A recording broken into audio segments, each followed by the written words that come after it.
Good morning, friends.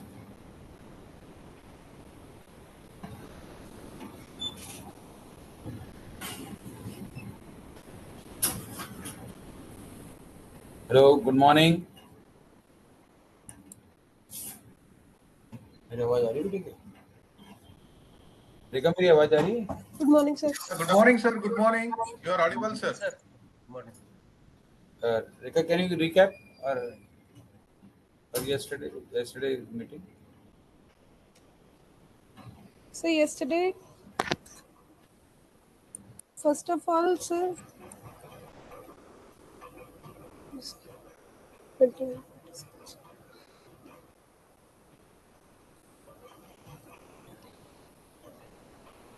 I hope everyone has submitted their pre-course evaluation and there is no issue related to the pre-course evaluation at least now. So let me check how many we have received.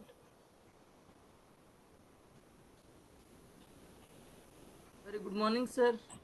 Good morning, good morning. Uh, Good morning, friends. We say what we have done yesterday, we started with the inaugural program, which will be graced by our Honorable ADG, PP and Biosafety, Dr. S.C. Dubey sir, and then it will be followed. It is also our manage Director General also was also present during the function, and the main highlight, if we say, of the inaugural program, that it, in this collaborative training program, we find we find out that this training program 9 to 13th May online in collaboration with Manage, and DDG uh, tried to see that in his inaugural address emphasized the need of integrated pest management as an integral part of plant production for economical, viable, eco-friendly and efficient management technique at the field level in the present scenario. He also pointed out that plant production in India is require more refinement, though we have a refined technology IPM available, but still we need to be have validate more technology and to we have to have a more improved system of dissemination. And we are very pleased that in his address he is talking about more dissemination, policy support, coordination, and integration of stakeholders still remain quite essential. The point essential is very important for us. I am very happy to see that Dr. P. Chandrasekhar, the Director General Manage Hyderabad, he also informed that he is also informed there is a need of such type of training program as well as integrated pest management. He also given a success story in the Guntur area for chilies, and according to him, this is also there is a quite need to disseminate this technology to uh, the farmers, and it is also he also spotlighted that the curative tools of IPM are generic all across the agroclimatic region of country. So therefore, preventive methods are required. And similarly, I also try to stress upon that the IPM module should be economically viable and ecologically safe and socially accepted. Our another partner, Dr. Mantesh Sharur, he also briefed about the training program and elaborated the need of the IPM training program for sustainable agriculture, and he also tells us there is a quite urgent need of to tell the farmer about the safe use of pesticide for maintaining the health ecology of the region for economical and eco-friendly pest management. And the no doubt the program was also assisted and coordinated by Dr. Rekha Balodi as well as Dr. Ragvinder. Dr. Ragvinder proposed a vote of thanks, and then the first lecture, the technical first session was started, and the first lecture was given by the Dr.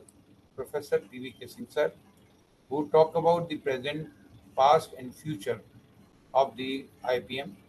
And later on, I try to emphasize or concise or briefed about the IPM, what is the IPM requirement, and what is the little history, and then what we are doing initiatives, and what government of India is taking initiative for this.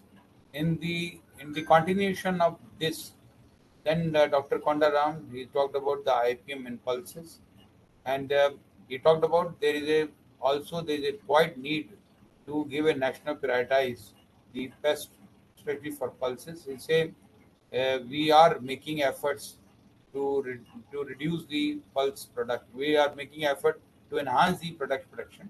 I tell you, for the house, in addition to that, NCIPM also did a A3 project, accelerated 3 project, funded by DSC for 3 years for 36 crore rupees in seven states we worked, and we developed a very success story in the pigeon pea and chickpea. And likewise, in the Dr. YG Prasad, Director CICR, he talked about the cotton IPM, and though he could not talk about the sugar cane, we tried our level best to find out some good person, because his time constrained with him, because of a lot of minister meetings. I know that DSC meetings he is involved. So therefore, now we are looking for a one sugarcane expert. If we get some sugarcane expert, we definitely going to he going to share his experience with us. And then in the last, Dr. Ragvinder KV, as well as Dr. Rekha Blodi and myself, we talked about what project formulation, what are our objectives while formulating the projects, and how we implement.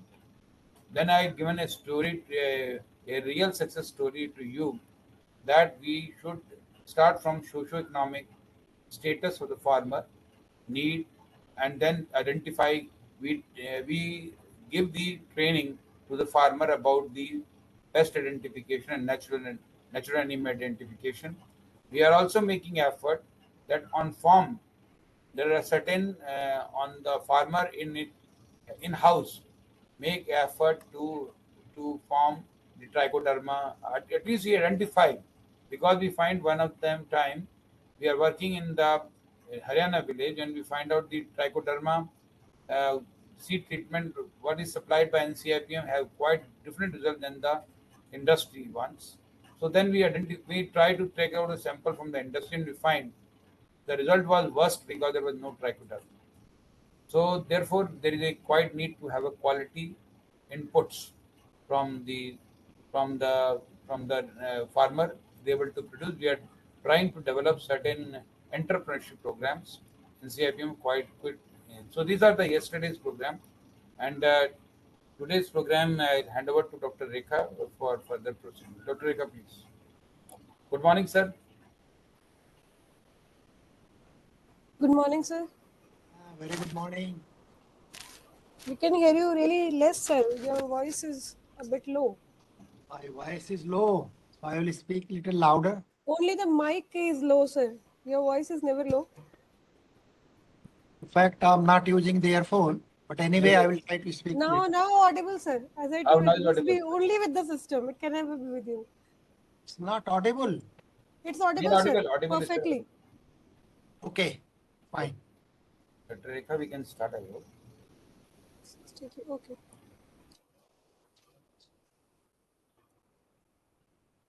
A very good morning to all the participants and to sir. Uh, Today we are starting with the technical session 2B, but we have a slight change in the schedule. We'll start with a very important lecture, which is the need of the hour, and we all understand the importance of the microbial biopesticides in IPM to reduce the pesticide load, chemical pesticide load. For this, we have a very eminent professor with us, and it is a really honor and privilege for me to introduce sir. Dr. H.B. Singh, sir, is an alumni and a professor from Banaras Hindu University.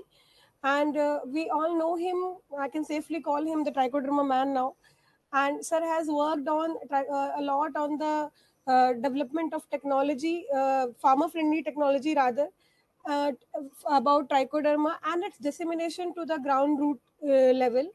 And for his unparalleled contribution to the trichoderma research, he has been awarded with many awards like CSR Technology Award, and then SOM Award, Professor VP Bhinde Award from Society of Mycology and Plant Pathology, Udaipur, Scientist of Excellence Award. Sir has innumerous papers as well as many students like me whom he has motivated and has inspired to take up the research related to trichoderma and in the area of microbial biopesticides. We have always looked forward and always referred to your papers, your lectures, sir, when we try to design our future research, and your words still stand as the guiding lights for us, sir, to that how we have to go take forward the trichoderma research specifically related to the commercialization and taking it really to the farmers field, not just at the lab level. So we look forward for your lecture again, sir. The stage is all yours. Sir, these are the participants, as you have already know from yesterday, that this training is in collaboration with the Manage, and our participants are scientists, students, and some progressive farmers. So the stage is yours, sir. Thank you, Dr. Rekha, for nice introduction. I do not know whether I deserve it or not, but I will try to justify my presentation, keeping the farmers, students, and the scientists in mind. I was asked by the organizer to speak on microbial biopesticides or microbial pesticides. So I will give little brief about that and then move to the real presentation. So let me share my screen.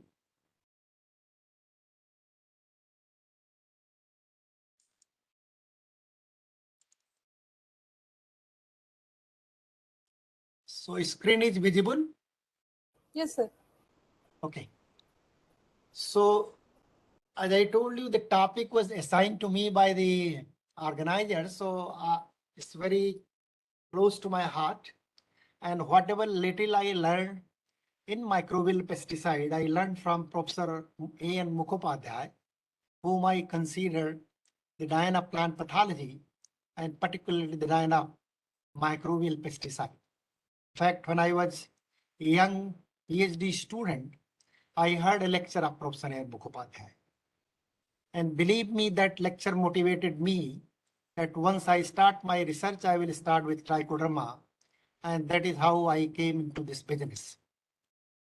Friends, those days there was no computer, no email. We used to write postcards and inline letters. So Mukhopadhyay sir told that anyone interested working on biological control agent, particularly trichoderma, they can write to me. I will pass on the cultures. So that time I was the lecturer in Nagaland. That was a central university, that time Northeastern University. And I wrote an inline letter, and after 15 days, I got the culture. That's how I got into trichoderma business. Now, we are here to talk about IPM, particularly the farmers. I want to tell you, because I have done a lot of outreach programs, and many times I have faced the problem of answering the farmers' question. I can tell you, in my career, I have written a lot of research papers, a lot of patents, a lot of books. You see, about 34 volumes have been written by our group on microbial, and they are published from global publishers. I can answer the scientist question very well, but many times I fail to answer the questions posed by the farmers because they are the real practitioner. They know what are the shortcomings in biological, what are the problems in eco-friendly management, and why the IPM is not taking place the way they wanted.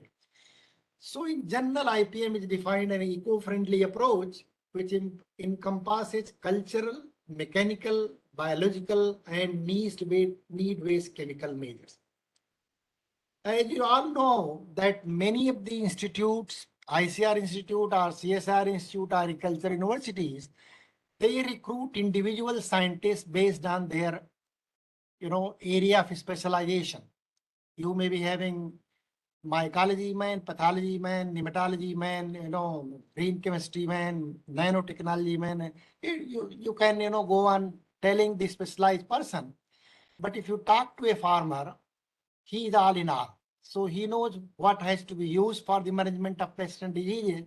So any, particularly the extension worker, they should know all discipline of science before they go to the farmer. I will tell you my own experience, what way the farmer bombard question of the scientists, and many times in Kisan Melas, if you go to Pantnagar Kisan Mela or PU Kisan Mela or HU Kisan Mela, there are progressive farmer and they pose question, and many a time we have taken lead from those questions and started research. My dear participants, I will let you know, see, let me first finish my technical presentation, then I will definitely devote more time on discussion, because this particular program is very important for discussion, as a lot of people are participating from all across the country. Now, microbial pesticides, known as biological pesticides, derive from natural materials such as animals, plants, bacteria, fungi, viruses, are their component which can be used to kill or suppress the susceptible pests. And you know that biopesticide fall into three major categories. One is biochemical pesticide, microbial pesticide, and the last one is plant incorporated protectant, that is botanicals. My group particularly, we have worked on microbial pesticides and botanical both. And here in this particular talk, I will be concentrating only on microbial pesticides. Now the question arises, why the IPM is not very popular till today? We have an institute like NCIPM. I was the RAC member a few years back. I was QRT member of many institute handling microbials. The most unfortunate part is that the manpower trained in telling the IPM to the poorest of the poor, the staff, particularly the farmers, is very, very low in our country. Number wise, we may be high, but hardly few people are going to the field and really telling the farmers that why you should adopt IPM. As a RAC member of the NCIPM, I visited many of the farmers' field. I was highly impressed to see the experiment conducted by the scientists of the NCIPM. Why they were getting very good result, I will tell you the secret of that, and why the farmers are not getting IPM result once they buy the IPM inputs from the market. You see, the NCIPM or the institute like NBI MO or NBI Bangalore, what they do, they provide the best quality bioinoculant. I will just use the common term bioinoculant, and they are prepared freshly. The shelf life is very, very high, and they are given to farmer, and that is the reason the farmers are getting outstanding result in the field. But once those farmers are asked to buy those products from the market, and once they use those products in their field, many times they fail to get any result. Zero result. I can tell you, farmers, they practically abuse the scientists that what type of technologies you have developed, this is useless and we are not getting any result. I want to underline at this point, my dear friends, that this is not the fault of the scientists, of the students working on the biological. It's not the fault of the industry also. Many times what happens, they produce the best quality bioinoculant for the farmers, but during the transit, they lose the active ingredient. Unfortunate part is in our country, we don't have cold chain of keeping the microbial, and therefore, you see, during the summer, right now the temperature of Lucknow is 45 to 46 degree, and in many part of our state, temperature is touching about 48 to 49 degree in Bundelkhand area. Just tell me, as a scientist or as a researcher, that at this particular temperature, how the microbes survive for months together in a packed container. What is happening? The companies, they manufacture the product, they pack in 1 kg, 2 kg, 5 kg, or 10 kg. Primary packing is there, the secondary packing is there, tertiary packing is there, and the products are manufactured either in Bangalore or in Hyderabad or in Pondicherry or in Maharashtra, and they are transported to long distances in a truck, that to covered truck. So imagine what type of temperature is going to happen inside the truck, and once they are unloaded, again the temperature is very, very high, and that is the reason the microbes, which are live entities, they lose their viability. Nobody is working on those particular line, why the products are not working in the farmer's field. Inadequacy of IPM equipment. We are still talking about using those type of old sprayer and dusters. We are in the era where people are talking in nanotechnology term. The pesticide are sprayed in few liters, not in 100 liter or 200 liter or 500 liters. So we should adopt the newer technologies, and I think the new government at the center, they are really giving more emphasis on the latest technology, latest equipment should be given to the IPM workers. And drone technology is one. I have seen as a chairman of the authority here in Uttar Pradesh, you will be very happy to know that UP we are going to have defense corridor. And in defense corridor, the first project came to me was drone. They are going to manufacture drone in Aligarh. And then I asked a question from the owner of the company, what is the application of drone? And he told the application of drone in defense, application of drone in pharmaceuticals, application of drone in agriculture. So I believe we have to use drone technology in agriculture. What I have seen, and as extension scientist, I can tell you, lack of advertisement by the celebrities. I have seen only few companies' product. I can tell you the Hanukkah, the biggest manufacturer of chemical pesticide in our country. They produce good quality chemical pesticide. I tried to convince the owner of the company, why don't you start the bio? He simply declined my request. I said, I'm not at all interested in bio pesticide. And he has hired a celebrity like Amitabh Bachchan. Imagine if Amitabh says something, farmer will listen. The large population will listen, and they will try to use that product at least once or twice. And once they get the desired result, I'm sure the people will see that the change is happening in the society. Why the companies are not investing money in advertising those products through the celebrity? You name any product which you use in day-to-day life, toothbrush, toothpaste, lot of cosmetics, all celebrities are used. But so far as the chemical pesticide, only few companies, and for bio, I haven't seen any advertisement from our country or across the globe that celebrities are advertising our product. So I think as a extension scientist, we must underline to industry guys, try to advertise, the product of IPM through celebrities. Again, as I told you, I have a taste of working in different laboratories. As I told you, I started my career from university, the Central University. Then I moved to CSIR lab. And CSIR lab was located in Lucknow, that CMAB and NBRI. I served both the institution for 8 years, and then I moved to Banaras University. So what academia is doing, I will tell you, academia is doing basic research. What they do? They isolate the microbe, they do the greenhouse testing, and very poor awareness about intellectual property right, and many scientists, I can tell you 99% scientists, they do not know the regulatory requirement fixed by the government of India, that what are the regulatory requirement, how our microbes can be registered with CIV, RC, and then poor commercial feasibility. What is happening? As a scientist, if you develop any technology in laboratory, isolating a microbe, developing a product only on a small scale or a small scale, once you go for a large scale production, the product used to fail. So as a scientist, we must know that large scale production of a microbe is a different technology, small scale production is different technology. The microbes are grown, either in fermenter or bioreactor, and there are technologies, like solid state fermentation technology, and we did a lot of work on that. And I always underline that if you want to have a good quality biopesticide, go for solid state fermentation technology.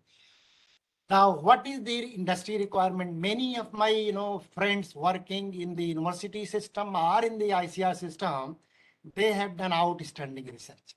Outstanding research, they have published in a very high impact journal, but unfortunate part, they do not know what is the requirement industry, how to transfer the technology to industry, what is the real technological gap, why most of the technologies, they are imported technology, why the innovations are not coming from our country. So you see, the industry demand is the technology is available, not viable for industrial. I told you, you are doing in a flask, you are doing it in a test tube, mixing the culture with talc powder and immediately using in the crop plant. So you are getting very good result. And similar thing, if the industry guys do, they will not get anything. And therefore you have to develop technology for large scale products. High cost of technology, many time, the CSIR, like I will tell you at the end, my own example, when we develop technology, my director said, we will be giving this technology not less than 1 crore. And I will tell you why the 1 crore license for was kept for trichoderma technology. And I was very happy when the technology was transferred by that license fee to a big company. Now, another thing is choking regulatory parameters. As I said, many scientists, they are doing wonderful science, publishing in very good journal. But what is the regulatory requirement? What kind of data is required for registering a product CIV? They do not know. And therefore, their technology, they never find place with the industry. Then what regulatory requirement is there? Most of the technology is available, not twinned to the guidelines. I told you, I will name some scientists in our country. They have made headlines. I can tell you they are multifarious, and I can say there 2-3 scientists are there. They have transferred technology to more than 500 companies. I don't know how that scientist developed number of microbial technology having a particular specialization. Most research funding from abroad not fit Indian context. I will tell you my own example. I grew trichoderma on agricultural residue and cow dung. Cow dung is the best source of growing trichoderma, and I will be showing those slides. And I took a US patent on that.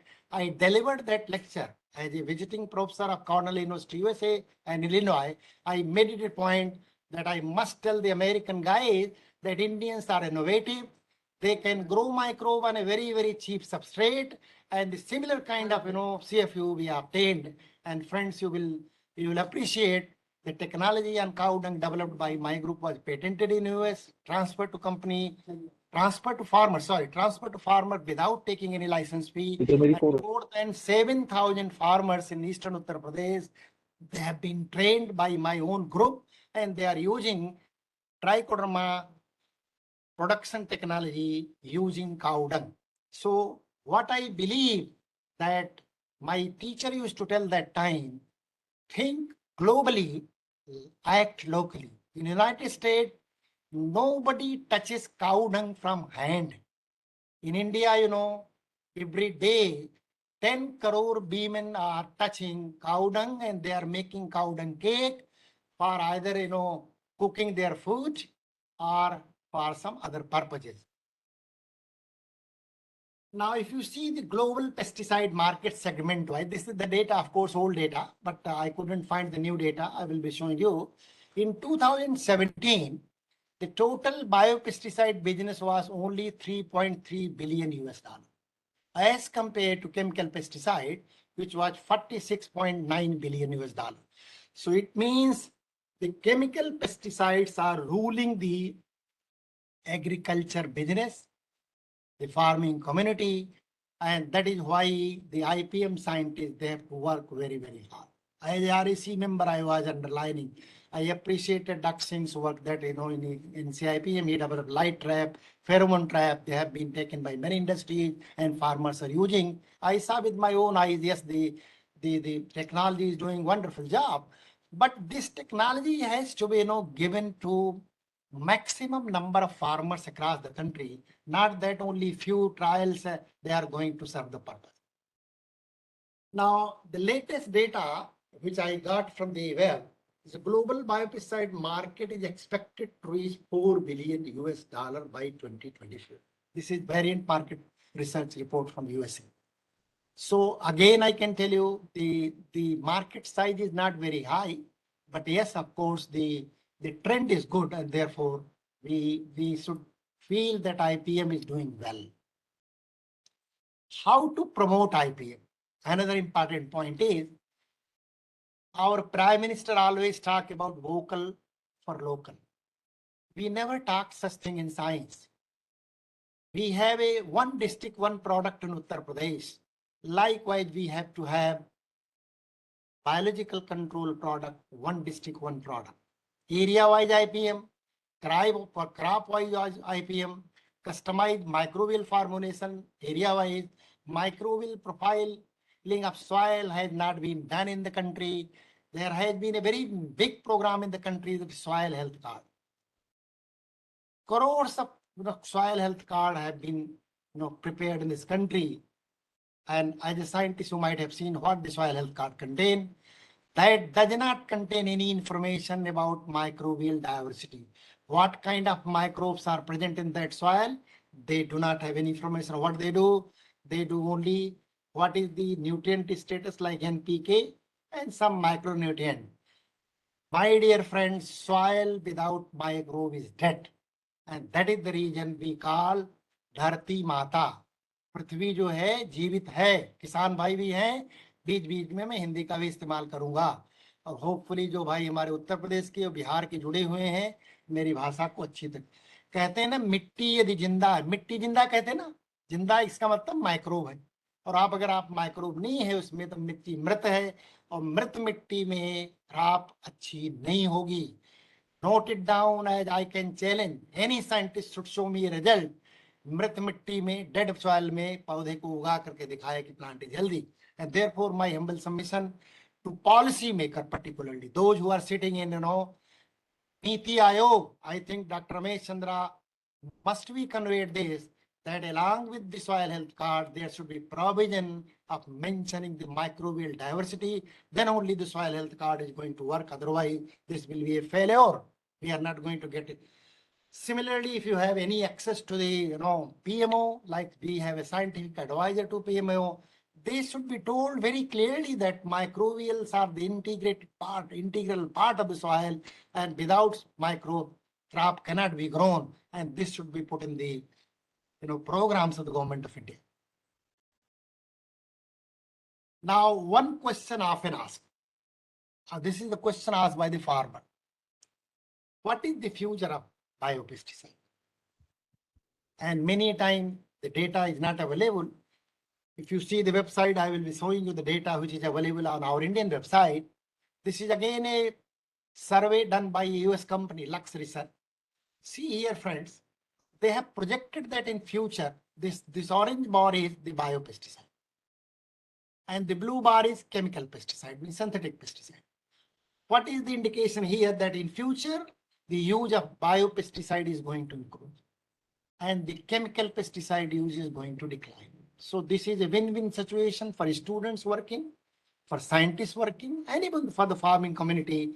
And you may be knowing that the government of India has recently launched, क्या कहते हैं आप, organic खेती या zero budget खेती, तमाम सारे ऐसे नए नए टर्म दिए गए हैं. I am not going to tell you that, but yes, government is also very serious that less use of chemical pesticides should be there. So this is the slide which is giving you the idea that future is very, very bright.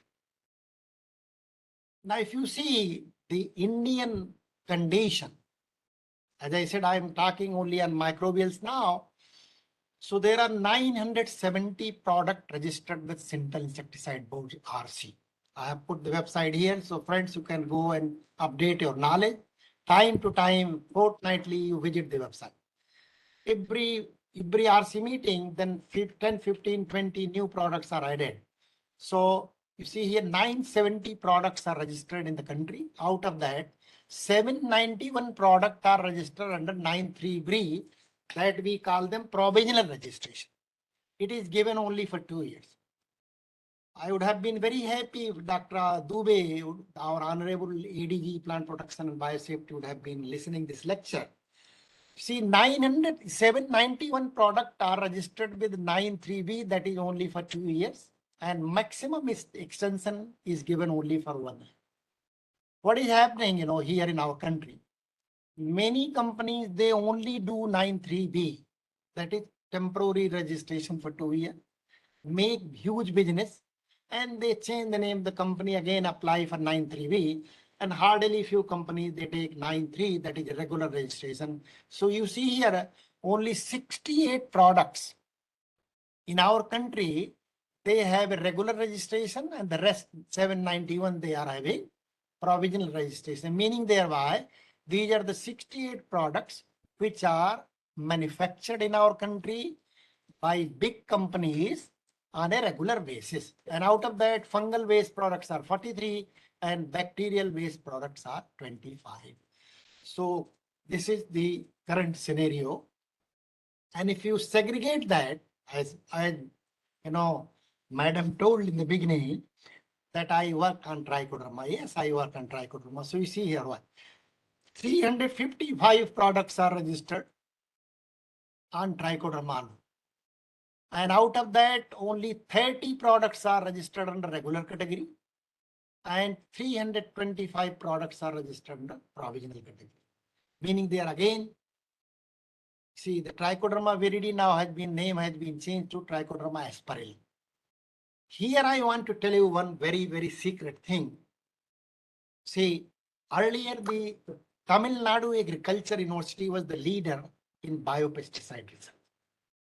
That was the only university from which the industry, they were taking the technology and licensing was done because they generated the data which is required for CIVRC. Later on, a ICR laboratory located in Bangalore, Indian Institute of Horticultural Research, one scientist developed several technologies. And I told you in the beginning, more than 500 companies took technology from that institute. So that is the only technology available all across the country. Means the strain from Bangalore is all across the country used. Then my question to the young researcher, particularly the young researcher, why we are doing research? Why we are working on microbial diversity? Why we are developing technology for a region? Why we are patenting microbial and microbial product? If companies are taking technology only from one institution and one microbe, and I think this type of idea has to be discouraged. I told this thing to Honorable DG, Dr. Mahapatra, that monoculturing of anything is bad. Even in crop system, we don't allow monocropping. So in microbial also, I feel that this type of things should be discussed. If a scientist in IRI has developed technology, it should be taken by industry for Delhi region or from UP and Punjab and Haryana. If somebody has developed technology in Kashmir, let that microbe should grow in that particular area. And therefore, so why I'm telling you that the cost of technology of that institute was earlier 1 lakh, now they have put 2 lakhs, and 2 lakhs plus GST, it comes to around 2,30,000. So that is the reason every industry is going, collecting the dossier from the institute, submitting to CIVRC for 93V, and within 2-3 months they get license and they start producing. When Dr. Chakravarti was the ADG, Plant Protection and Biosafety, he once asked me, Dr. Singh, you are working on trichoderma for a very long period. How to regulate this particular thing and how to trace that the type of trichoderma, type of bacilli, type of pseudomonas, they are taking technology from institute, the same thing they are using. So we suggested, why not barcode the microbe? So under his leadership, a committee was formed and Dr. N. Mukhopadhyay was the chair at that time. And then I was member of that committee. Dr. Chakravarti was there and few scientists from other institutions, they were also member. Industry representatives were there. And we decided that barcoding has to be necessary. Now we made a mandatory requirement that barcoding has to be done. And we designated an institute also, ICR Institute located in Mau, that is NBM Mau, for doing this task. So all samples now for barcoding, they are going to NBM Mau. And now we can try. If you have taken technology from Tamil Nadu Agriculture University, we will know that yes, the microbe belongs to Tamil Nadu. If you have taken from IHSR Bangalore, we will try. If you have taken from BHU or NBRI Lucknow, we can track the microbe. And if the same microbe is not used by the industry, you can penalize under the law. And this way, we can stop the spurious manufacture of biopesticide. My dear friends, my own experience of working on trichoderma for the last 30 years, that 95% companies manufacturing bio input in the country, they may be producing good, but the end product which reaches the farmer, they do not contain the requisite CFU of the microbe, and therefore the product does not work in the farming field. Now, I will just move to keeping that thing in mind. You see, through the lecture, yes, you can sensitize a very limited number of population. So we decided, let us write a book. So we compiled a edited book, that is agriculturally important microorganism, commercialization and regulatory requirement in Asia. So in this book, all regulatory requirement for registering a microbial is there, and authoritative people from all across the Asian country, they have contributed chapter here, and Dr. P.K. Chakravarti too has contributed a regulatory chapter in this particular. Now, you see here infrastructure for production of microbial pesticide in India. This again from the CIVRC website. Total we have 361 laboratories, 361, and 141 private sector laboratories are there. 98 number of state biocontrol laboratories are there. 49 ICR State Agriculture University DBT laboratories are there. Private sector laboratories funded by Government of India, they are 38 in number. And we have 35 central integrated pest management centers. Now, this is our infrastructure. Now, very funny thing you will see later on. In spite of having this much infrastructure, our total production in 2019 was 7,203 metric ton only. A country of ours, you see the size of country, the amount of biopesticide used by farmers, or the amount of microbial to be used in future once we promote organic farming or other type of farming. This is just a meager production. कहते हैं ना ऊँट के मुंह में जीरा. That too, the quality is a big question mark. I don't want to speak the truth here. I told you, you may be producing very good quality, but the quality which is going to farmer is very bad. और किसान भाइयों आपको मैं बता दूं, आप अपने घर का खाना रोज खाते, ताजा खाते हो, कभी बीमार नहीं पड़ते हो. लेकिन ये जो हमारे वैज्ञानिक बंधु दिल्ली में बैठे हैं, एयर कंडीशन कमरों में बैठे हैं, ये बहुत बड़े जो वैज्ञानिक बन जाते हैं, नीति आयोग पहुंच जाते हैं, पीएमओ में पहुंच जाते हैं, साइंटिफिक एडवाइजर, तो 5 स्टार में खाना खाते, और 5 स्टार में खाना खाने के बाद बीमार पड़ जाते. उसका कारण आप समझ लीजिए, आपको स्टोर्ड खाना खिलाता है. वो आपका खाना रेफ्रिजरेटेड कंडीशन में रखा होता है. आप जब ऑर्डर करते हो तो उस हिसाब से गर्म करके, और माइक्रोब आपको पता है कि माइनस में भी उगते. There are cold tolerant microbe, there are hot spring microbes, you know all those microbe. So जो ठंडे में भी माइक्रोब होते हैं, उनके अंदर भी टॉक्सिक मेटाबोलाइट प्रोड्यूस होते हैं. और this is the reason many a time if you eat in a restaurant you develop problem. गांव के एक किसान कभी भी बीमार नहीं होते फूड पॉइजनिंग से, इसलिए कि वो ताजा खाना खाते हैं. और शहर के जो 5 सितारा होटलों में, ढाबों में खाना खाते हैं, वो स्टोर खाते हैं, बीमार पड़ते. यही हाल बायोपेस्टिसाइड का है. ताजा बना बायोपेस्टिसाइड आपको दिया जाता है, बड़े अच्छे रिजल्ट मिलते हैं. वही बनाकर कंपनी साल भर बाद देती है, उसका रिजल्ट कुछ नहीं मिलता है. इसके लिए भी नीति आयोग को कोई न कोई प्लानिंग करनी पड़ेगी कि कोल्ड चेन सिस्टम से हमारे किसानों को इसको दिया जाए. अन्यथा बायोपेस्टिसाइड कभी भी नहीं इस्तेमाल होगा, कभी भी प्रमोट नहीं होगा. आईपीएम पे काम करते करते हम लोग मर जाएंगे, अगली जनरेशन भी मर जाएगी, और आईपीएम को कभी प्रमोट नहीं कर पाएंगे. आप गिने चुने 1000, 2000, 10,000 किसानों में दिखा दो, लेकिन जब दिखा के लौटोगे तो फिर वो चले जाएगा केमिकल पर. और I will just give you 1 or 2 points only why the registration of biopesticide is necessary, why the government of India thought to put under the law. So Gazette of India 99 में प्रकाशित किया गया था initially, and keeping this thing in mind that any scientist working on biopesticide must commercialize the product by developing data which is needed for that. Now in the Gazette 9 microbe were initially published. So we always tell our students there are gazetted microbes also, like gazetted officers, ISNPCS, or Indian, ARS services. Similarly, the gazetted microbe, you can see here 9 microbe, like in left panel, antagonistic fungi and bacteria, Bacillus subtilis, Pseudomonas fluorescens, Glycolidium, Trichoderma, and the right panel you will find Bavaria bassiana, Metarhizium usually, Verticillium, Granulosis viruses, and nuclear part. These are the 9 microbes initially put in the Gazette of India. Later on, 25 more microbes they have been added in Gazette, and today we have 34 microbes. So anybody working in India on biopesticide, particularly microbial biopesticide, they have to choose microbe from this list only.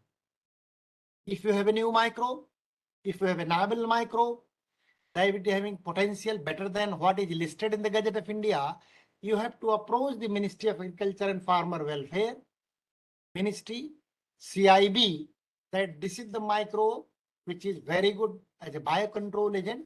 We have a publication, international publication on this. There is a patent on this. So you have to apply to CIBRC that this microbe also should be included in Gazette. And once it is included in Gazette, then only you can apply for registration under CIB 93B or 93. Otherwise, your microbe may be wonderful, but you will not get any registration with CIB. Many of the scientists that also, they are not aware of the regulatory requirement. And that was the reason I thought I must speak something on regulatory part also. Why to commercialize? I told you as a scientist, our aim should be that whatever little I have done in my lifetime, I must do something back to the farming community. You remember when Honorable Prime Minister was addressing Indian Science Congress 4 years ago in Tirupati Balaji, he coined a word. Social corporate responsibility was there from the very beginning, but social scientific responsibility terminology was not used by anybody in the world. It was our Honorable Prime Minister, Narendra Modi ji, who used the term in the Indian Science Congress held in Tirupati, that social scientific responsibility. It means we are doing research, we are doing extension, we are doing teaching from public money. It is a hard taxpayer money by which you are doing research. And therefore, our humble duty is that whatever you have done in your lifetime, you must give it back to the farmers, to the end user, because the development of any technology by the scientists is by the taxpayers' money. So I was highly motivated. I was personally present in that meeting. I was highly motivated to really do this job, that yes, whatever little we know, we must pass it on to farming community so that they get the benefit of that. And this is the reason we must commercialize the product. I will start now some of the success stories, that how we succeeded in getting trichoderma on the forefront. See, we grew trichoderma. Earlier it was grown on grains like sargam, maize, wheat, bajra, and whatnot, jingora.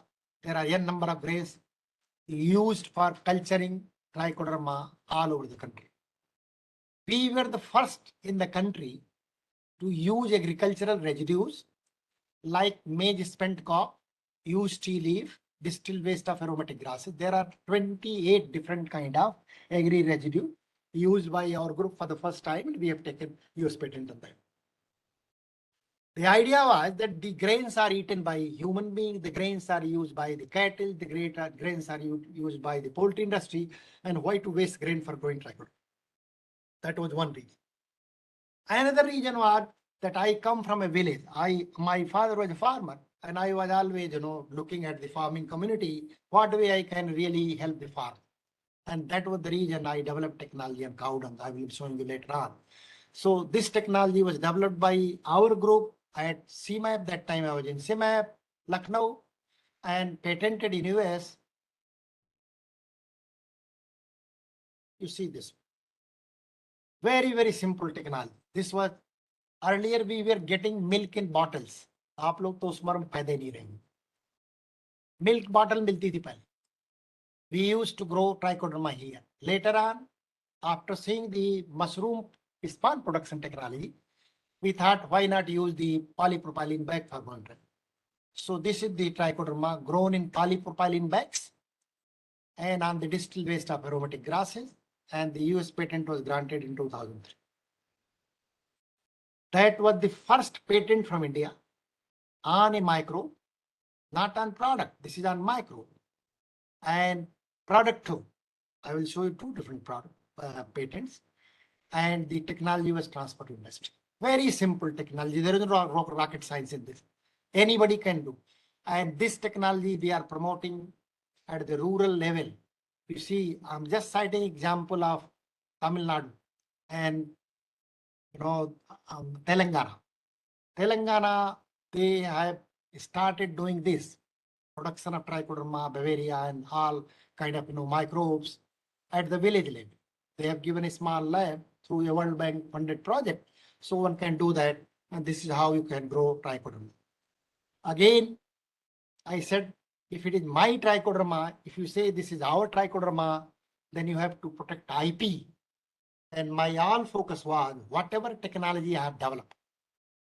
I have about 20 US patent on microbial technologies. And I thought that this type of things should percolate down to these students, the teachers, the extension workers. And that was the reason, again, we edited 2 books on intellectual property issues in microbiology. It is totally dedicated on microbe. And the other is intellectual property issues in biotechnology, published from KIV. KIV UK, the leading publisher of the world, they have published our book. And I'm very happy to say that in both the volumes, Ananda Mohan Chakravarti, who is the father of microbial patent, because he is the one who patented first microbe on earth, that was Pseudomonas beta from University of Illinois. So he has contributed a very authoritative chapter in both the books. Luckily, as I said, I was a visiting professor in Illinois, so I met accidentally Dr. Anand Mohan, discuss a lot of things on IP, and I requested him, sir, you have to contribute chapter in our forthcoming book. And the last chapter he wrote in our intellectual property issues in microbiology, after that, he died. So now Anand Mohan Chakravarti no more. So anybody interested in reading the legal battle which he fought with the Supreme Court of the United States on his innovation, you can read it in this in particular chapter written by Anand Mohan. Very simple technology developed by one of my colleagues at Banaras University, Professor Ramesh Chandra, who was the director of the Institute of Agricultural Sciences, recently superannuated. So this technology, very, very popular technology, and this can be used by the farming community. That technology is known as reusable grain technology. Here you can use the grain, colonized grain, put in water, so spores will be there, and likewise 2-3 times then the whole trichoderma spores are released in water, and you can spray or whatever you want to, you can do it. So this again a Indian patented technology by my colleague Professor Ramesh Chandra. So anyone interested can approach him, and he will be telling you this is a free of cost given to farmers. Now I told you some of the residues. You can see here compost, spent carb, maize meal, rice husk, sawdust, sorghum grain, used tea leaf, wheat. Now all these, these are the residues, pseudostem of banana, and on which the trichoderma was grown, and you can find the CFA here. And this paper was also published in Bioresource Technology. A very good technology. We developed liquid trichoderma technology. So if anyone interested can write to me. I can send you the detail. And industry guys also, we have developed data for this liquid trichoderma technology. So this is the one I was talking about. This technology, I feel this is the best technology ever I have developed in my lifetime. And this is free of cost to all the growers. You can use it the way you want, and the recipes are available. I have written book in Hindi, and in English also there is a production manual. So you can see that how the trichoderma, this is the cow dung cake I was talking. 10 crore women are touching cow dung every day by their hands. You can imagine 20 crore hands and 100 crore fingers. In the United States, I told you, nobody touches cow dung with a finger. So you see here, beautiful growth of trichoderma on cow dung. Wonderful. As good as you grow trichoderma in bioreactor. Crores. This is the gift of God to humanity. So I believe you must promote this type of simple technology. Some background voice is coming. Can you mute? Participants, can you mute?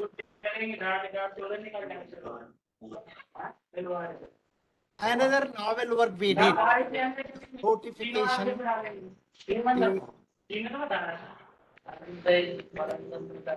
Lot of noise is coming. Can you mute the audio? Ji, please mute yourself. Anyway, Saurav? I'm just trying to finish it quickly. No? Saurav? I will finishing in 10 minutes. Some background noise is coming, so it's disturbing me. Okay. Now I told you that we developed a very good technology for costing trichoderma or pseudomonas or bacillus directly. Participant, are you able to listen me?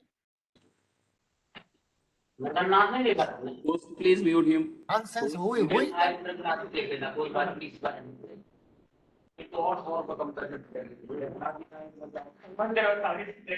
Dr. Rekha, can you monitor who is speaking? Mute it from the your administrator side. Okay. Chandra Kishore Narvare someone is there, sir. Chandra Kishore Narvare.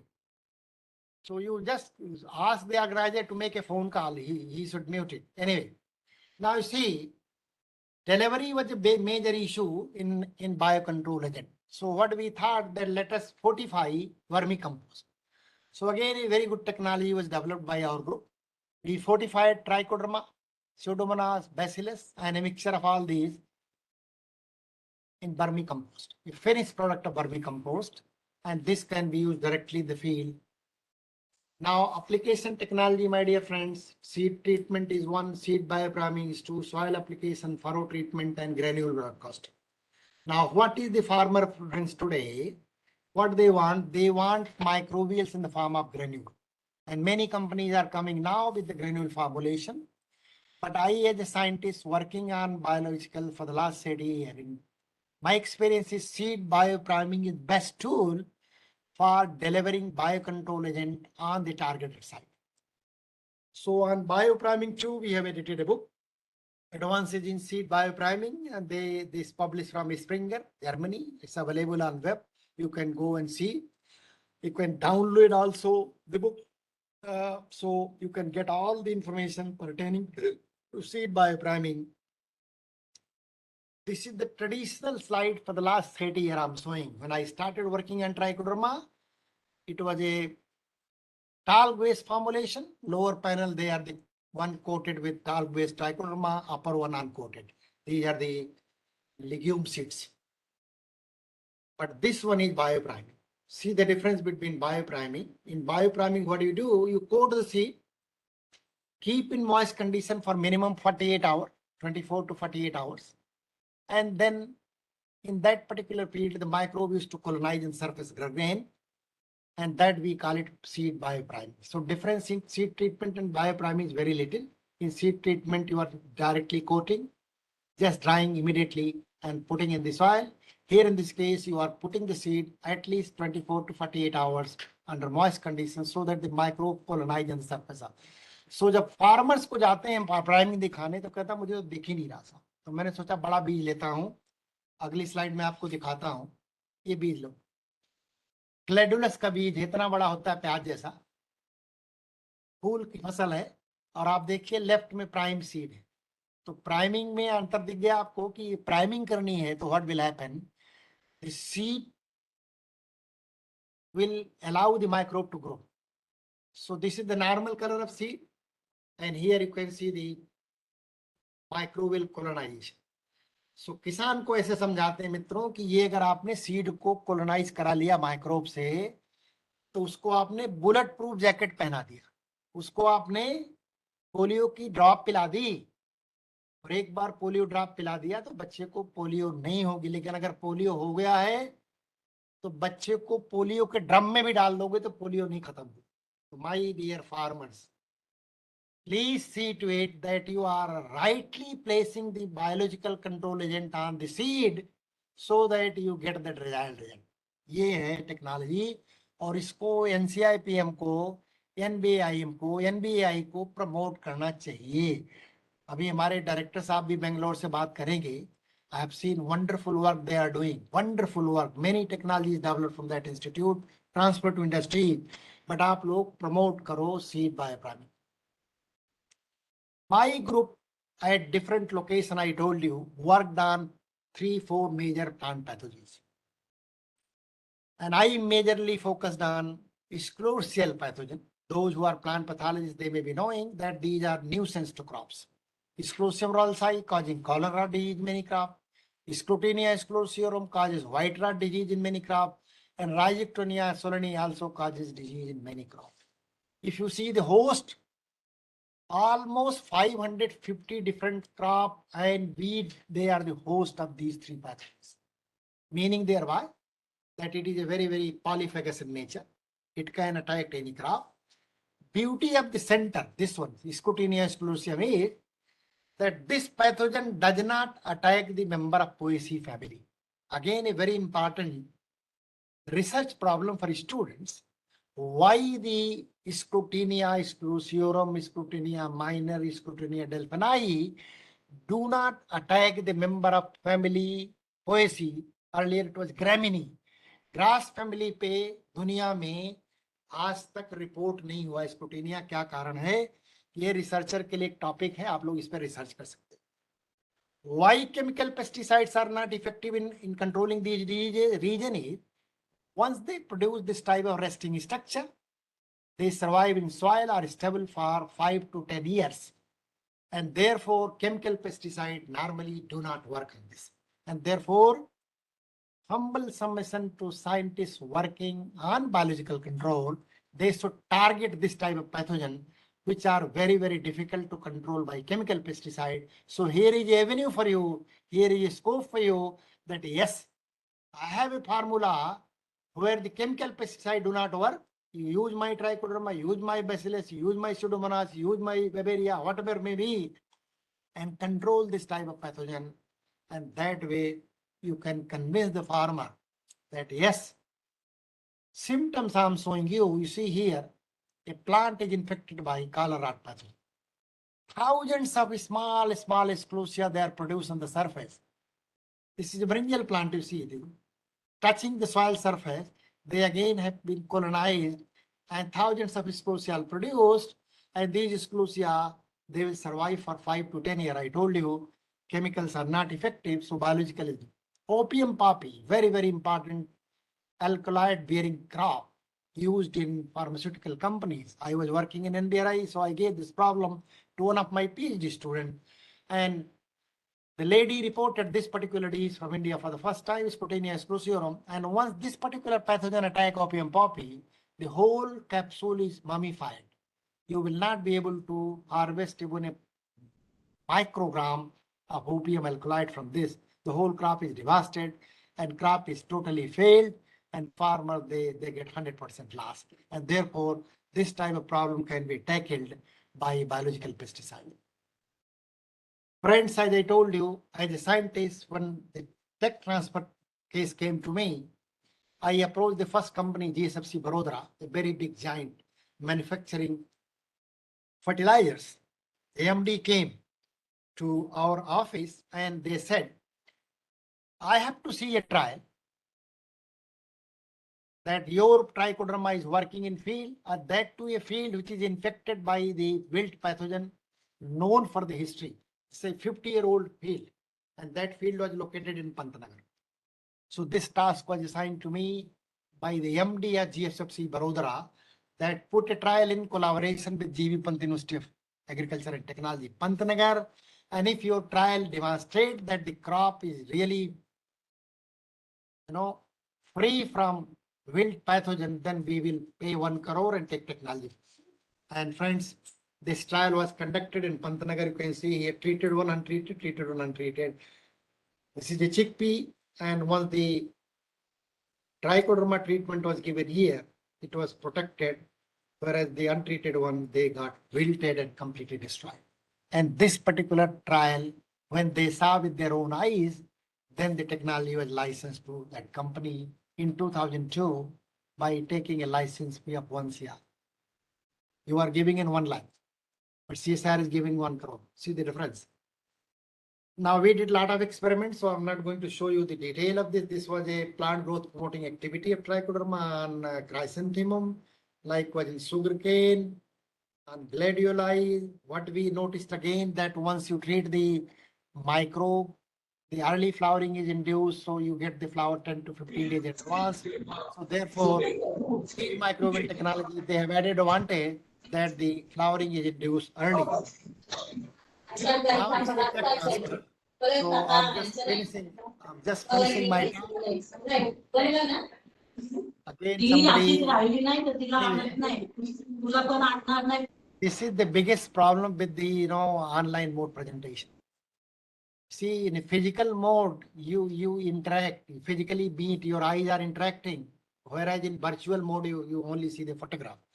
So friends, in Banaras Hindu University, we developed this technology, trichoderma aspergillum, strain 2953, and it was published in the ICR Agricultural Technology, published in 5 volume in crop science. So earlier my name was mentioned, but my colleague Dr. V.K. Sharma is looking after now my programs at BHU. So this is how the technology for dossier was prepared. So this was licensed to a company in Hyderabad.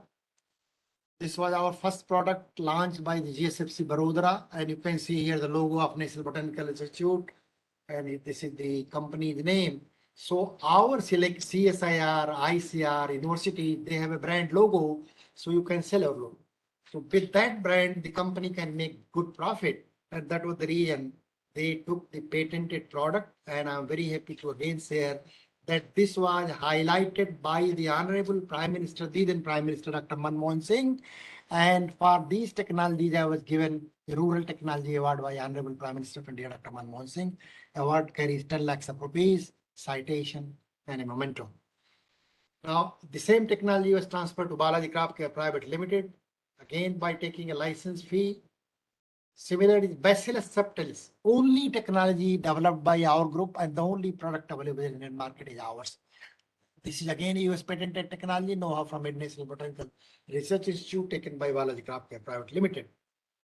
Government of Uttar Pradesh also took technology from us. They took 3 technologies. One is trichoderma, they manufacture epiderma, they manufacture Bavaria viciana, and they manufacture the NPV. So 3 technologies were taken from our group, and the UP government also paid 1 crore as a license fee to National Botanical Research Institute.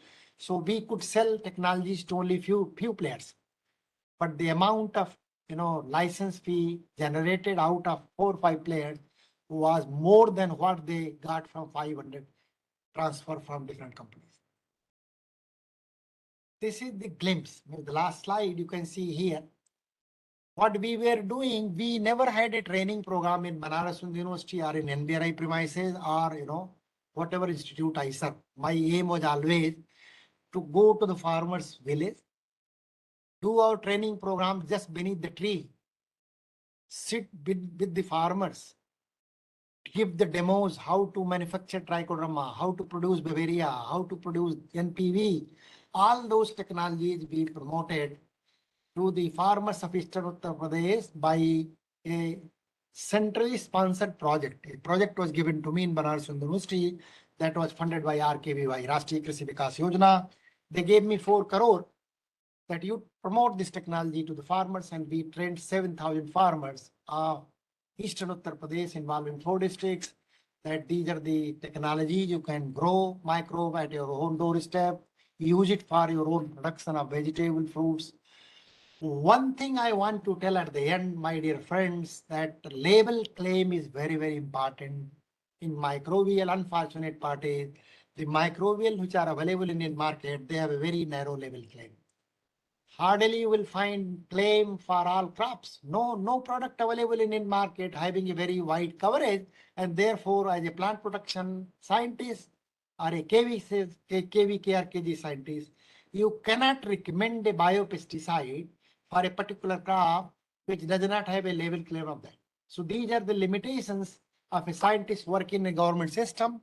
I'm a retired person now. I can speak freely anything, and therefore till I was in service, yes, I was little hesitant in speaking all those things.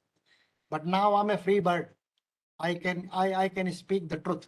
And the truth is that level claim has to be expanded, and Honorable ADG Plant Protection Quarantine Biosafety, Dr. S.C. Dubey must notice it that the level claim and expansion of biopesticide must be done. Otherwise, the IPM program will not be a great success in the country.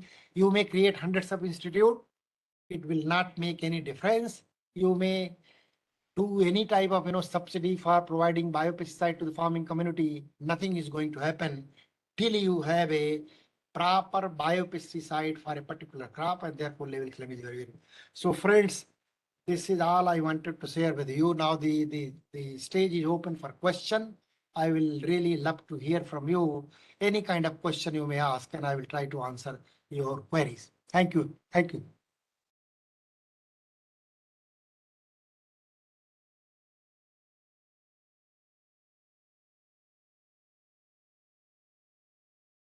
Yes, please.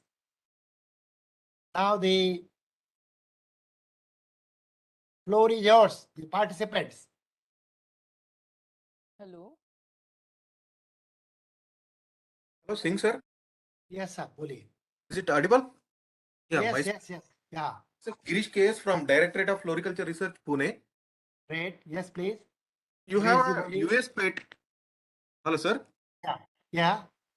You have a US patent for Yeah. production of trichoderma using cow dung.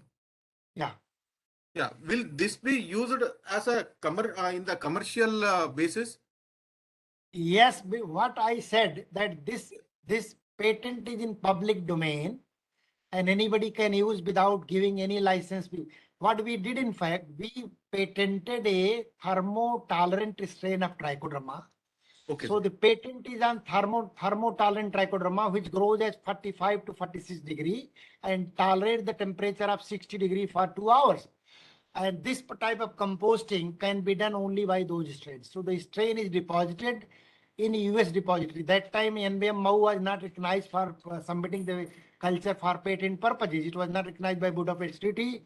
So the culture has to be taken from USPTO office. Anyone can take and produce the cow dung 45 with trichoderma, and you will get wonderful result. No license fee is required. Thank you, sir. Hello, Yes. Good morning sir. मेरा नाम नीरज कुमार प्रजापति है और मैं all India cycle tour कर रहा हूँ 1,11,111 Bicycle kilometre. man of India is coming as a footer. Yeah. Yes, please. तो sir मैं ये जर्नी कर रहा हूँ, मुझे बहुत अच्छा लगा। आपके बारे में पहले सुना भी था और हर जगह आपका सुनने को मिलता था बायो कंट्रोल लैब्स में। और मेरा मोटो भी यही था कि जो आपने पूरा एक जो असलियत सामने ला के दिया कि हमारे पास रिसर्च बहुत हो रखा है, क्वालिटी प्रोडक्ट भी है, लेकिन फार्मर तक नहीं पहुंच पा रहा। तो मैं भी इसी पे मैंने भी बहुत सारे प्रमोट करके देखा और इवन मैं बहुत सारी लैब में भी लेके गया, मतलब लैब से प्रोडक्ट लेके गया। तो जो मेरे को भी फील हुआ कि जब मैं डायरेक्ट लैब से प्रोडक्ट किसी फार्मर को सजेस्ट करके उसको अवेलेबल कराता हूँ तो उसका एक रिजल्ट अलग आता है। और जब वो वही प्रोडक्ट जब उसको यूज करने की हैबिट हो जाती है, लेकिन जब वो मार्केट से लेता है तो उसको रिजल्ट नहीं मिल पाता। तो मुझे बहुत अच्छा लगा सर जो आपने ये पूरी जर्नी को बताया और रियलिटी जो आपने बताया, पूरी रियलिटी मुझे भी यही फेस करने को मिल रहा है सर। और सर मैं चाहता हूँ आप कहाँ पे भेज दें सर, ताकि मैं एक बार आपके दर्शन कर लूँ, आपसे मिलना चाहता हूँ मैं सर। लखनऊ आफ्टर रिटायरमेंट में लखनऊ आ गया हूँ। सरकार ने मुझे अभी भी नहीं छोड़ा है और मुझे एक रेगुलेटरी बॉडी का चेयरमैन बना दिया है, जहाँ उत्तर प्रदेश में जितनी भी तरह की इंडस्ट्री लगेंगी, हाईवेज बनेंगे, एयरपोर्ट बनेंगे, हॉस्पिटल बनेंगे, मल्टी स्टोरी बिल्डिंग बनेगी, उनकी आपको क्लियरेंस जो है Uttar Pradesh state environment assessment committee से लेना पड़ेगा। माननीय मुख्यमंत्री जी ने मेरे नाम की संस्तुति का भारत सरकार को भेजा और भारत सरकार की मिनिस्ट्री ऑफ एनवायरमेंट फॉरेस्ट ने उसको माना और गजट प्रकाशित करके मुझे 3 साल का ये काम दिया है। वहां भी मैं अपना ईमानदारी से काम कर रहा हूँ और कोशिश कर रहा हूँ कि जो ये तमाम बखेड़े होते थे ना कि बालू मोरंग गिट्टी के ठेकेदार माफिया होते थे, मेरे को आज तक कोई माफिया नहीं आया। इतना तेजी से काम हो रहा है कि आज एप्लीकेशन डालो 2 दिन में आपको लाइसेंस मिल जा रहा है। तो ease of doing business in UP. तो मैं ये कहूँगा कि सरकार हमारी इतनी अच्छी काम कर रही है कि हम जो है कोई भी इंडस्ट्री लगाएगा अगर उत्तर प्रदेश में, मैं आपको वर्बल आश्वासन नहीं दे रहा हूँ, लिखित भी दे सकता हूँ कि आप मेरी मिनिस्ट्री में एप्लीकेशन डालिए, 1 हफ्ते के अंदर आपको लाइसेंस निर्गत कर दिया जाएगा बिना किसी झंझट के। तो सर ये हम चाहते हैं कि उत्तर प्रदेश में भी ऐसी फैक्ट्रियां लगें जो बायो पेस्टिसाइड बायो फर्टिलाइजर बनाएं। दुर्भाग्य की बात है कि ये सारी फैक्ट्रियां बेंगलोर में और हैदराबाद स्थित हैं। हमारे उत्तर प्रदेश में तो कुछ है ही नहीं, बिहार में कुछ है ही नहीं, पंजाब और हरियाणा में भी खेती तो बड़े ऊंचे पैमाने पर करते हैं, लेकिन फैक्ट्री नहीं लगाते वो माल खरीदते हैं उन प्रदेशों से। तो हर राज्य में bio pesticide bio fertiliser lab बने, ताजा माल बने, तुरंत बिके, तो किसान को लाभ होगा। ये मेरी संस्तुति है।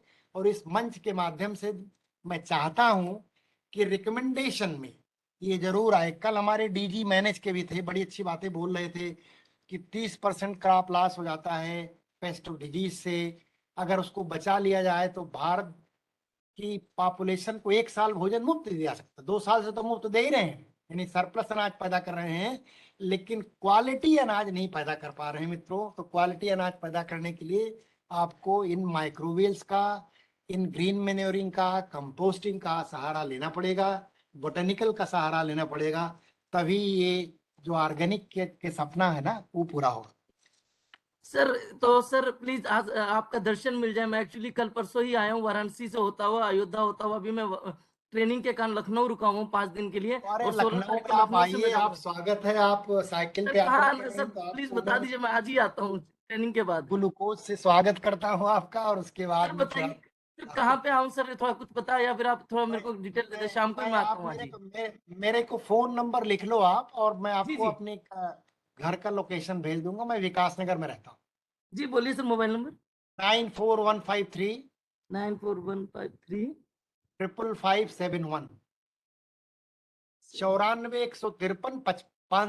71।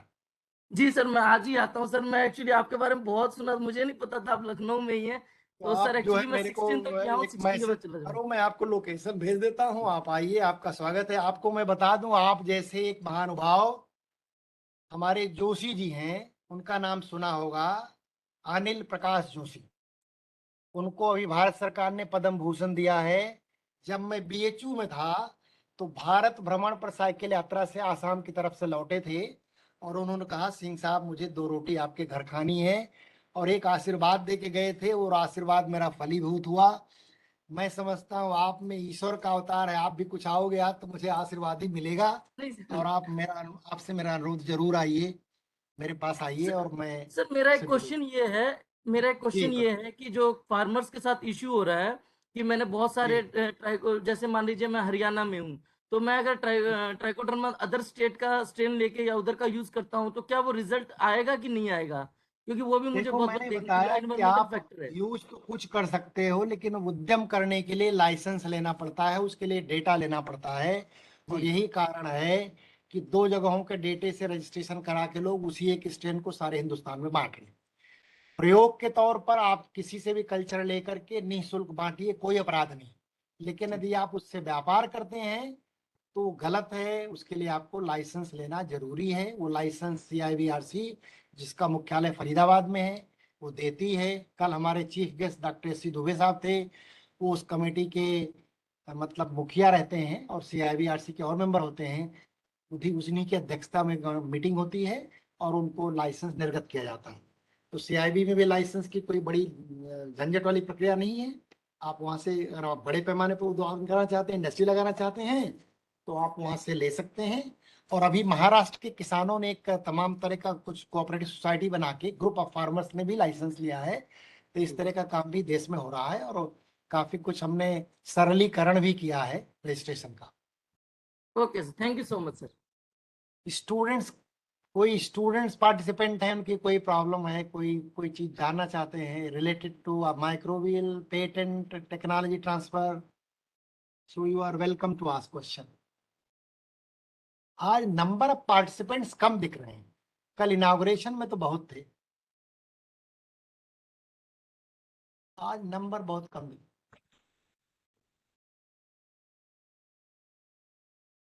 There is 131. क्या 100?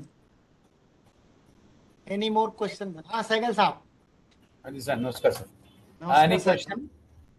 Any question from student or scientist? I'm expecting a question from student particularly. Yeah, yeah. Hello sir. Hello sir. Yes sir, बोलिए।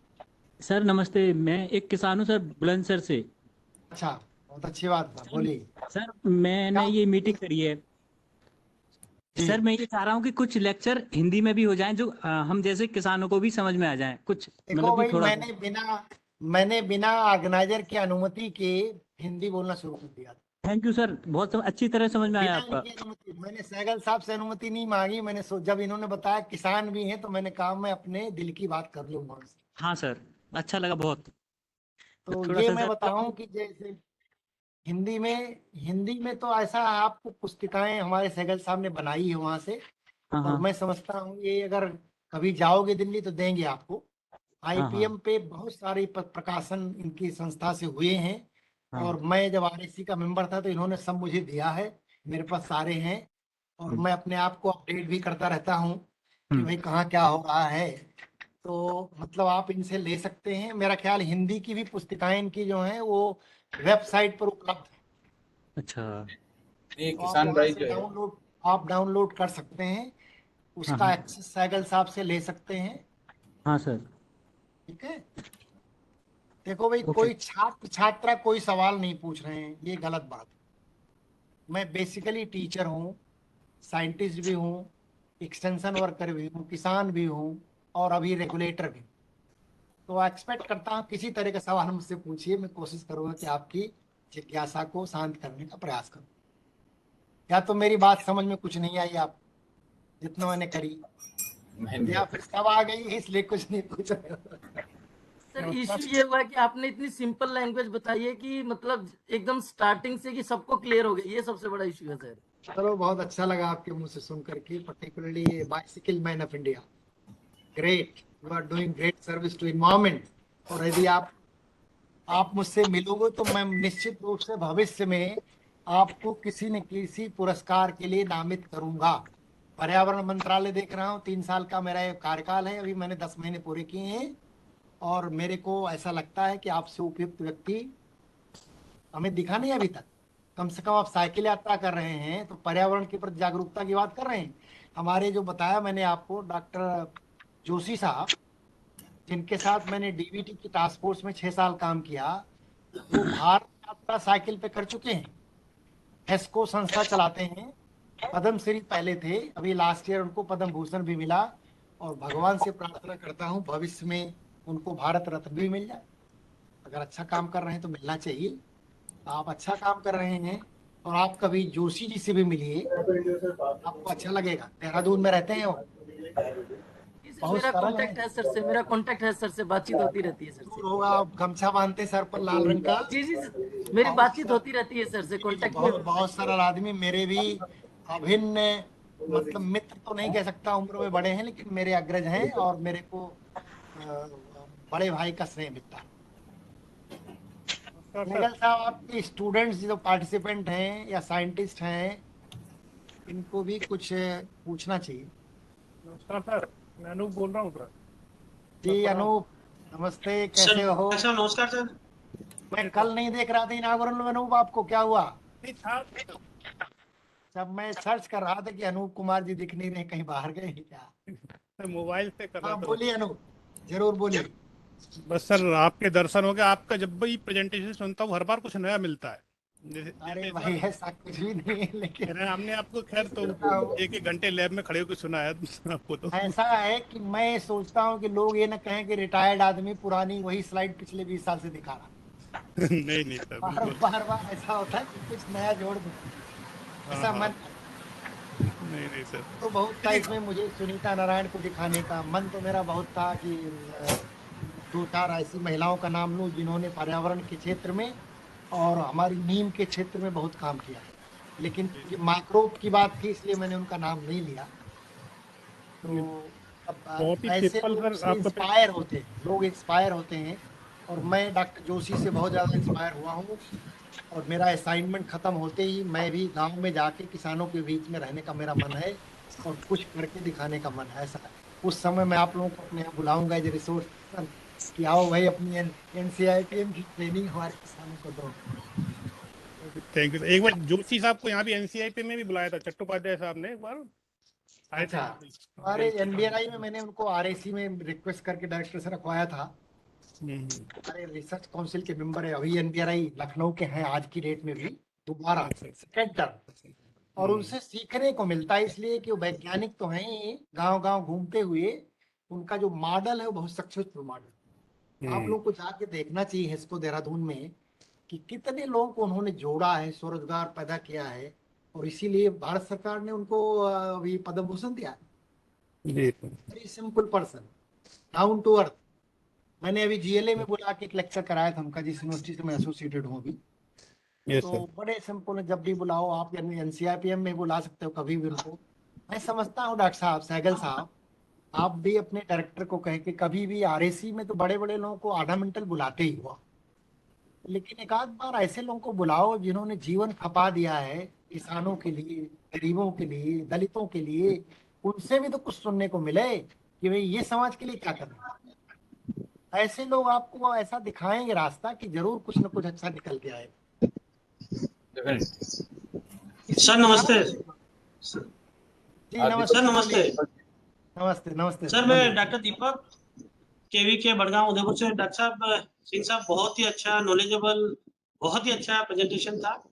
डॉक्टर सहगल साहब, आपको भी थैंक यू। सर मेरा प्रश्न ये था कि जो बेसिलस तुरंजिनसिस जो बीटी है, हाँ, तो ये फाल आर्मीवार्म के लिए सर इसकी क्या डोज है और क्या इफेक्टिव है, या सर, और दूसरा ये कि कॉमर्शियली ये मार्केट में अवेलेबल नहीं हो पा रहा है सर ये। कॉमर्शियली तो अवेलेबल बहुत सारी कंपनियां बना रही हैं, जी जी लेकिन मुझे आज के डेट में ये नहीं पता कि कौन सी कंपनी उत्तर प्रदेश में सप्लाई कर। अभी हो क्या गया है कि जी माइक्रोवियंस को प्रदेश सरकार कह रही किसानों को कि सीधे खरीदो, बिल जमा करो, पैसा ले लो। जी। दुकानों पे जाओ, मैं तो कई बार ऐसे दुकानों पे भी जाता हूँ, तो अब क्या है स्थिति कि दुकान पर बायो पेस्टिसाइड रखता ही नहीं है। आप जाओगे बायो पेस्टिसाइड मांगने, वो दे देगा केमिकल पेस्टिसाइड। तो यस सर। आईपीएम कैसे प्रमोट? हमें तो ये भी देखना है ना कि जो भी डीलर डिस्ट्रीब्यूटर हैं, तो राइट क्वालिटी का। अब आप बताओ कि आपको टेक्निकल पता है कि ये प्रोडक्ट चाहिए और मिल नहीं रहा। मैं एक अपना एक्सपीरियंस साझा करता हूँ कि हमारे माननीय कृषि मंत्री हुआ करते थे यस हुकुम सर। सिंह, पुरानी बात, तब मैं एनबीआरआई में वैज्ञानिक था। उनको चाहिए यस था कि गोबर को सड़ाने के लिए एक आईआरआई ने टेक्नोलॉजी डेवलप करी थी, वो थी यस एस्परजिलस नाइजर की, विनीता सेन जी थी। वो काली सेना और काली सिपाही नाम का दो प्रोडक्ट बनाया था किसी कंपनी ने। कृषि मंत्री महोदय ने अनुरोध किया कि मुझे वो कल्चर चाहिए। मैं आईआरआई गया, मैडम रिटायर हो गई थी, लेकिन वो कल्चर उपलब्ध हो गया, कल्चर कलेक्शन में था, और उनको दिया गया, और उन्होंने अपना बड़े पैमाने पर उगा करके गुआवा विल्ट के लिए और आम में भी कुछ लगी थी समस्या, उसके लिए उसका इस्तेमाल किया। यानी कृषि मंत्री को प्रोडक्ट नहीं मिल रहा है, तो आप तो एक साधारण किसान है, ये काम वो आपको एनसीआईपीएम के लोग बताएंगे, या यस सर। एनबीआई मऊ के लोग बताएंगे, या एनबीआई के डायरेक्टर का भी भाषण होगा। उनसे पूछिएगा कि मुझे राइट प्रोडक्ट कहाँ से मिलेगा। जहां तक मैं समझता हूं कि एक Indian institute of oil seed research में डॉक्टर विमला देवी जी हुआ करती थी, वो भी अब सुपरनेट हो गई हैं। उन्होंने इस टेक्नोलॉजी का विकास किया था, कई कंपनियों ने इसको लिया है, और उनसे भी यदि संपर्क हो तो आप उनसे पूछ सकते हैं कि ये प्रोडक्ट कहाँ से लें। अदरवाइज वेबसाइट पे भी जाके देख सकते हैं आप कि किस कंपनी का प्रोडक्ट है और कहाँ मिलेगा। आम दुकान पर तो नहीं मिलेगा, आम दुकान पर नहीं यस मिलेगा। सर। जी। जी सर, फाल आर्मीवार्म के लिए ये इफेक्टिव है? अब ये मैंने काम नहीं किया, मैं तो बताया ना कि मेरा तो मैं प्लांट पैथोलॉजी डोमेन है। ये हमारे जो यस सर। शिष्य शिष्य बैठे हैं वो आपको डॉक्टर साहब ये बताएंगे। सर ये इफेक्टिव है। इफेक्टिव है ना हाँ अनुज सर। जी? ठीक। हाँ जी, हाँ हाँ, जी सर। तो एनसीआईपीएम में ये लोग बहुत अच्छा काम कर रहे हैं, और हमारे सिंह साहब उनका इनिशियल भूल रहा हूँ, जिन्होंने लाइफ ट्रैप और उसका विकास किया है, पेटेंट। एस के सिंह, सुरेंद्र एस कुमार के सिंह। सिंह, या तो आप उनको भी संपर्क करके उनसे भी ले सकते हैं। पूरी सूचनाएं वहां से मिल जाएंगी आप। Thank you sir, thank you for nice presentation. Thank you. Thank you, Thank you, sir. sir. Now we have next speaker is ready. या What? Thank you sir, Sehgal Thank साहब, you. Thank you so much Thank for you for giving me sparing the time, opportunity. sir. Thank you very much. Thank you sir. Thank you, great. Friends, you have this very important lecture you have heard. Really, very. If you want to implement IPM, this basic knowledge you must have with you, and also give to your farmers. And now I hope in coming days it will be the day of a talk. We have to follow this. So thank you very much for sparing, sir, valuable time. And next we have another important lecture, that is a newer formulation for IPM. And this lecture will be delivered by Dr. N.A. Shakil. Dr. Shakil, are you there? Dr. Shakil. Yeah, I'm there. I'm there. Okay. We have with another lecture by Dr. Najam Akhtar Shakil.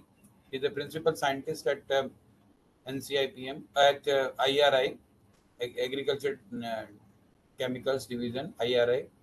Dr. Shakil did his graduation from PhD from from Delhi University, and then he did postdoctorate from the USA, and then he joined the ICR at IGFRI, and then he got transferred to IRI, and since then he's working in IRI. He has a number of patents. He's a man of, just like you are hearing, biopesticide formulation expert. Dr. Shakil is also a man of formulation, known for the formulation in the whole country. Dr. Shakil has a very strong biodata and has a number of patents in his credit, as well as number of research paper. He has published number of awards. He has received. He is a recipient of many awards. One of the most important thing which in his credit is that already he has conducted. He was the organizer or convener for the two IUPAC uh, conferences in India. But the most important is now he is the convener for another international congress. I hope this international congress of IPSC will be held for the first time in India, and in Asia it is second. In Japan is the one, and the India is the second. And Dr. Shakil and his another colleague, Dr. Jitendra Kumar, put lot of efforts to give this credit to India. And Dr. Shakil has a number of MSc PhD students, and many of his PhD students has the PM Fellowship Award. Um, he's one of the best teacher we find in the IRI. So I don't take much time, and request Dr. Shakil to share his experiences on the newer formulation on this one. And sorry for little delay. That's okay, Dr. Saigal. It's all fine because when there is when someone speaks and then when there are questions, the speaker also gets motivated. So that's okay. It takes. And I'll be speaking on, as Dr. Saigal said, new formulations. Let me share. Where exactly?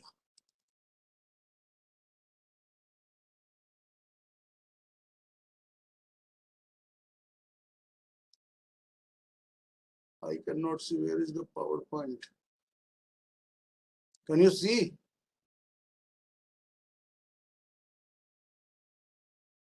No, sir. Now see, now see. Because I get हाँ, you doctor cannot Shakeel, see. हाँ, दिख रहा है आप slide mode में कर लो बेटा. एक मिनट दिख रहा है क्या? हाँ, मुझे दिख तो रहा नहीं है, दिख रहा. स्लाइड मोड में कन्वर्ट करते हैं. अरे ठीक sir, share it again. Is it visible? No, not now.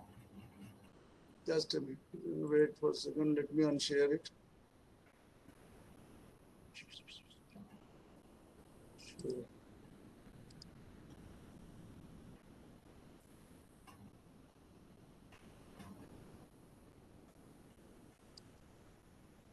Oh, can you see it?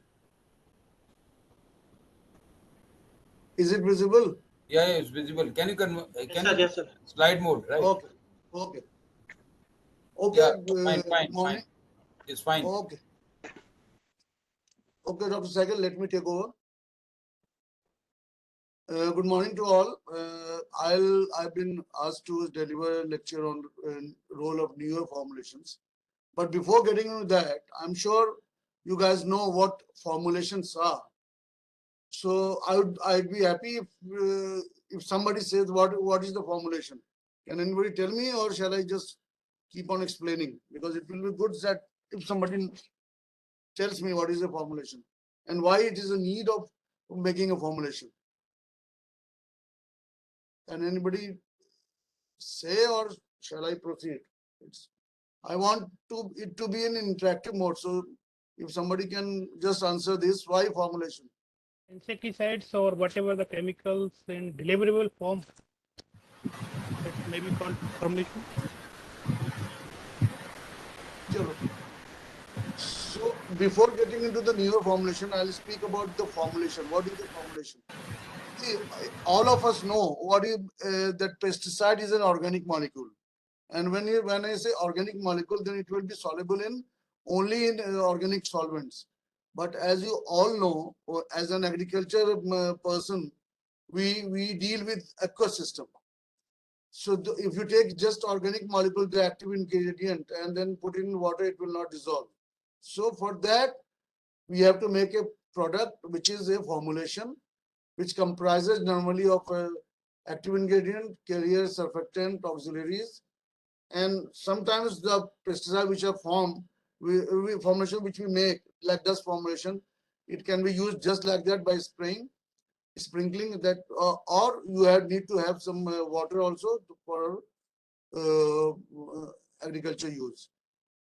And as other points are, before formulation are used because it has to be soluble in water, and the performance has to be checked in terms of its interaction with target and non-target mechanism or organisms, and also its effect on the environment. So that is how the formulation, and as I told you, these are the basic things of pesticide formulation: active ingredient, carrier, surfactant, and out of which, apart from active ingredient, suppose you are having hexaconazole, so that is essential. But then carrier is also essential because it has to move in the system, and surfactant is also a very key component, for making a formulation. So they are of different types. Amphiphilic, what it does, it increases solubility of the active ingredient. Solubility, I mean, it cannot make the active ingredient soluble in water, but it will make it available to the ecosystem. And then it also, what it does is absorbs, and orientation is always at the interface of the pesticide, at the interface of the surface. So these surfactants help in bringing the pesticide molecule at the surface for better efficacy. And it also helps in making the micelle, which I'll be explaining later in terms when I speak about nanoformulation. So what it does, it reduces interfacial tension and then increases emulsification, spreading, dispersing. All these are required for the pesticide to be applied in an agriculture field. These are some of the other benefits of surfactants. And we have 4 types of surfactants, anionic, cationic, nanoionic, and amphoteric, which is nothing but amphiphilic. So based on this, formulations, old-fashioned formulations have been made, and these are some of the examples of surfactants. So what it does, once you have a formulation of a particular active ingredient, it helps in proper application, proper dosage, and then target crop is covered properly, and the mass and momentum of the product, which are vital factors, it helps in application. So what it does, it increases the effectiveness, safety feature, because organic molecule per se is very toxic, so it increases the safety, improves the safety features. Handling, because some pesticides, if you touch by hand, it can give you irritation, skin irritation, hazard. So it also helps in handling of the pesticides and need-based application. Whatever type, sometimes you want to, if you just want to spread the dust, you can make a dust formulation. If you want a emulsifiable concentrate to mix in water and then spray, you can have. So all these things are, and this is the classification. You can see solid, we have powder, granule, polymer, So if you have a dust, you don't need any diluent. Similarly, all these examples, liquid, we have solution, emulsion, suspension, suspo emulsion. So for that, don't need, you just need water to apply. And these are the international formulation codes of different types of formulation which is available in the market. Now, when you see, okay, before getting into new formulation, why control release? I already explained what are the benefits of making a formulation. And these are some of the methods through which control release formulations have been made. Encapsulation, entrapping in a matrix, use of adsorptive carriers, hollow fibers, all these things. And these are the materials which have been used for making control release formulations of active ingredients, which are some, you see, it will be natural, some are synthetic. So whatever you saw or what I spoke just now, you must have noticed that you need surfactant, you need a carrier, you need auxiliaries, you need stickers and binders to make a formulation. That is the old-fashioned conventional formulations. What I am going to speak about is innovative formulation where the requirement of all these auxiliaries is no longer there, and the nanoparticles which have been developed itself acts both as a carrier and a sticker and binder and surfactants as well. So we all know everybody is joining the bandwagon of doing work on nanotechnology because it is basically an effective bridge between bulk and bulk material and atomic material. Bulk material, when I say, like a cable is a bulk material, so it will have a constant physical property. But whenever you convert a particular compound or particular metal or substance into nano, the property drastically changes, and they have unique properties. For example, these are some of the examples which I think copper becomes transparent, platinum gets catalytic properties. So normal gold you can wear in your hair as a earrings, but the moment you make it nano, it becomes a liquid. So these are the benefits of having the nano technology into bulk material, or the property changes. And when we talk about nanomaterials, it is nothing but it is based on the nanomaterials which is synthesized or developed into a nanoparticle, and the range is typically between 1 to 100 nanometer. What it does, the lower the size, smaller the size, the surface area increases. So basically, once you have a nano formulation, the surface area to volume ratio increases. So which gives a larger spreading of that particular active ingredient. So what is the important application to develop novel products? And also because a lot of things have been told about chemical pesticides and how it is affecting the environment, or repeated sprays of chemical pesticides is degrading the soil. So once you have this nano formulation, what it does is it reduces the number of sprays, and also the moment you reduce the number of sprays, the load of the pesticide on the soil or environment decreases. So we can say that these formulations are environmentally benign. So what I'll be speaking on in this lecture is, first we will develop a polymer and how this can be utilized as nanoparticles. Then if we are claiming that it is a nanoparticle, we have to determine the size. Then these nanoparticles will be developed to make a formulation. And once you have the formulations, you have to see whether the pesticide which is there in the nanoparticle, can that be released? And if it is released, whether it is better than the commercially available formulation. So these are the outlines on which I am working. And once we come to development, we have taken this during my PhD at University of Massachusetts, we have taken this idea from drug delivery. Since 1960s, these polymers have been used for drug delivery, and of the polymers is polyethylene glycol, which is PEG, which has been used for drug encapsulation. And when we have this type of polymers, these are different types of drug delivery system which have been utilized in drugs. We will be focusing more on micelle formulations, micelle formations.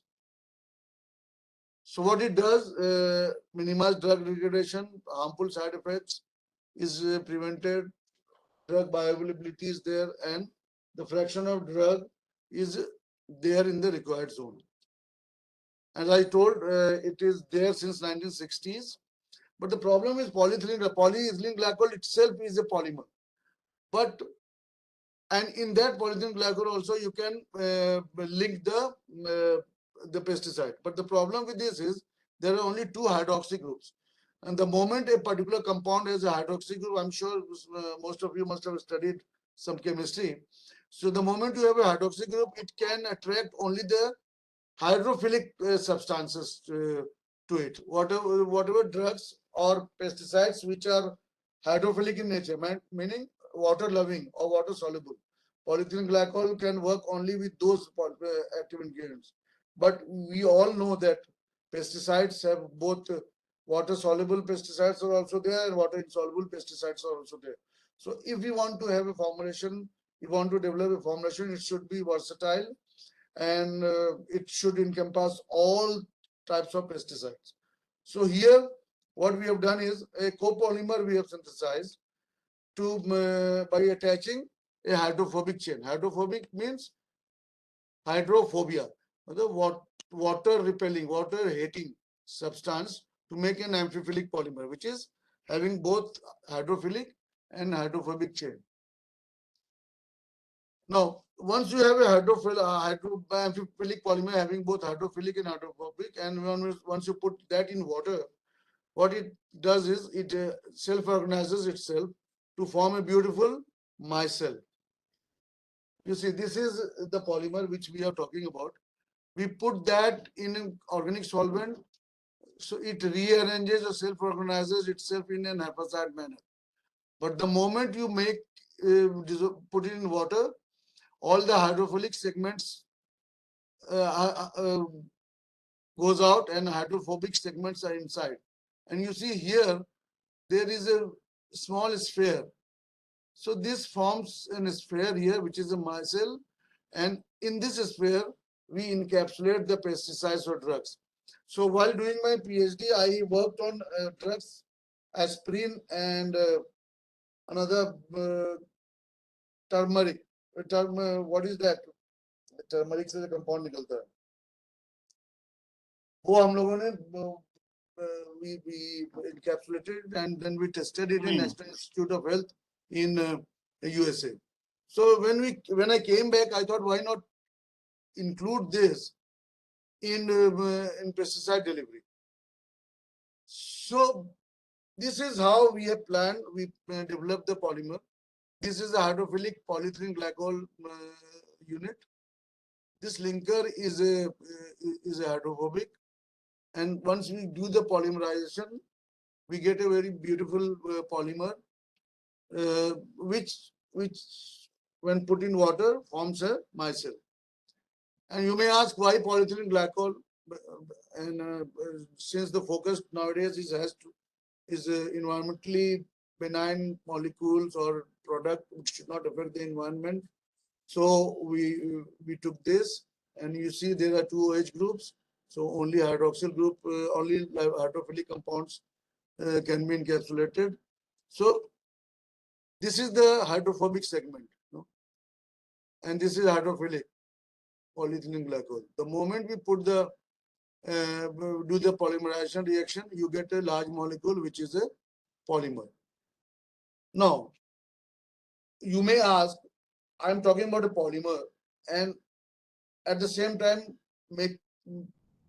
calling it as a nanoparticle also.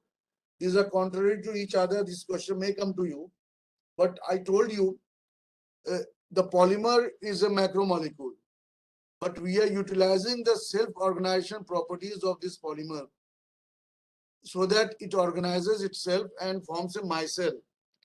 This micelle, which is the radius. When you determine the radius of this sphere, it comes in a nano range. So never say, or if somebody says that nanopolymers, there is nothing called nanopolymers. It is the property of a polymer, of a certain type of polymer, which dissolving in water forms a micelle, and the radius of that micelle is within the nano range. So that's how we utilize this. And then we functionalize this polymer also.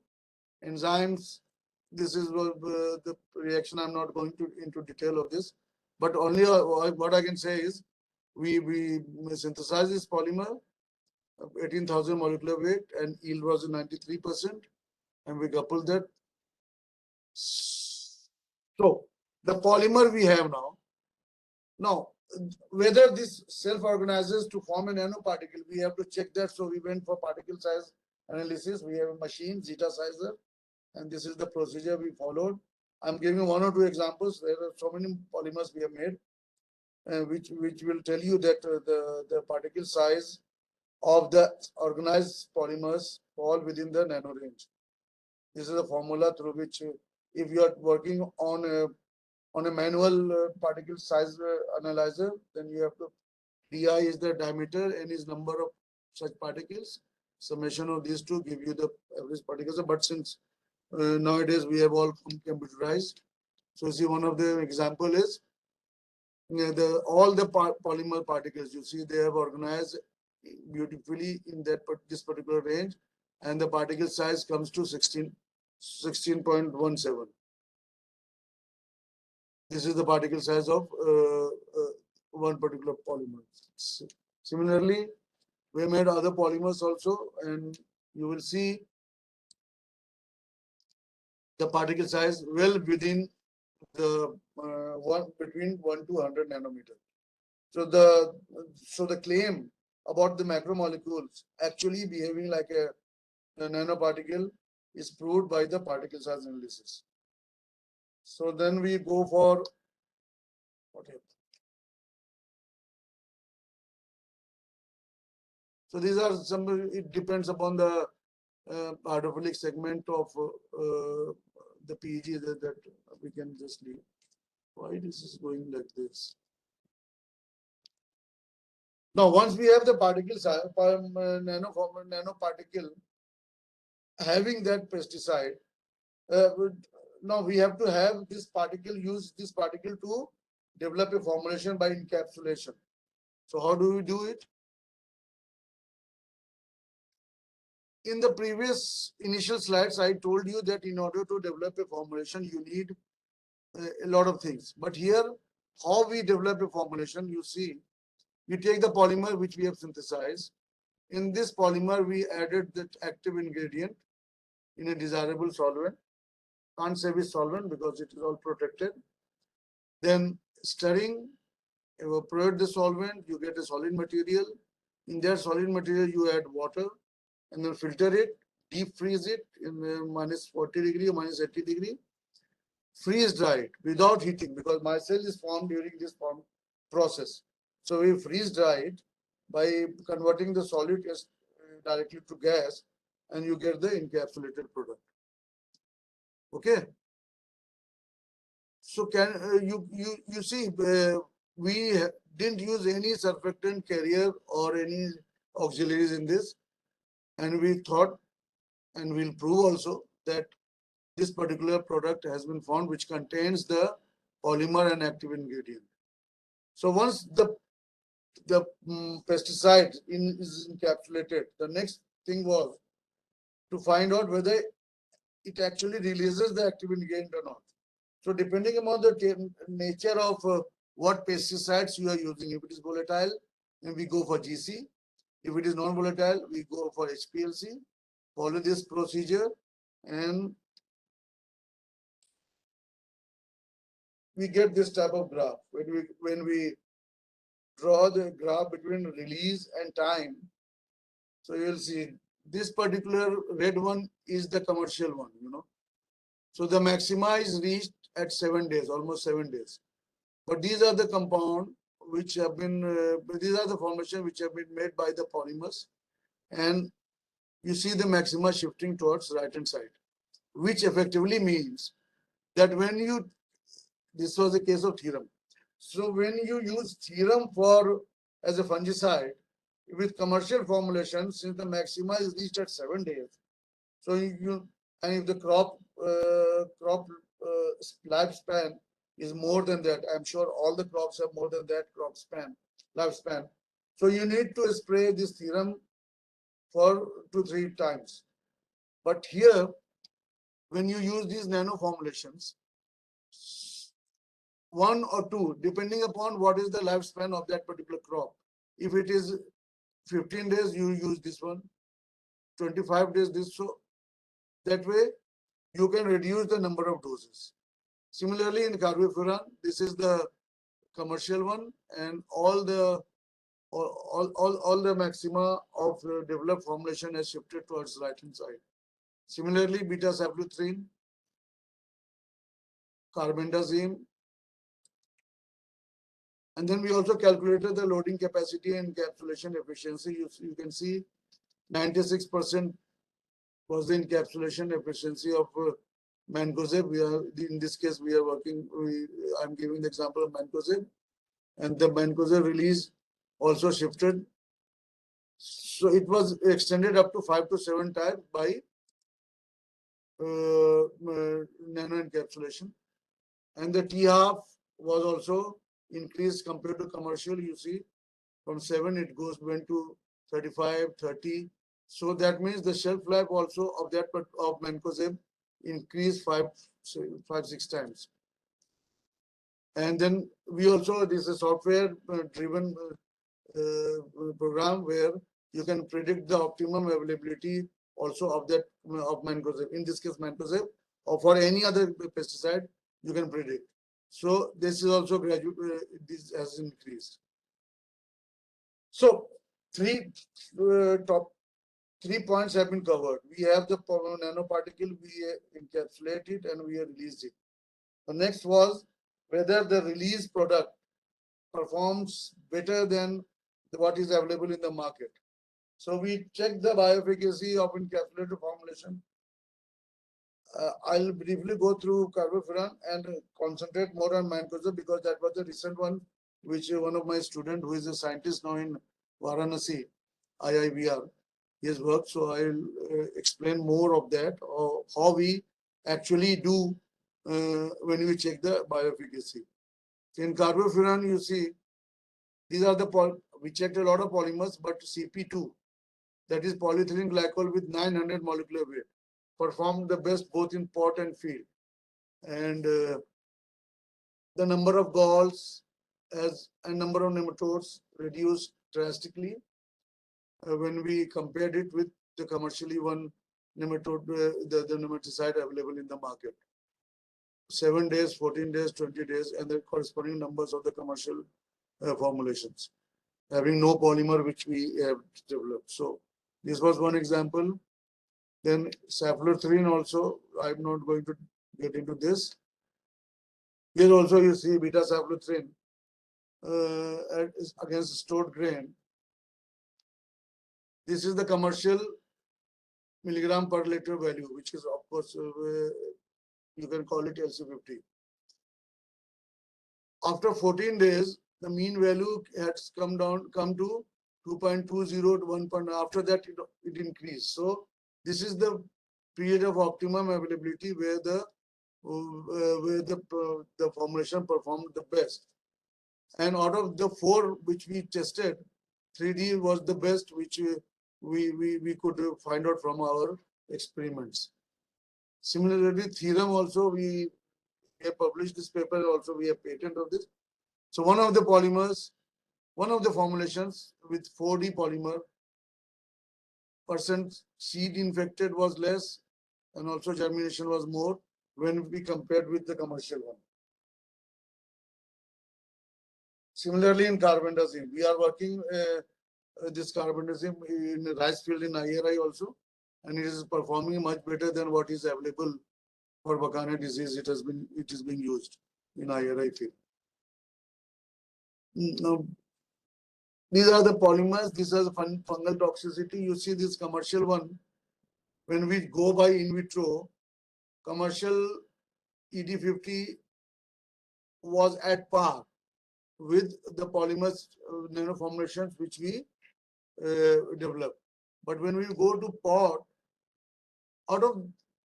based on the in vitro, we could identify 5-6 nanoformulations which perform at par with the commercially available one. However, the benefit of developed formulation was that it offered slow release.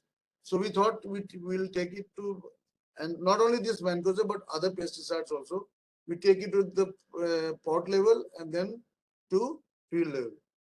So then we went for this evaluation in pot with it against early blight, following this package with this procedure. And see, there is a drastic change when we see actually this in pot experiment. The number of infected leaflets, sorry, let me go back. Infected leaflets of the developed nano formulation was much less compared to the commercial one. Both at 12.5 ppm. This is a recommended dose, by the way, of the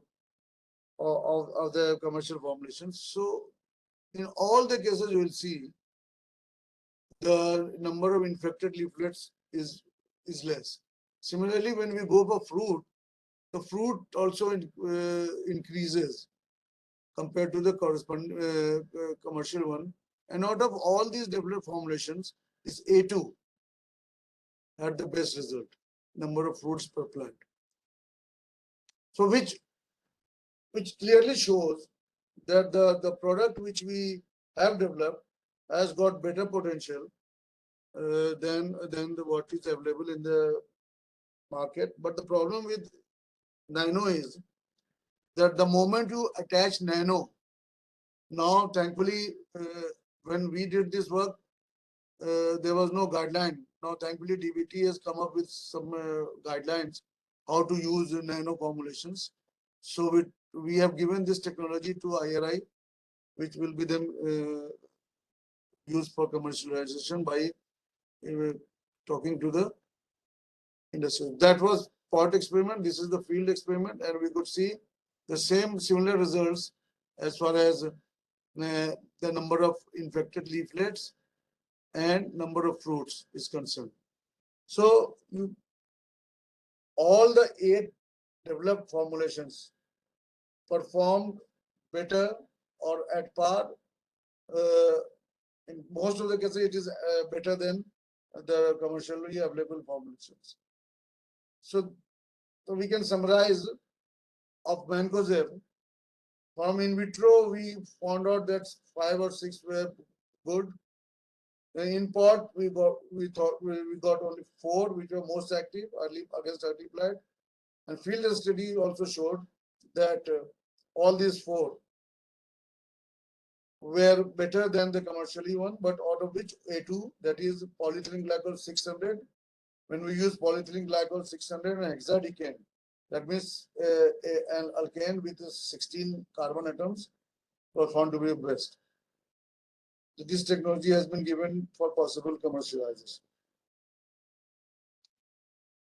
And we also calculated the size after encapsulation. So what happens when sometimes one may ask that, okay, the polymer is in nano range, but once you put curcumin, that there is turmeric compound or carbofuran or azadirachtin, whether the size remains in the nano range. So we have checked that also, because these are one of the questions when we file the patent, they ask this question. So we calculated the radius of gyration of this also.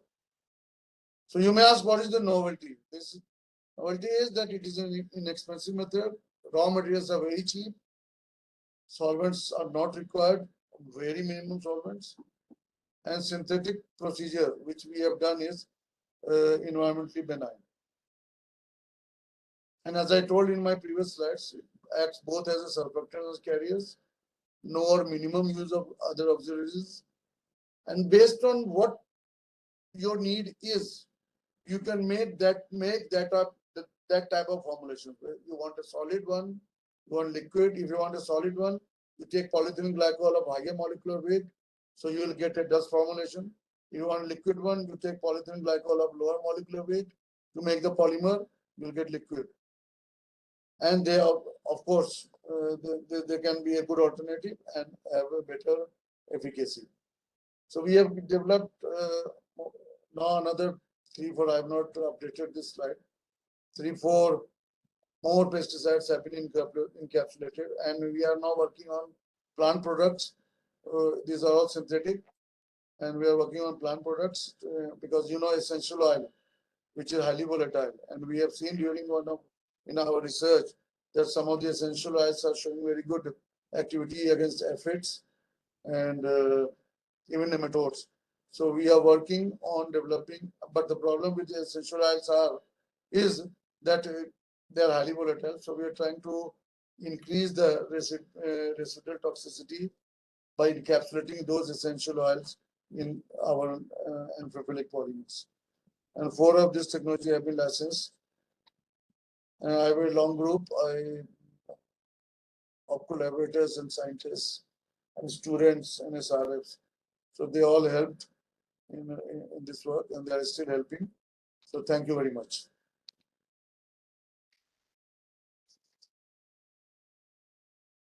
Dr. Mukesh, are you there? Sir, I'm here. I would appreciate if somebody pose some query on this, because I know it is heavy because you guys are from biology background, but I'm sure some questions must be coming up in your mind. So I'll be happy to answer that.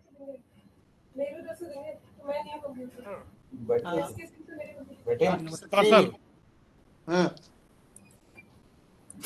Yeah, Dr. Sahgal, I have just a simple query. Dr. Sakil, you mentioned that DBT has formulated a guideline for nano-based formulations. There are nano fertilizers, nano pesticide, nano biopesticide, nano inoculant, nano biostimulant also they are there. But do you have any idea whether these products are registered with CIVRC or FPO? No, not now, not until now. That is the problem. We sold our technology 4 years ago, 4 or 5 years ago, but the company has come. See, in the world, there was only one plant growth regulator, which came in the market by DuPont. But that was also not in India, but I'm talking about the world scenario. But that has also been withdrawn because it was not very effective at that time. Even sir, I just see even ICAR transfer one technology from Kadiri Jodhpur to a company based in Hyderabad. I know about that. You may be knowing that. It was by Tarafdar. Yeah, Tarafdar. Dr. Gary Harman from Cornell University, USA, he has developed a product where he says 5 to 10 milligram per hectare of seed is sufficient. So, but he has not mentioned whether it is a nanoparticle based formulation or a live microbe or a secondary metabolite. So, what is your opinion? Such a small amount, like 5 to 10 milligram per hectare of seed treatment, recommended by Professor Gary Harman, who is authority, on trichoderma globally. I tried to know, but he declined to answer this question. No. What is your experience of working on nano? You had been trained in US. So, do you think that they hide something in patent and say that the Professor Singh, if you ask all the details, I will also not share. But let me tell you, if it's a small amount, he is claiming, that means, can I request others to mute themselves? Everybody is speaking. I mean, there's no point talking to Raghavendra. You please mute yourself. Grass talk is going on. So many Sir, people are just. yeah. I want your, just No, comment on I'll tell you, if he's claiming that small amount, so it has got to do something with the with the encapsulation efficiency. No, the encapsulation, he must be using a formulation, right? So that. Yeah, that's true. encapsulation can be micro. पहले हम लोग macro use करते थे, अब micro और अब nano पर आ गए. So nano, now that DBT, we have seen during our research that one-time spray, since it is nano as well as slow release, so one-time spray in okra, it was perfect. No need to compared to the commercial. So that means when he's, and our dosage was also very less, for your information. So when you talk about the trichoderma person, I'm sure he must have got something to do with encapsulation and development of formulation, so that particular. In fact, he never said I was in his lab, but that particular area he was not allowing anybody to visit. So it's my apprehension that must be nano-based formulation. That is why this Sure, low it has amount. got something to do with newer formulation, doctor. Yeah, right. Sir, what is your opinion about nano urea, which has been launched by IFCO? I should not comment on that because urea itself is a water soluble thing. Water soluble, yeah. Water soluble. So IP public you domain talk about nano. See, I'll tell you. I'm record कर रहे हो क्या मुकेश? नहीं, This is a very no. this is a very tricky question, and we talk about neem coated urea and nano urea. I'm talking to authority of nano. My student also did PhD on nano. I produced 4 or 5 good papers, but I'm not convinced. Only because of that, the CIB is not allowing any product. So why should I do research on that? Dr. Saab, simple सी बात है. Urea is water soluble. You are claiming nano urea. So nano will work only when you put that in water. Water में जाते वो nano कहाँ रहा? That is $1 million question I want to जाते ask. nano कहाँ रहा वो? So let me not say much on in a public platform. You can take my number with Mukesh. Maybe we can talk later. Sure, sir. I will personally meet you in Delhi once I visit. Please. मैं जहाँ मुकेश बैठते हैं ना, उनके ऊपर ही मैं बैठता हूँ. अरे वाह साहब, फिर क्या है? फिर तो इनके पास तो आता ही नहीं. ठीक है डॉक्टर साहब. Thank you, doctor. अब आइए. Then I'll explain all about neem coated urea, nano urea, or everything. I'll explain everything to you. Thank you, sir. Thank you so much. Thank you. Wonderful presentation. Thank you. Thank you. Students, you don't have any query? Sir, good morning, sir. Well, good afternoon. Good afternoon, sir. Sir, actually, for using nano. You are from Banana? You are from NRC Banana? Yes, sir. Yes, sir. Yes, sir. How is Ravi doing? Ravi, sir, he is there, sir. Ravi, how is he doing? He is fine, sir. Fine. Tell him that I inquired about him. Okay? Okay, yeah. sir. Definitely. Okay, tell me the question. Actually, the nano formulation also having some of the disadvantages. I read some of the paper also. If you are using some silver net, I can't hear you. Can you speak a little louder? Or if somebody has heard, can you explain? What is the question? Using nano formulation, some of the problem is there, like that I was seeing some paper. Silver nitrate, if anybody using silver nitrate, it is having some problem. What are the disadvantages for using nano formulation, sir? See, silver nitrate, let me put this. Silver nitrate is an inorganic polymer, okay? Yes, sir. We are talking about organic polymers. So, nano silver people are using as a fungicide, right? Yes, sir. I don't know. Can you hear me? Yes, sir, I am hearing you. Now I can also hear you. So they must, as a fungicide, people are using nano silver and nano gold and other things. Yes, so your question was it is creating a problem. That's what your question was. Yes, sir. What is your question? Silver nitrate, the gold, if you are using for making nano formulation, it is having some problem. What problem?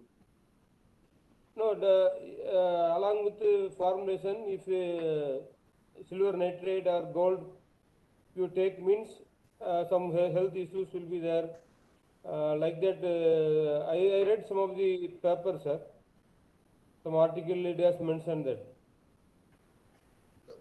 See, there may be, first of all, the method of synthesis is a big issue, you know, in preparing silver and gold nanoparticles. So people are using plant extracts to make these nanoparticles.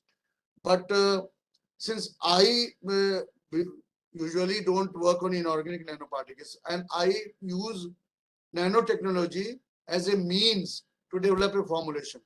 So I won't be able to answer this. You will have to, and there I'm sure there must be a problem when that gold or silver is deposited on the soil. I'm sure it must be. But my work is basically to develop a formulation, new formulation, a smaller form where the dose of the pesticides can be reduced in the environment. So for silver, I think Tarafdar, he and another Arunab Goswami, they have worked on that. Arunab, they have worked on that in Calcutta. So if you want, I can give the email IDs because they are all good friends. I have got email IDs of them. I can share it with you. Oh, you can Dr. ask them. Afsar Ahmed too, sir, has done very good work on this. Afsar Ahmed is also. He now NCL moved Pune. to Aligarh Muslim University. NCL में थे ना पहले वो NCL Yeah, Pune yeah. में. 20 years he was in NCL, but now he has moved to Aligarh Muslim University. Okay, sir. I will discuss. Thank you. Thank you.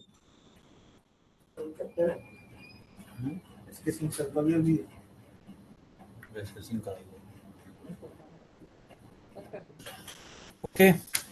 If there is no other question, we thank Dr. Shakil. Thank you for his valuable time in sparing this. I hope in future also we will bend upon you for the. Thank you very much, Dr. Shakil. Thank you. Now, friends, for utilizing the time, we will have another lecture here, a small lecture that is important tools of NIIPM by Dr. Surinder Kumar Singh. I hope Dr. Singh is there.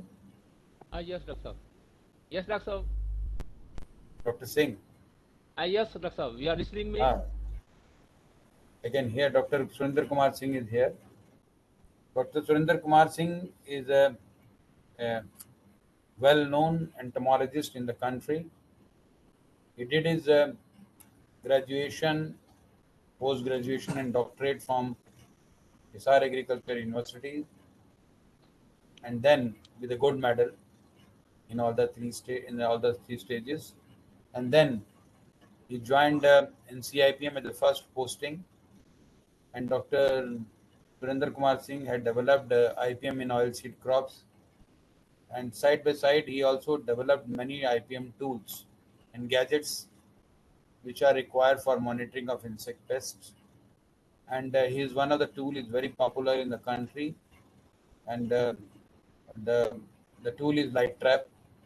This was commercialized by two companies. One is the Light Trap, another is we have the Nagarjun, and we have earned a lot of crores of rupees as a royalty, and is very popular among the farmer. And this has a very good efficiency. Therefore, Dr. Singh has the patent. He have been granted 6-7 patent in his for his tools. So I don't take much time, and I request Dr. Surinder Kumar Singh to share his experiences on the IPM tools and gadgets for monitoring of the insect pest. Dr. Singh, please. Thank you, Dr. Sagar. Good afternoon, dear participant and dignitaries. Dr. H.P. Singh. साहब की आवाज कम आ रही थोड़ी. Hello, Doctor. You are listening me, Doctor. My voice is coming, sir. आ रही है कम आ रही थोड़ी. सही है. Okay, fine, fine, fine.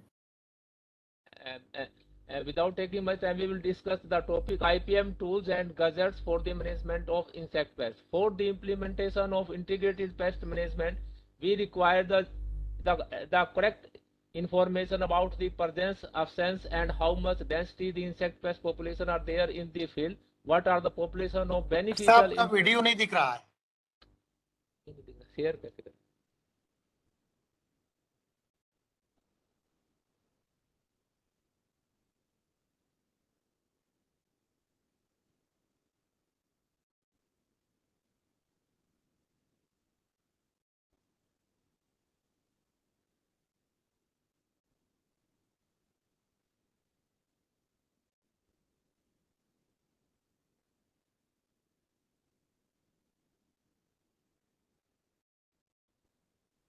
Screen में कोई प्रॉब्लम नहीं सर, केवल आपका वीडियो ऑन करना है. आपको स्क्रीन तो क्लियर हो रहा है प्रॉपर, कोई कुछ वीडियो ऑन करना है.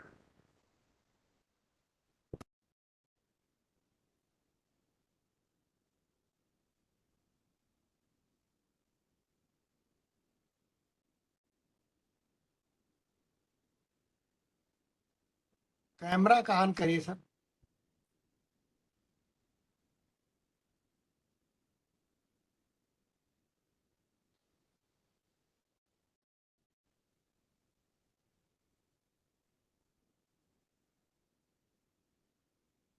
Sir, it is visible, sir. आपकी स्लाइड दिखाई दे रही है. Visible. Screen is visible, but you are not visible. We want to see you. Okay. Still in original beard, or you have removed that. आपके वहां से देखिए. अरे नहीं, क्या ऐसे ही स्लाइड देखो, बाद में दिखाएंगे. If you want to see, you will come back to my Singh साहब को भी देखना चाह रहे हैं ना. I hope Dr. Singh, you can start sharing. Your slides are visible.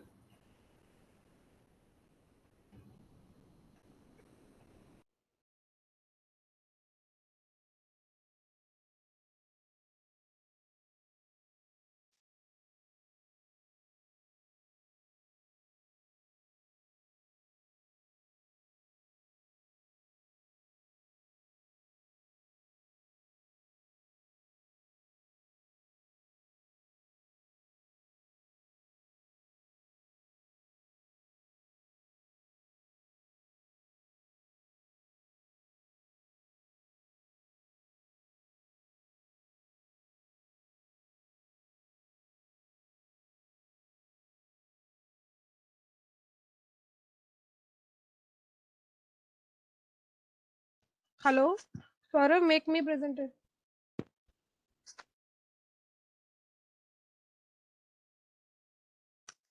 Hello, Saurav. हाँ डॉक्टर का क्या? Saurav, make me presenter. Doctor Rekha को प्रेजेंटर बना. Done ma'am. डन.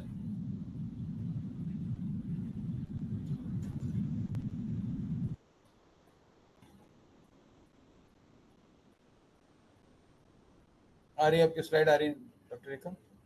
हाँ जी sir. Fine, fine. I hope you can go ahead.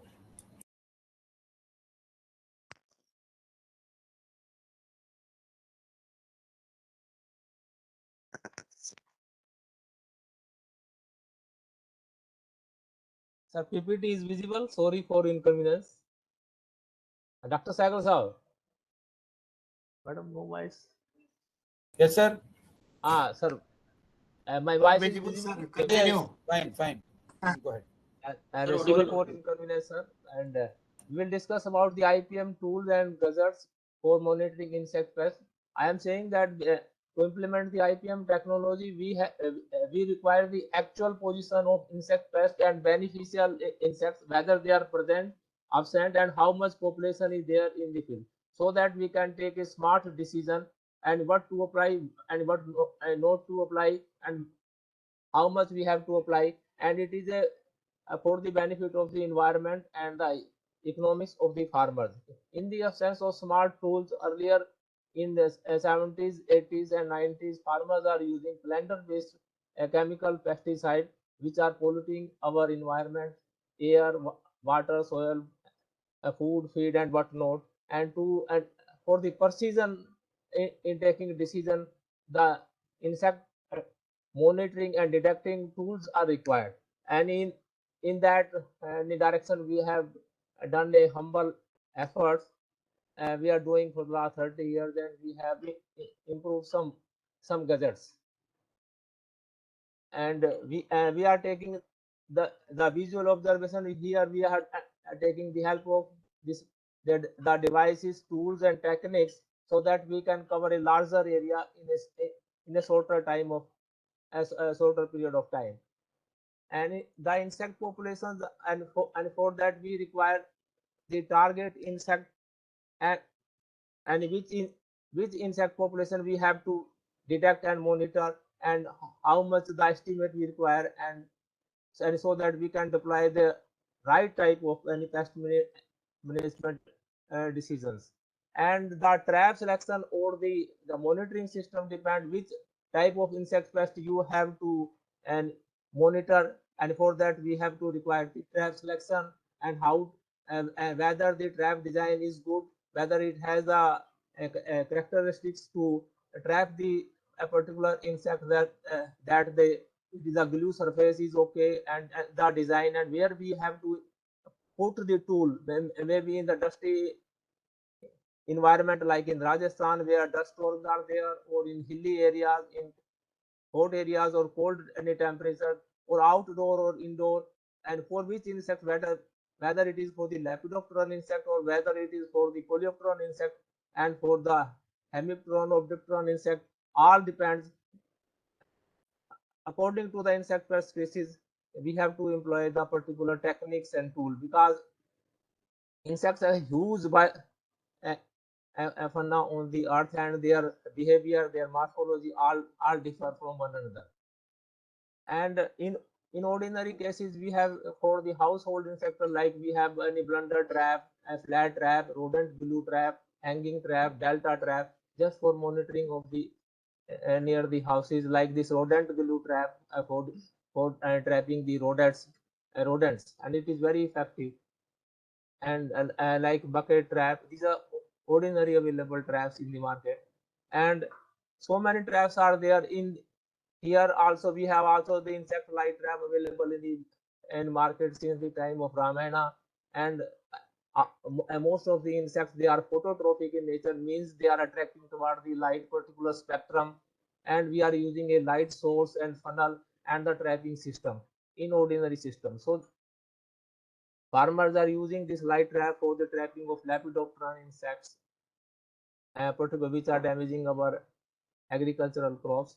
And in the absence of a particular the technique, farmers earlier are using very huge quantity of chemical pesticide. As I have told earlier, it is polluting our environment. And this ordinary insect light trap is simple, a light bulb, funnel, and a container, and it attracts all the insects. They are from the funnel, they are coming to the collection chamber, and all were killed. And this light trap, ordinary light trap, has been used in many crops like paddy to trap this much insect pest. Earlier in cotton, ordinary cotton, these are insect pests which were trapped by the light trap. Ordinary this pulse crops, maize crop, groundnut, soybean, sugarcane, sorghum, and this date palm, and the plantation crops, nurseries, forestry, and the polyphagous pest. The list is very big for the fruit crops, vegetable crops. All these insects were trapped by the ordinary light trap. But the limitation was there because it is attracting both the harmful insect pest as well as the natural enemies or non-targeted insect pest. Our earth is, we have very large population of non-targeted insect pests as well as beneficial insect. Therefore, while detecting or monitoring or mass trapping harmful insect pests, it is not desirable to trap and kill the beneficial insects or the non-targeted insect pests, because they are not damaging our crops. On the other hand side, they are useful, they are beneficial. We have large number of any parastoid, egg parastoid, larval parastoid, and non-target and pollinators. Why to kill them? And just to trap and mask and monitor the harmful insect pest. And these are the beneficial insects damaging the uh, harmful. These are beneficial insect damaging the harmful insect present in the field. In a study, we came to know and more than 68,000 species of parastoids are known to the science, and this is just the ice tip. Mean only we know 10% of the available parastoid in the nature. Rest still has to be identified. I mean to say we have large number of beneficial and non-targeted insects in the agro ecosystems, and we cannot it is not desirable to kill them while trapping the harmful insect pest. Therefore, at NCIPM we have done modification in the ordinary light trap so that we can save some of the beneficial insects, and it is a value addition to the traditional knowledge. We have improved this one, and we have made the filter chamber porous, and we have made the collection chamber in circular shape. Then we have further improved. We have make this collection chamber in the funnel shape so that we can assemble at the site, and so that it is easy for transportation and easy to install in the field. And this is again actually the insect pest complex varies from one crop to another. If you see the ordinary cotton, non-bt cotton earlier, you see the pest complex. This hoppers will come at the initial stage, then bollworm comes at the last stage. I mean to say within the crop agro ecosystem, the insect size varies from very small size to bigger size. And if you go from across different any crops, the fauna of insects size varies, and it also varies from rabi and kharif crops to rabi crops and summer crops. I mean to say huge number of insect fauna is there, their sizes vary. A simple light trap cannot be used in all these situations.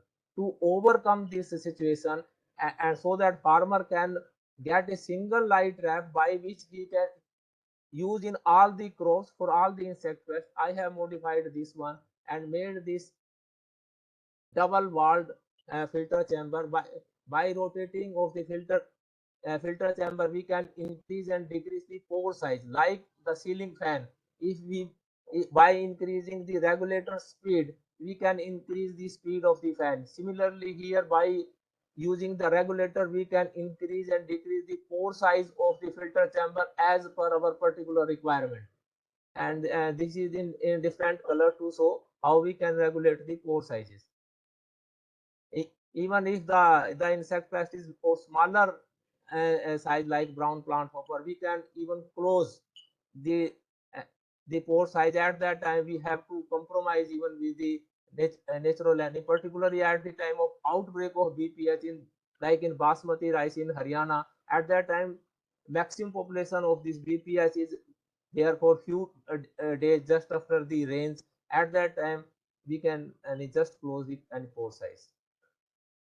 Actually I have to give lecture to different audience like farmers, and they are asking me, sir, this caterpillar is damaging to our crop. How this caterpillar is coming to the light trap? It does not have the wings. To just for their knowledge, sir, the insect has a complete life cycle from egg to larva to pupa, then adults. We are targeting the adult, male and female.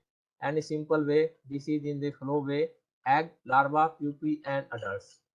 And in the adult stage we are catching. Once adult is both male and female, there is no further generation in the field, and their population will be reduced in the coming seasons.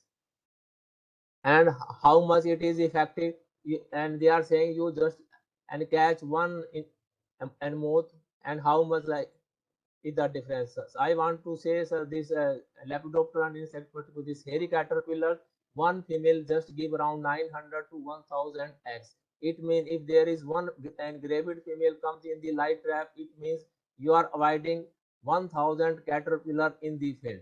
If early in the season we can and trap them, their population may be reduced, or it gives an indication whether this Lepidoptera, the emergence of the pest in the field is how much the population will be there, it will give an indications. And it is a very simple. It is we are using the light source is a mercury bulb and funnel, buffer, and insect collection chamber, and body is made of plastic because we have to install this in the field where there is rusting, there is dust storm, and it is light in weight. We can use it. There are different specifications. We have made this one, and we as after the sunset, it has to be installed one light trap per hectare.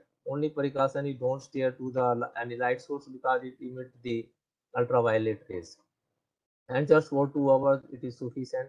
And we can use timer also, and we can also use different energy sources like electricity. We can use battery system, we can use the solar panel, we can use the generator as per the requirement. And we have, according to the requirement of the farming community, we have made different model what particular specification is required to them. And the prices we are it is around 965 rupees to 5001 rupees, and if we add the solar cost, it is more than 15,000 to 20,000, and we will add another feature, it will go any more than 20,000. I have made a light trap which was costing around 10 lakh rupees because other accessories are also included in that one. And we have installed this light ram in tea gardens because it is not advisable to spray the chemical pesticide on the tea, particular Darjeeling tea, which is exported one. We have tried there, and we have encountered a huge number of lepidopteran insects and per month in the light trap in Assam areas, 31,000 in per month per light trap. We have also installed this light trap in the outbreak situation of brown plant hopper in Haryana basmati rice, and this brown plant hopper comes when there is a seed maturing stage and harvest. It is crop is very near to harvest. At that time, we cannot recommend any chemical pesticide because the chemical residue will come in the grains, and it is catching any more than 69,000 bps. We have also installed this tested this light trap in Maharashtra, Sakoli, KVK, and just after the rains, we are able to capture the yellow stem borer in a big way. This we have also done in the chickpea field. In Madhya Pradesh also we have installed in maize, and we have collected all Lepidopteran insect pest. I have demonstrated and tested in different states of the country and different agro ecosystem of the country. Only thing, it is very safe, effective, and economical, made of plastic body, silent, and it is easy. After, during the rain season, you just make it off, and once the rain is over, you just make it on. And maximum emergence of insects are there just after the rain, as in case of yellow stem borer in paddy we have seen in Maharashtra. Particularly this, even after the milder rain, this BPS becomes very serious in basmati rice. This is, and in case during the rainy season we cannot apply the chemical pesticide because they will wash with the rains, but light trap remains working during the hardship also. These are the some any benefits. We can monitor, we can mask trap, and both the sexes, male and female, it is safer, comparatively safer to beneficial insects because the most of the beneficial are insects and non-targeted. They remain in smaller size and they escape from the pores. And this is about light trap. Earlier we have also, because the insect has a huge biodiversity, all insects are not phototrophic in insects, some are airborne insects, particularly these aphids and fish, they are airborne. In 2000, around 2000, we have developed the aerial insect trap for monitoring the mustard aphis, Lipaphis irissimi, which is migrating from Himalayas to plain area of Punjab and Haryana and UP. And just this aerial insect moves with the thrust of air. It is zero energy based trap. I mean to say no external energy is required, only the flow of air, natural wind is required, and it will and it press this trap, and its mouth always face the wind blow side, and the airborne insects, particularly aphid, which are moving with the air, they will and go inside the trap, and they will be trapped in the cloth. It is visible, and we can just count it is, and its height can be increased or decreased, and of different dimension we can make, of lightweight also. And we are also can we use the sticky trap for the sucking pest in different crops, and for different colors, because insects prefer different color, this yellow color and this blue color. Most of in the market it is a non stick, it is a sticky trap is available, but the sticky trap has a problem, because once the insect they will stick to this board, this paper. We have to replace the sticky board. I have designed a new non-sticky trap by putting a aperture in the our funnel shaped a system by which we can monitor the this airborne insects, and its patent was also granted to us in back in 2007. And this simple sticky trap can be put in grid form, so that we can it become easy to count the insects in a particular area of the trap. And we have different type of delta trap, pheromone trap, this for white graph, methoxybenzene, anisole, and water pan. So many traps are for particular sex pheromone traps are there, but sex pheromone trap are available for a limited number of insects, because we don't have the pheromone sex for all the known to all the insects. This even some shape like apples as a shape or color, red color they are used, because the fruit fly they like a fruit shape and structures. And this I mean to say, this sticky trap can be modified according to different shapes and sizes.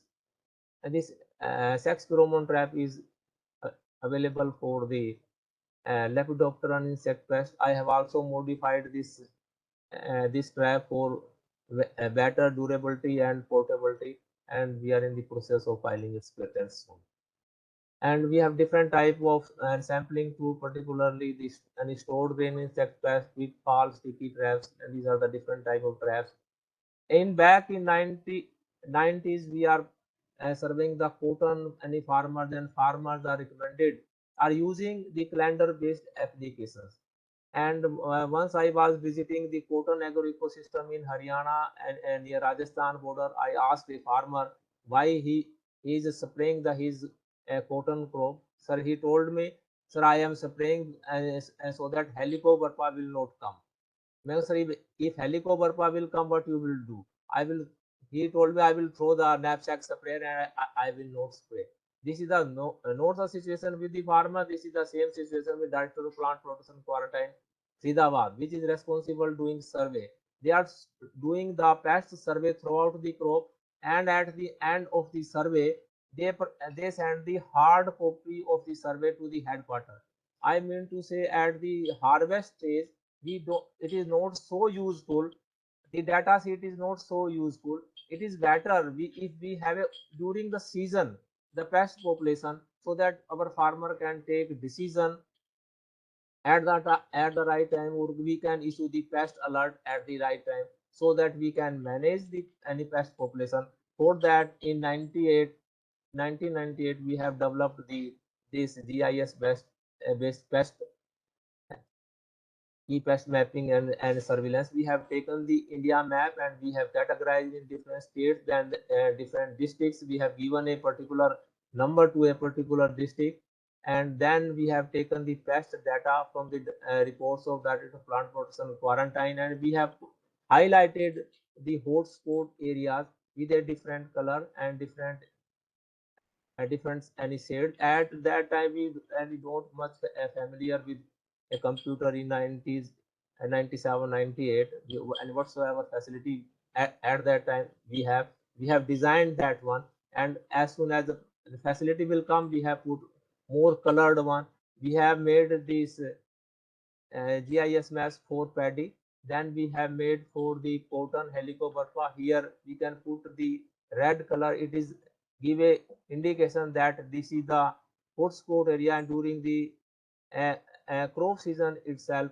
And just during the crop season, just have a glance of the India map. You can see which particular area is affected more, and going to affect more in the coming season, so that our plant protection machinery, we can move from one state to another, from one district to another, or we can arrange the mass production of our biopesticide or other IPM tools, so that the pest population can be managed at the initial level of pest attack. Their population is controlled.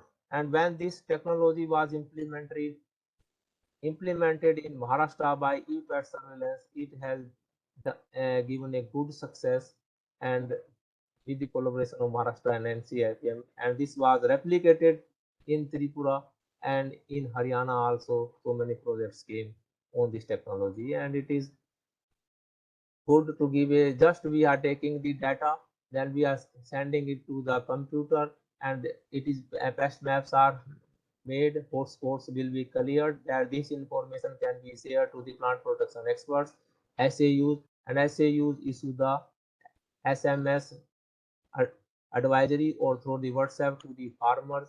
And this is the preliminary stage when we have developed back in 90s.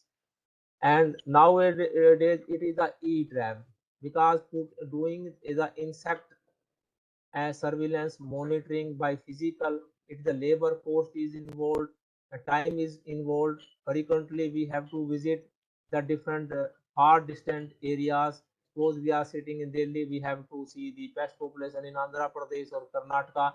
It is better if we will make an arrangement in the our trapping system by the wireless any camera, and it will come to of the information of the insect trapped will be caught in the camera, and it will, so the wireless mean it will come to the headquarter, and there by the image analysis we can see how much number has been caught, and it is a the smart information will come, and we can take any fast action. It is a future. So many, it is at the initial stage of development, because we require a good good design of the trap. We require the camera with a good resolution, and the wireless system, and a computer system at the system. Then the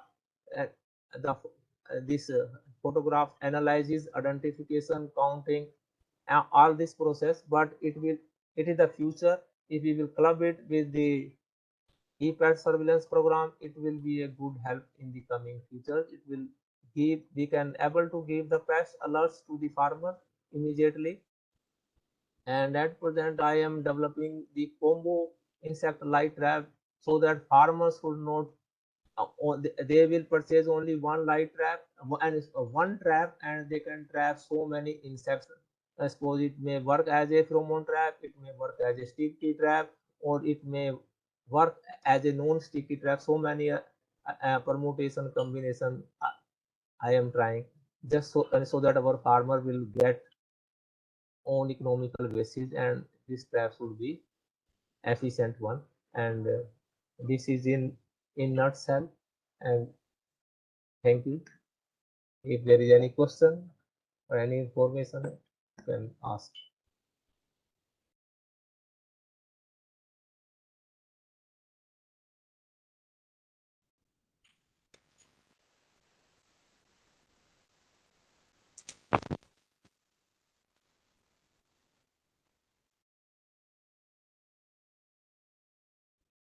Hello.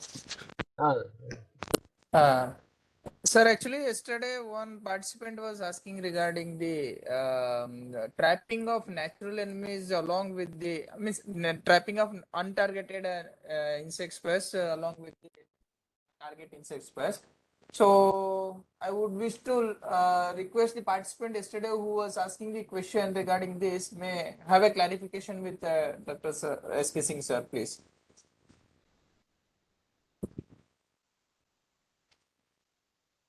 I think Abhijit thing is not there, sir. Yesterday he was asking regard some query regarding the trapping of untargeted insects in light traps, sir. I have told in my any presentation, we can save some beneficial insects and non-targeted, which are smaller in size in comparison to the targeted one. This Lepidopteran insect, most their size not always, but sometimes remain bigger in comparison to other non-targeted, particularly this coleoptera insects, particularly small beetles. They can be saved by means of porous means in the collection chamber. Comparatively, we can save. Any other participants who wish to discuss or who wish to ask any queries regarding light traps to ducks up?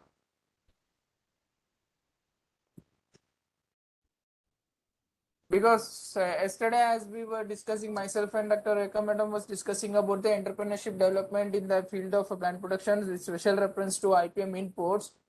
These light traps and other gadgets will play an essential role in developing entrepreneurships in the field of plant protection. In this regard, the participants may please have any queries with the Dr. Saab, as he is also a nodal officer for Agribusiness Incubation Center in the ICAR-NRIIPM.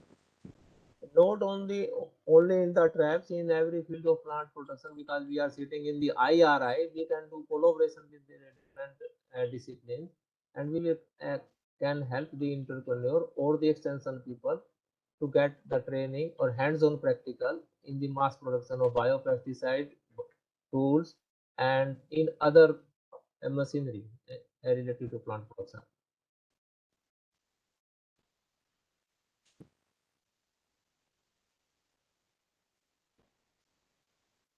Hello हाँ जी madam. Doctor sir, एक question मेरा ये है, अक्सर जब farmer से मिलते हैं तो जो हाँ जी। लाइट ट्रैप में डिफरेंट डिफरेंट लाइट यूज करते हैं, उससे क्या कुछ रिजल्ट अंतर पड़ता है क्या? जैसे एक अगर CFL बल्ब यूज करता है, एक LED बल्ब यूज करता है, क्या येलो बल्ब यूज करता है, या colour bulb?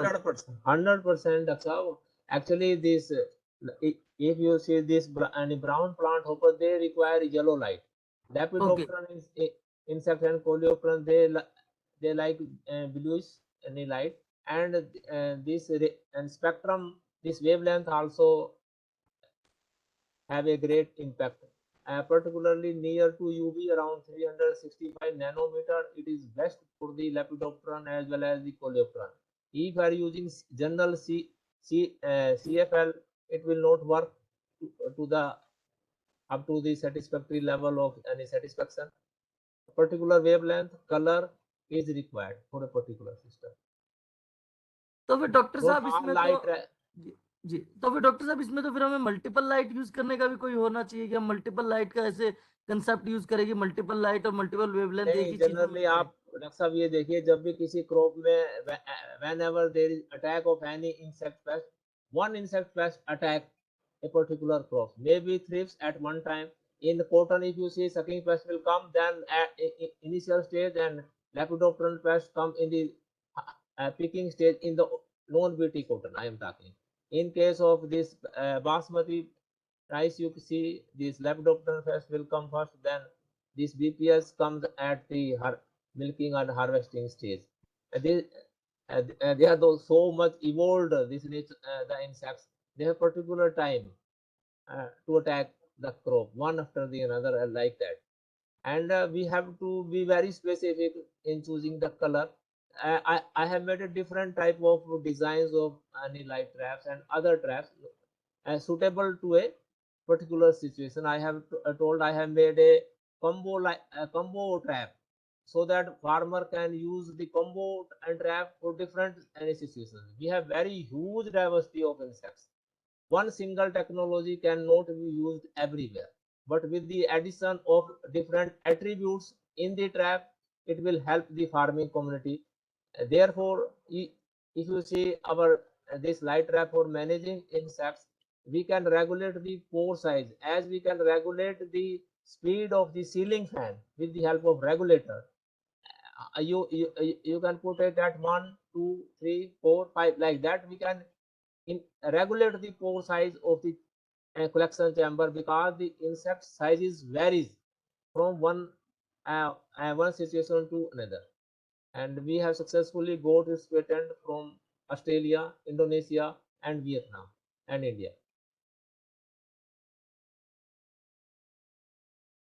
Hello. Anything else? Hello.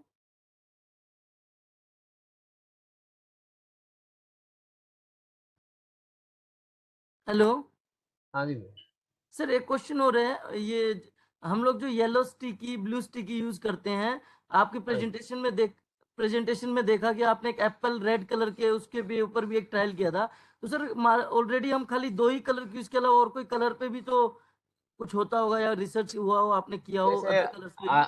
I have taken this round color from the some books from the USA. They are using like this fruit fly. They are like the any fruits more, and I have only they like the any color of the fruit, and sticky material is just to entrap them. Any color of vegetable color or fruit color of the same color of the situation, just we can apply the glue material, maybe simple grease transparent, so that it will try to lay egg and it will be caught there.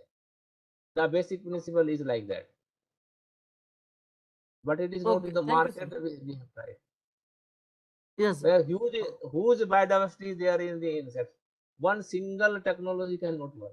So we are doing permutation and combination, which one is best for a particular conditions. Thank you Dr. sir. Thank you, sir. Thank you. If there is no other question, you can visit our NCIPM lab and we can help you in showing the practical demonstration Yes sir, whenever you have any. I am coming on 25th of May in NCIPM.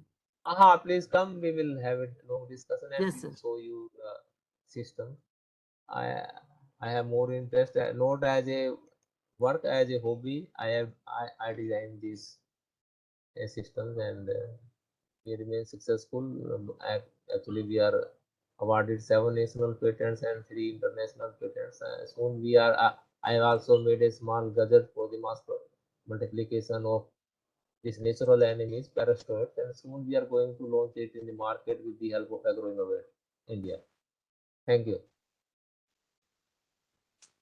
Thank you, Dr. Raghavendra and Dr. Sagar. Thank you, sir. Thank you, sir. Thank you very much, sir. Thank you, sir. Sir, please unshare your screen. Rekha ji. Thank you, Dr. Singh. And now we request Dr. Raghavinder and Dr. Rekha to give instruction about the some discussion what we have in today evening. There may be a chance that if the lecture or lecture will finish in time, then we will have a panel discussion. So, Dr. Rekha, I request you to give instruction to all these ones. Dr. Rekha, please.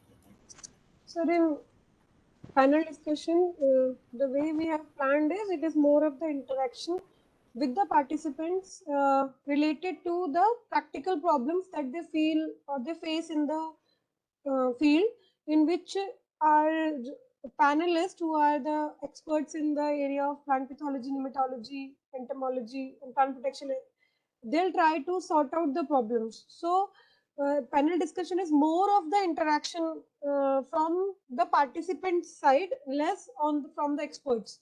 So for that, what I request is all the participants, they may come up with their own issues, problems that they want to put forward in front of the experts that we are calling for the panel discussion. And I'm already saying Satyendra sir, so sir please आप भी रहिएगा उस time पे. जितने भी NCIPM के जितने भी स्टाफ है हमारे, हम उनसे भी रिक्वेस्ट करेंगे कि आप लोग भी रहिए. और for that we may request few of the participants, if they can earlier tell that they will be talking in that session first, then the panelists will talk about the issues, the problems and how they are to be sorted out. That's right, Dr. Rekha. I hope we will have we identify some of the people, those are working, and they Yes will sir. having the constraint benefits and limitations. Yes sir.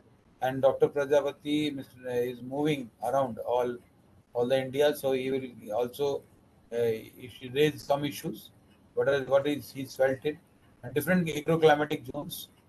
We have with Dr. Abhijit Gosar is also with us. He is also working long for this thing, and Deepak specifically Jain of sir, IPM. I can What see what him. are the things? Dr. Deepak is also doing some work in excellent work in IPM. So what are the constraints? He is giving training to the farmer also, and so what are the constraints he is feeling? I hope Dr. Adesh will also join with us. He also developed a very good success story with us. Dr. Utpal Day. I hope Dr. Utpal Day is there. And what are the problems facing? I hope Dr. Nair, Nandu Nair, also from Tripura, if he's there. Otherwise, we request him to join because No, he had sir, all of them disseminated. are there, sir. He also disseminated the IPM technology to many farmers. So these all and other people can also join with us. What are the All problems? the What are the participants, sir, all the participants who all are present, whoever want to, tell their, sir, so the reason for keeping this panel discussion was we want to know the ground reality and how to sort out those ground realities. IPM being location specific, some different kind of pest problems or some different kind of issues, supply of the inputs, some different kind of ITKs which the farmers have developed or the extension personnel have came across, everything which may not be covered through the scholastic academic way, they may be covered in a more practical way in these panel discussions. Therefore, they are kept in the end of the session so that everybody may remain interested in the course as well, and participants can also put forward their own views because it's a two-way process. We also want to learn so many things from the participants. Yeah, So sure. that way it is. And So likewise, they can also give some solution. If yes, sir. somebody had find out some solution, just like I tell you that those are from northeast side. In 2025, there will be a big havoc. We are going to have it. Rodents. Will be a big problem because whenever bamboo will flower, then there will be a big problem of the rodents we are facing. So as per the prediction in 2025, there will be a big flowering in the northeast for the bamboos. So therefore, we try to find out what are the solutions we have for that and what can be done easily. So some of the people have made very good success stories. Sometimes they are for enhancing the income. That will be these all what we are going to discuss will be very useful to Mr. Prajapati also. Uh, yes, I hope some hand is there. Farmer from farmer. I hope background. Something you want to say? I don't know the name. Rajuddin. Riyaz, Rajuddin. You want to say something? Rajuddin, can you hear me? Riyajuddin. No. Okay. So anyhow, somebody else wanted to make some shares of the story, just like I tell you, a trap story was developed by Dr. Deepak Jain. He had developed very good story for the traps, fruit fly trap, and he had also uh, you can say educated the farmers. Dr. Adesh will tell you that by changing the replacement of the crop, the farmer income was 3 4 times. So our aim is that you must enhance the income of the farmer and don't change the you can say environment. It is main safe environment, but enhance the income of the farmer. That is the main motto is that. And socio-economically solution that you find. We are trying. Dr. Dea, his father is not well. Otherwise, Dr. Dea will tell you a very good story for the from zero to highest level he has achieved for the IPM. So in the along with us, a FPO formulation and the FPO farmers are income is almost all farmer 216 farmer we have, and all farmer income is enhanced. So that, but his father is not well. Let's say we hope for the best. If his father is well today, he will definitely join with us. He's promised me. So let's listen from your story also. So what initiative you had taken and what initiative you can go ahead. Dr. Rajendra, you want to add something? Dr. Rajendra, Right, sir. you want to add something?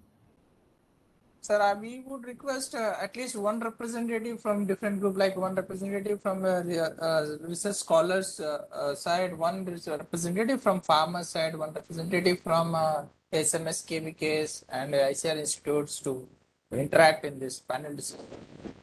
So that various group of the workers will have their own constraints in implementing and dissemination of IPM in their respective fields. So that's it, sir. So it would be a sort of an interaction rather than just an single individual speech like lecture like.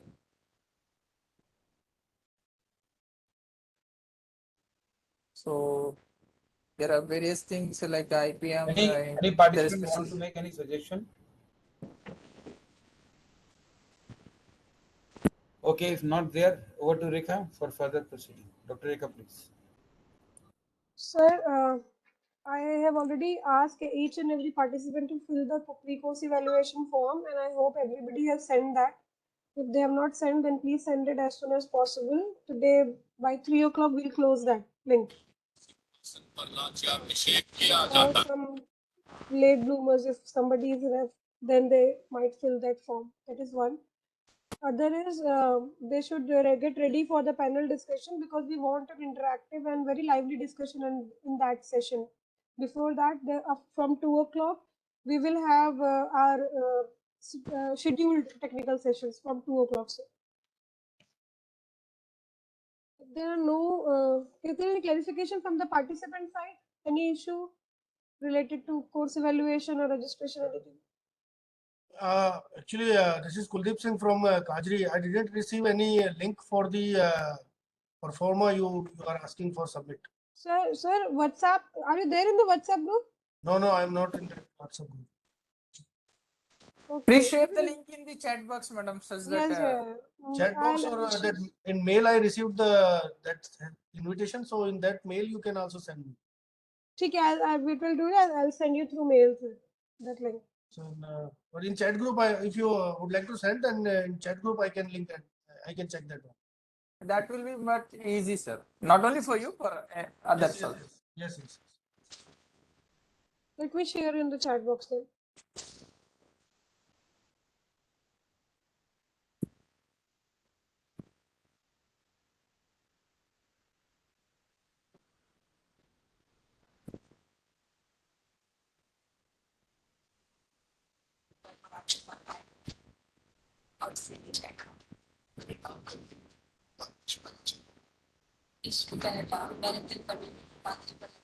Give me a second, sir.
Sir, I've sent that link.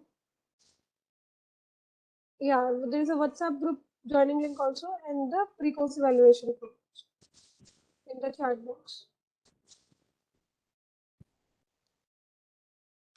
Kindly complete pre-course evaluation and all other forms so that we can issue the certificates on time.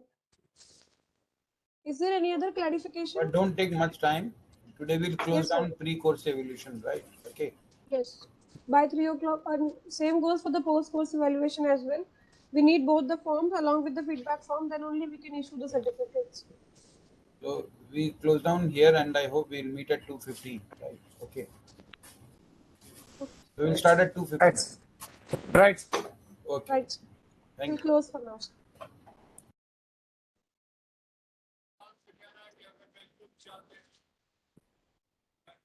can do, but ICT you can use, but only for, you can find out for certain type of factors. The UK National Calligram Document 2000 defines ICT as a technology used to handle information and add communication. So that is very is ICT.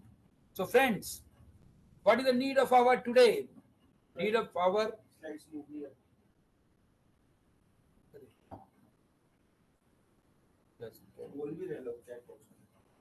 just wait. बोल रहे हैं कुछ नहीं सुनाई ये chat box में लिख रहे हैं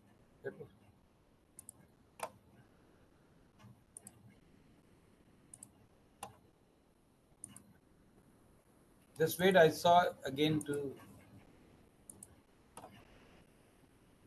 ये वजह से ना नीड ऑफ आवर हाँ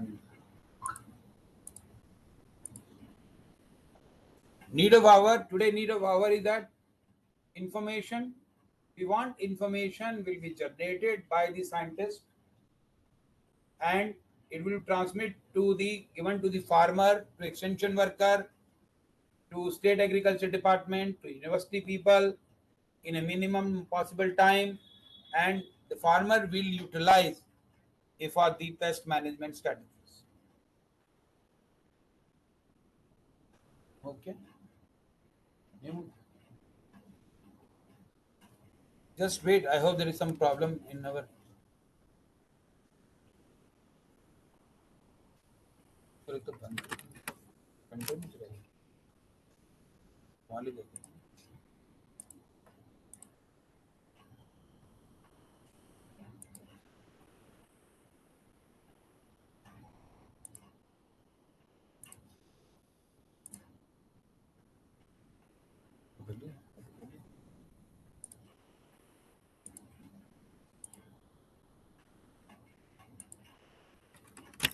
सर रेखा मैम को बोलना मुझे बनाए प्रेजेंटर क्या करूं रेखा मैम को मेरे को प्रेजेंटर डॉक्टर रेखा जरा सौरभ को प्रेजेंटर बना देना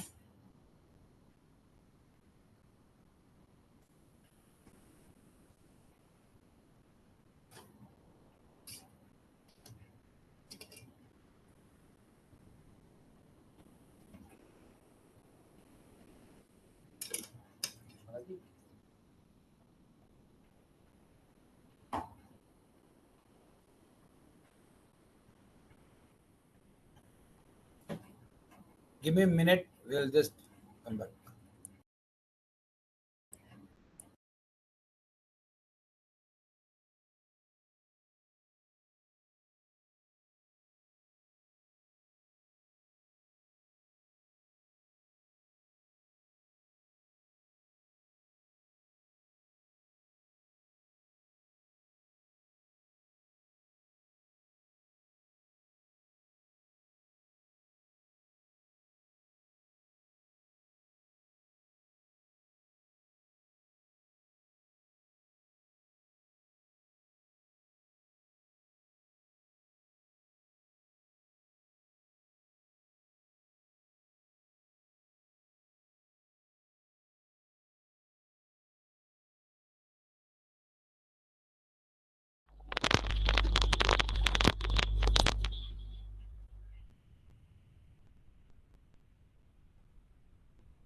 सर मेरे को प्रेजेंटर बनाइए प्रेजेंटर मेरे को प्रेजेंटर बनाइए डॉक्टर रेखा डॉक्टर रेखा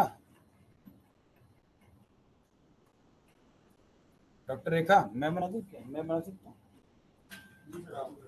या now you are hosting this meeting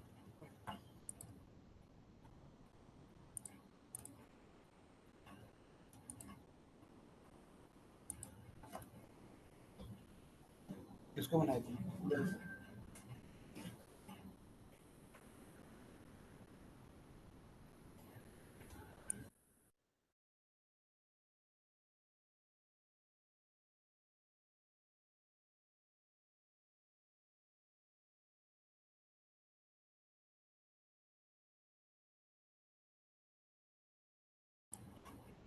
Can you see the slide?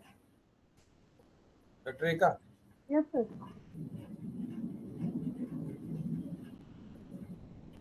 Move कर पूरा तो नहीं है मेरे यहाँ, पूरा नहीं है.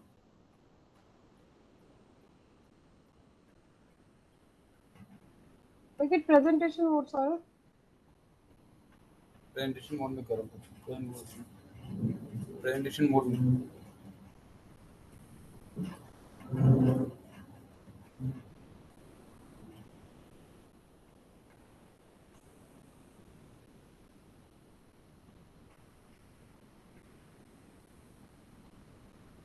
ठीक है. Visible, sir. डॉक्टर रेखा स्लाइड मूव कर रही हैं क्या? Yes, yes, sir. Yes, sir. Okay.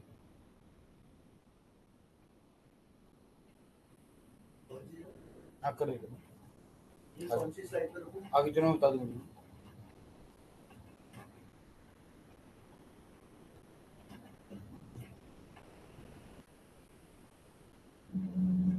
बस next video, next video. So the need of our, so with this objective we have started our ICT uses in our IPM programs.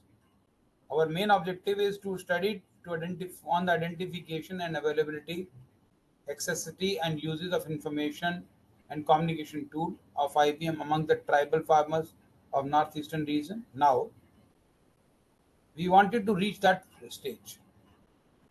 Because they are accessible or not.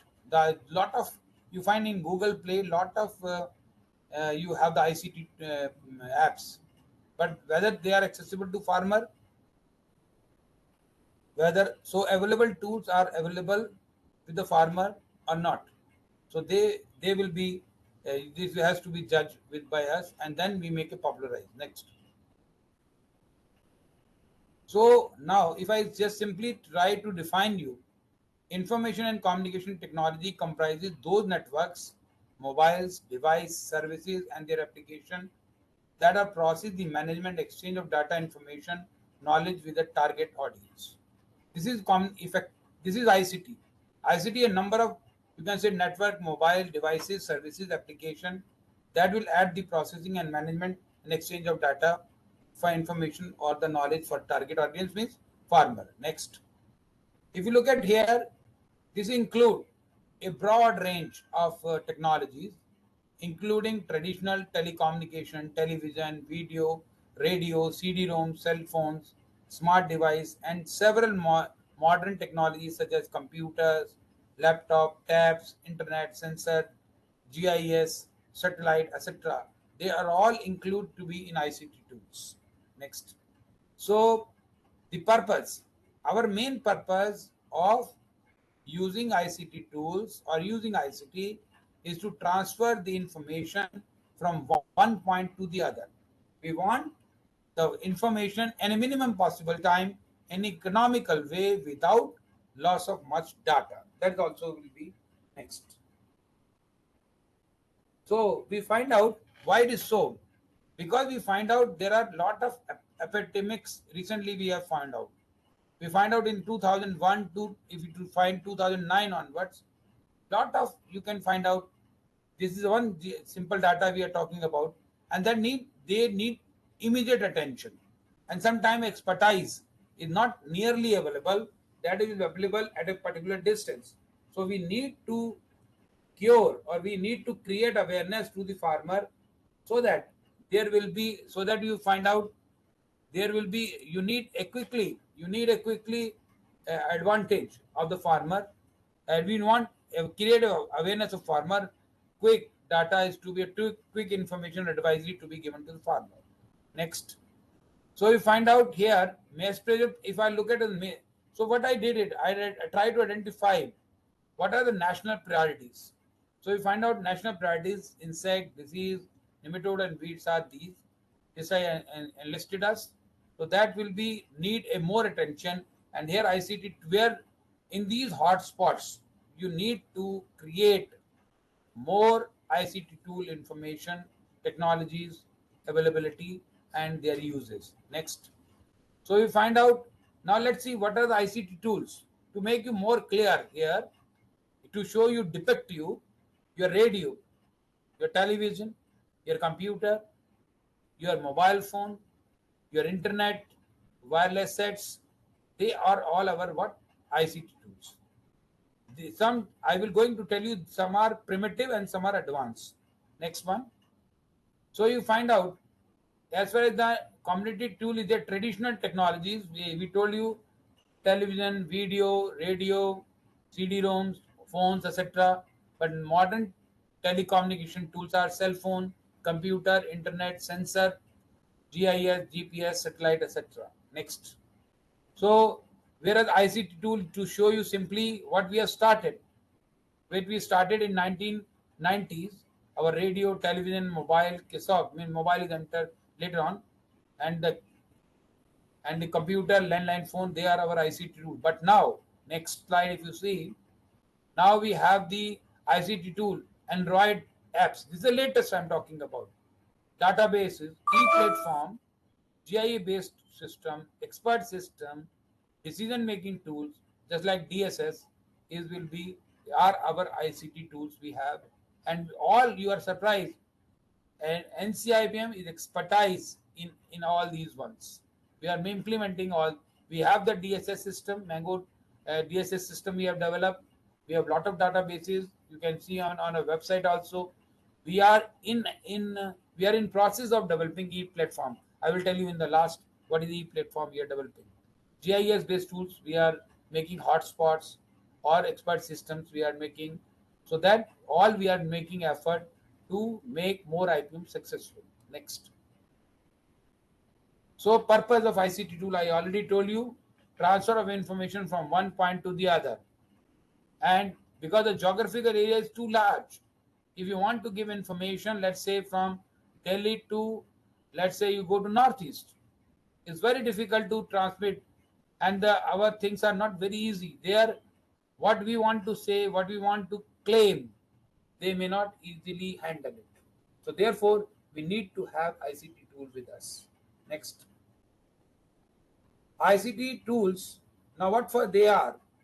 First of all, we are doing ICT, we are taking ICT tool help for surveillance, our advisory systems, and these surveillance and advisory system is really a path breaking for us. If I say what is pest surveillance, because pest surveillance is the regular systematic monitoring of the crop pest and agronomical problems, that is the best way to know pest occurrence in the farmer field and impact on the crop yield and the income of the farmer. So pest surveillance is regular and in a fixed plot and in a random plot. That is also there. We do the pest surveillance to reach at a decision. We will take the help of our fixed plot, just like I'm going to explain you all this how we do it. In a village, we will have, let's say, certain fixed plots and that depending upon the size of the village, size of the block, size of the district, we try to do this. We had made a success story in many states. I told you in the inaugural also, and today I'm going to tell you also this. Next. So therefore, you like role of ICT in agriculture. I try to find out what is the role of agriculture. You can find it help in improving the access to climate smart solution, contingent plants, help in getting the, you can say, bridge gap between the agriculture research and extension worker and farmers, and also assist in implementing regulatory manners. They are also available, the opportunities are available. So all these, there are many ways. Now ICT we are making effort. So the FAO also says that same. The role of ICT is for all your the things what I showed you: regulatory and policy, agriculture and extension, promote environment sustainability, disaster management, enable market access, food safety and security, and capacity building, and others we will have. Next slide. So you can see, I try to see that farmers make decision. What I conclude, why I achieve this goal, I find farmers make decision every day in a lot of risky and uncertain situations. These decisions will have to make with the information available with them at that point of time. And access, efficiency, and affordability of agriculture information continue to be a major constraint we can talk about into smallholders, especially in developing countries. The farmers have to take a risk. Next slide. Farmer had to take a risk depending upon the availability. So what I said NCIPM did it, that we find out the ICT can help to small farmer about the exact identification of pests and natural enemies, pest management strategies on EIL and ETL based. You are surprised. NCIPM will have 12, at least I have 12 WhatsApp group on which I'm regularly getting the information from the farmer as well as from the state agriculture department, so to know what is the situation, and then we put also the advisory to the farmer as well as to state agriculture department. So this has given a good revolution in our country. Next. So I again talk about pest. We are using the ICT tool for the pest surveillance. Why I'm talking about, these are going to play a very important role in our, because anything you can find, pest or weather, if they are favorable, they will threaten the farmer yield as well as the profit to the farmer. Next slide. So we find out pest surveillance foundation is IPM. What are the problem areas? We find non-uniformity of the format agency in this work, manual reporting system, no central database, no historical data available, independent of independent of reporting from weather parameters. We don't link with the parameter we have independently. You have a low accuracy and reliability reported data. GI application for mapping and filter distribution is missing. I repeat, relevant data to remain there is generated or to be lost in aggregation or text in reports. So this is the we are facing the problem in pest surveillance. Next. So we find out, next slide. So we find out preparation of the pest surveillance. So it is an elaborate preparation necessary for successful pest surveillance, and thus it improves the efficiency and activity.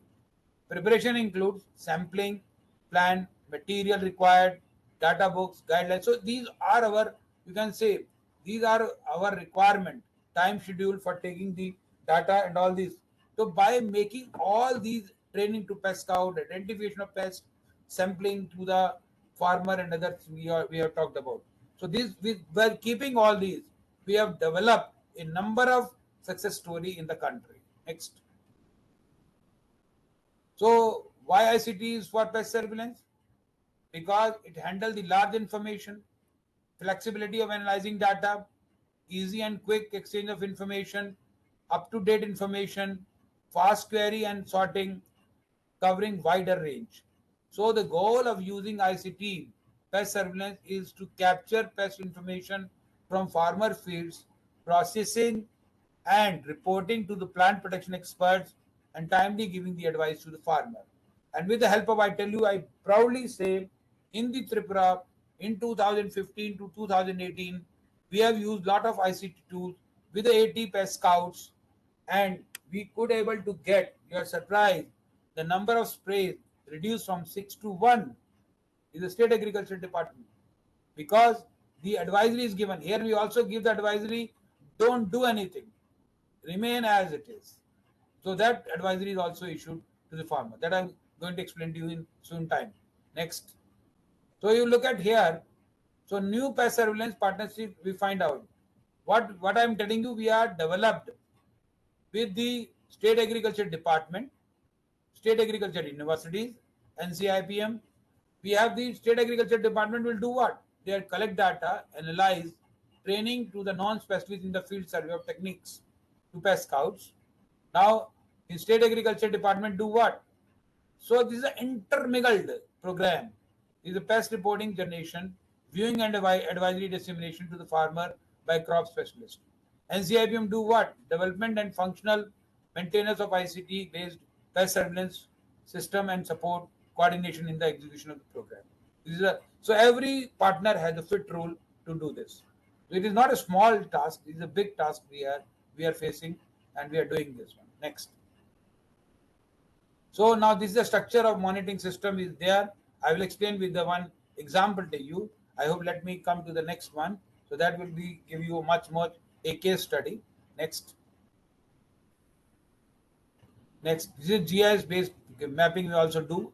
with us, and that red will tell you hotspots. Green is telling you there is free pest, and the other show it will be free till now. It will have the problem, but soon it can be converted into hotspots. Next. So advisory system I will explain next. Just remember, I will explain you in one of the examples we have. So you can see so much advisory we have issued. So farmer registered in our Maharashtra and Karnataka is 1,62,618, and SMS we have sent 31,93,138. It is only for soybean 2008-9 versus 2009-10. So these are the 2 years you can find we have given the advisory to soybean only to the Maharashtra farmers. Next. E-pest surveillance for next one. Now database technology in plant protection. So traditional biologists relied on the textbook and research article published in scientific journals, main source of information, and the timely change, past and present decade. Today we are making with the help of internet for the finding the information. So databases are available via web, also become indispensable tool for the biological research. So whatever data we are calculating, we are storing it for the future forecast models. Next. So mobile phones and agriculture development, lack of information, poor yield, poor quality of product, non-availability of critical input, delay in decision, improve identification of pest and natural enemies. This is done by our scientist, Dr. Niranjan Singh. He develops this system. This I'm going to explain you in much more in detail in case study. So this can be helping there. So next will be next slide. So this is the now. Let's look at here. See this one. How it work. The information is collected from the pest scout and in from the field. He will be trained properly by NCIPM and the other experts, and that he transferred through mobile. Earlier it is not through mobile. It will come down to computer and transfer the data on the data sheet, and that data sheet will be processed and come down to the expert. The expert now will prepare an advisory, and that advisory will be issued to the farmer. Though it looks very simple, but it's not very simple. It takes much time. It will be very, very informative. Next slide. So you can see an example. We have got a project of 3 years from National Food Security Mission for working in Tripura, and that we have the ICT-based pest surveillance and management in rice in Tripura we did. This is my team, and this is, you can say, Dr. We have a Dhrupjit Paul. It's not Ajit Paul. Dhrupjit Paul is there, and from State Agriculture Department, Tripura. He is working with us as a co-PI and helping us. Next. So important keys. Next slide. We have seen that already. Next slide. So this is what the other. Now you look at here. The objective of this project. I'm telling you one case study. The objective of our project is the development of ICT-based surveillance and advisory system for rice in Tripura. Whole Tripura, not one part. The whole Tripura we have covered with the help of State Agriculture Department. We are implementation of system to provide regular correct pest advisory to the farmer. Even I tell you, if we say farmer not do anything, he will not do anything. That advisory is also issued. We are promoting IPM through implementation of system in the rice in Tripura. We are promoting the IPM in rice in Tripura in a manner so that there will be less users. That is environmentally safe, our economically viable strategies.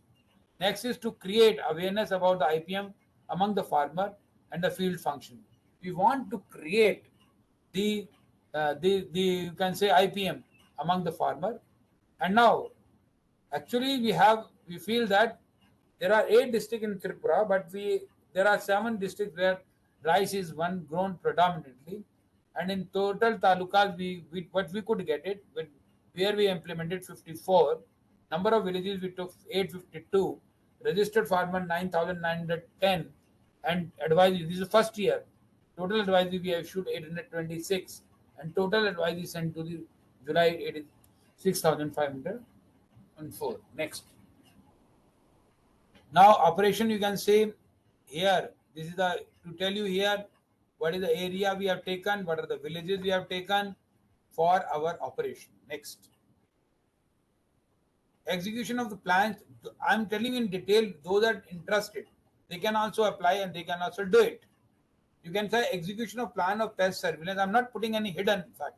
I'm telling you that for all things, we find 40% rice grown villages were selected from the district Delhi, Tripura.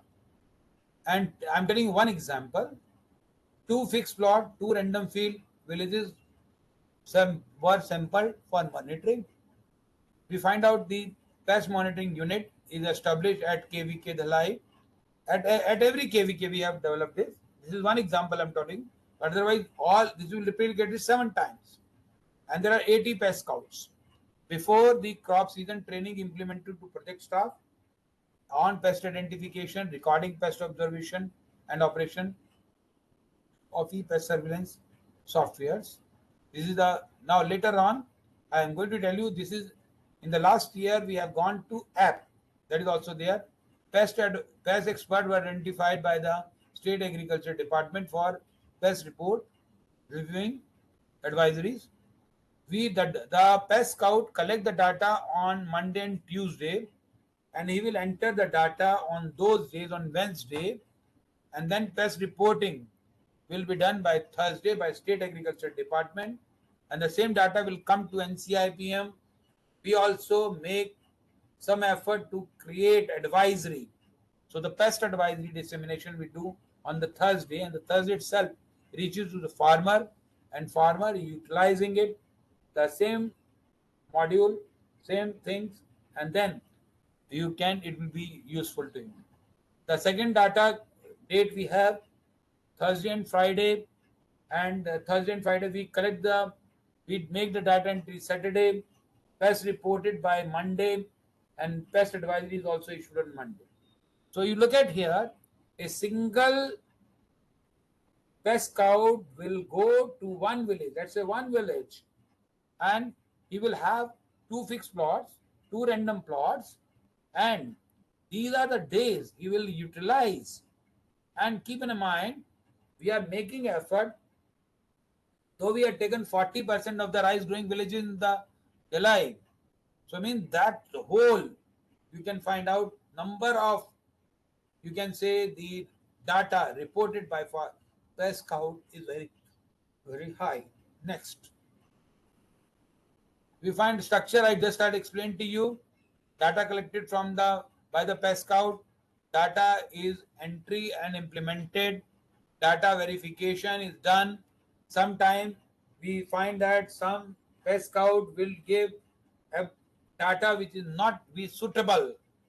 So we request State Agriculture Department to visit that place and on the geographical points, and then confirm it whether it is correct or wrong.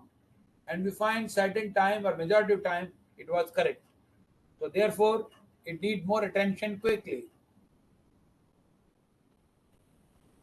Then the same data will come to our server, and that server will be then we prepare the advisory. This advisory will pass on to State Agriculture Department, and State Agriculture Department will issue the advisory, and you are surprised that our scientist Dr. Niranjan Singh, what he did, he tried, he made an effort that advisory will be issued in Bangla.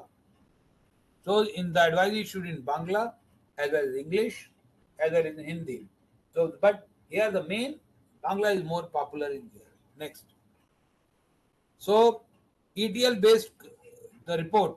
So we are preparing, just like you see, we are preparing the report, the pest report. That will tell you it is above ETL or below ETL, or it is increasing or decreasing. So this is example we are trying to show you North Tripura, here, Taluka, village, date of observation, bacterial blight. So it is recorded. Over here, that bacterial blight is very, very common in these 2 villages, and none of the plant we will observe in the remaining ones. Next.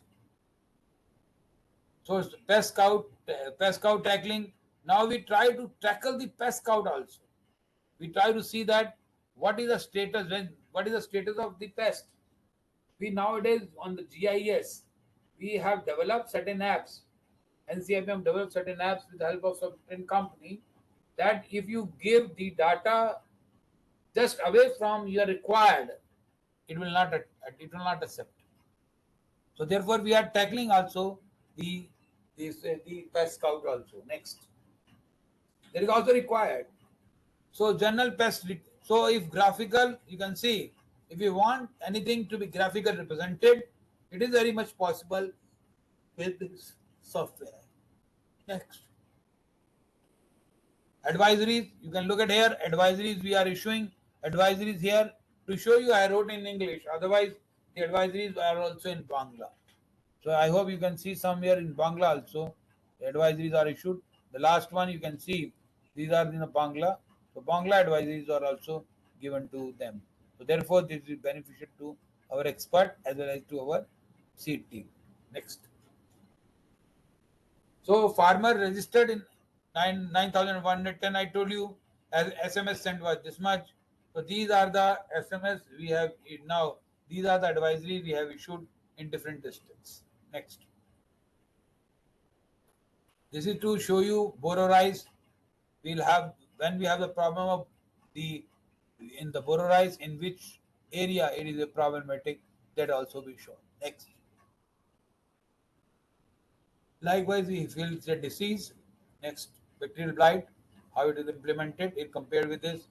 So now NCIPM later on we feel that the the data which is given by the pest scout may not be true.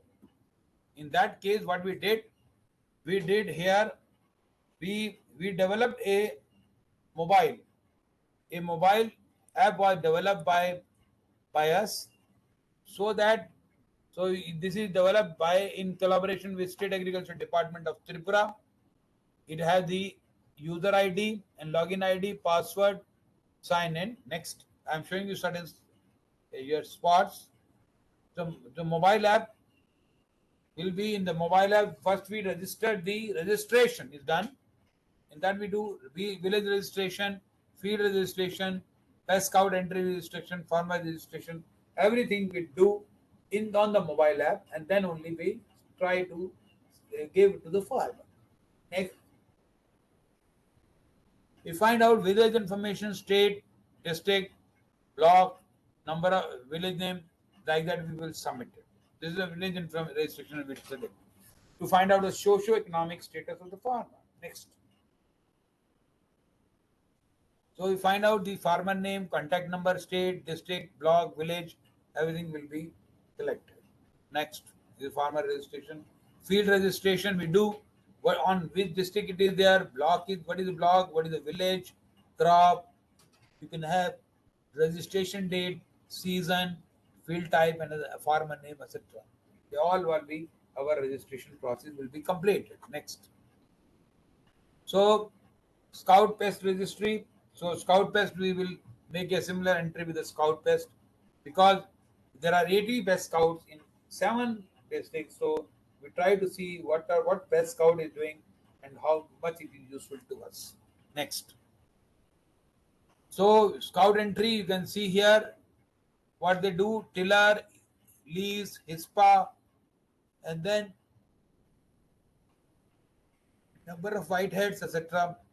We'll try to find out. If it is 0, we write 0 also. Next. So next. This I explained. Next. This I explained to them. Right. Next. Now this is program in Maharashtra was started in 2009 by Dr. S. Vanilla and Dr. Niranjan Singh, other co-partners. They are doing. Next. This are shown to you already. Pest Scouts. This is also shown to you. Next. Next. Next. Next. Next. Next. So you can look at here, this much farmer SMS was sent for soybean, and this much is the, you can say, graphical representation will also be observed here. You can also observe. Next. This is the e-pest surveillance system replicated in many various institute projects. We have done crop step, rice, like that E3P, e-pest surveillance. We also have in our in PP mode, in Dawat rice, LT foods, we have done it, as well as now in the whole Haryana, we are doing in horticultural crops. So next, so now current ICT for Indian agriculture, you can find internet and PC with a net access, mobile, SMS services, ICT, we have eChopal, Kisan, like this, mobile and SMS services, we have mobile recorded message, Microsoft Research, Airtel will have mobile and picture and SMS services, and then the similar is agri business also we can have e-Kisan, they are the available ICT tools with us which we can use it. Next. So friends, now what we have to do, we have to do lot of Zoom meetings, WhatsApp groups, so to disseminate the knowledge. Next. So this is the decision support system of Mango by developed by Dr. Meenakshi Malik for the UP region, for the Bulandshahr and other nearby region location. This decision support system. So this is also a good tool we have. Next. So formulation and effective model, the requirement. What is the need of the day to day? Formulation of effective model for strategizing the ICT based IPM promotion. We have to develop certain strategies. We have to find out certain roads of success, means how it's achieved. We have to have our ICT based on our IPM module. That's very, very, very important. Then only you are making a good success. Next. So future plan, we want to develop a linkage, and we want to have a development of linkage with the by collection of data sheet tools. What are the ICT tools are available? Tools available used for implementing IPM, creating awareness of the IPM. We are in now in near future. We are also have a plan to develop e-platform.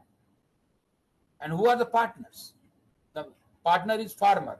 I just give farmer, State Agriculture Department, KVK, ICR, NGOs, pesticide dealer, critical input dealers, rural youth. They are our partners. So what we do in that platform, farmer raise an issue that he need a seed. Then, but depending upon the location, we are developing for in Bulandshahr, near Delhi, we are developing for Bulandshahr, so that now the KVK expert will tell, our state agriculture department will tell these seeds, these let's say you want to go tomato, so they tell this is the variety can be grown or can be purchased. Now, where from? So the state agriculture department will tell, or the NGO will tell, or the critical input dealer can tell. Then, what are the important? So, what are the how you market also? So, it's starting from seed to marketing. This is dealt by here. Just like in the morning I told you, or in the one day before I told you that we have a rural youth in tomato fields. So in 48 villages we have the Sitapur KVK, where there are 14. You can say our IPM ambassadors are working, so they are taking care of the in critical inputs. So my dear friends, if by the way, if we are able to make a dent or successful effort in developing the e-platform, I hope that will be a most our you can say most significant we could able to do, because the e-platform help the everyone, everyone, starting from NCIPM, ICR, State Agriculture Department, farmer, because farmer will not buy spurious pesticide, farmer will not buy non-claim pesticide. The KVK will able to disseminate their technology on thumb, only on simple thumb, they can disseminate their technology. So there is a strong need to develop such e-platform, because state agriculture department, policy maker, everybody know what is the pest situation, where is the pest alert, what are the critical inputs available, what are the critical inputs in demand. And so we can develop the entrepreneurship program also. So that way, our goal is very clear. Our goal is very clear. But only we are making effort.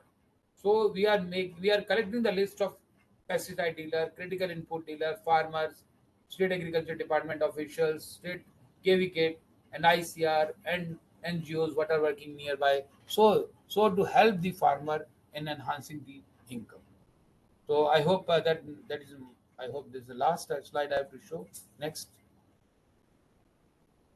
So these are the award won by our scientists, Dr. Vanilla, Dr. Niranjan Singh. They are the team, the other people or the team, or these are the two main players of the team. They, because of this, they have a number of awards they have won in ICT tools. So next slide. So this is a Prime Minister Award they, in CropSep project they received for public administration. Next. So thanks you very much for listening my patience. Thank you very much. If you have some query, some question. Now, participants quickly have questions, please, if at all, if anything to be clarified.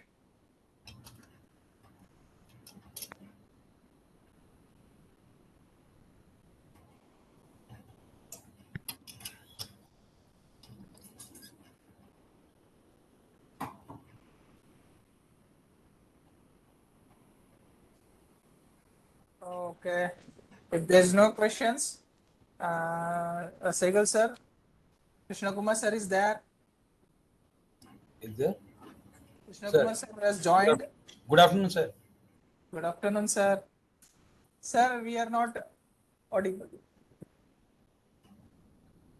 Some shake in the camera. I hope. I don't That's know where okay, is the sir. audible. That's. It's okay, sir. You are audible, sir. You are audible. I am sir. audible. So how do Yes. you share? You first open the PowerPoint and then share, or how is it? Yes, yes, sir. Yes, sir. Yes, sir. Please keep open your PowerPoint, sir. Then PowerPoint is open. Okay. Then you click the share option, sir. 1 minute.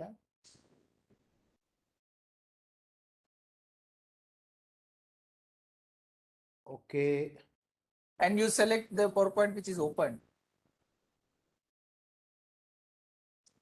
Right.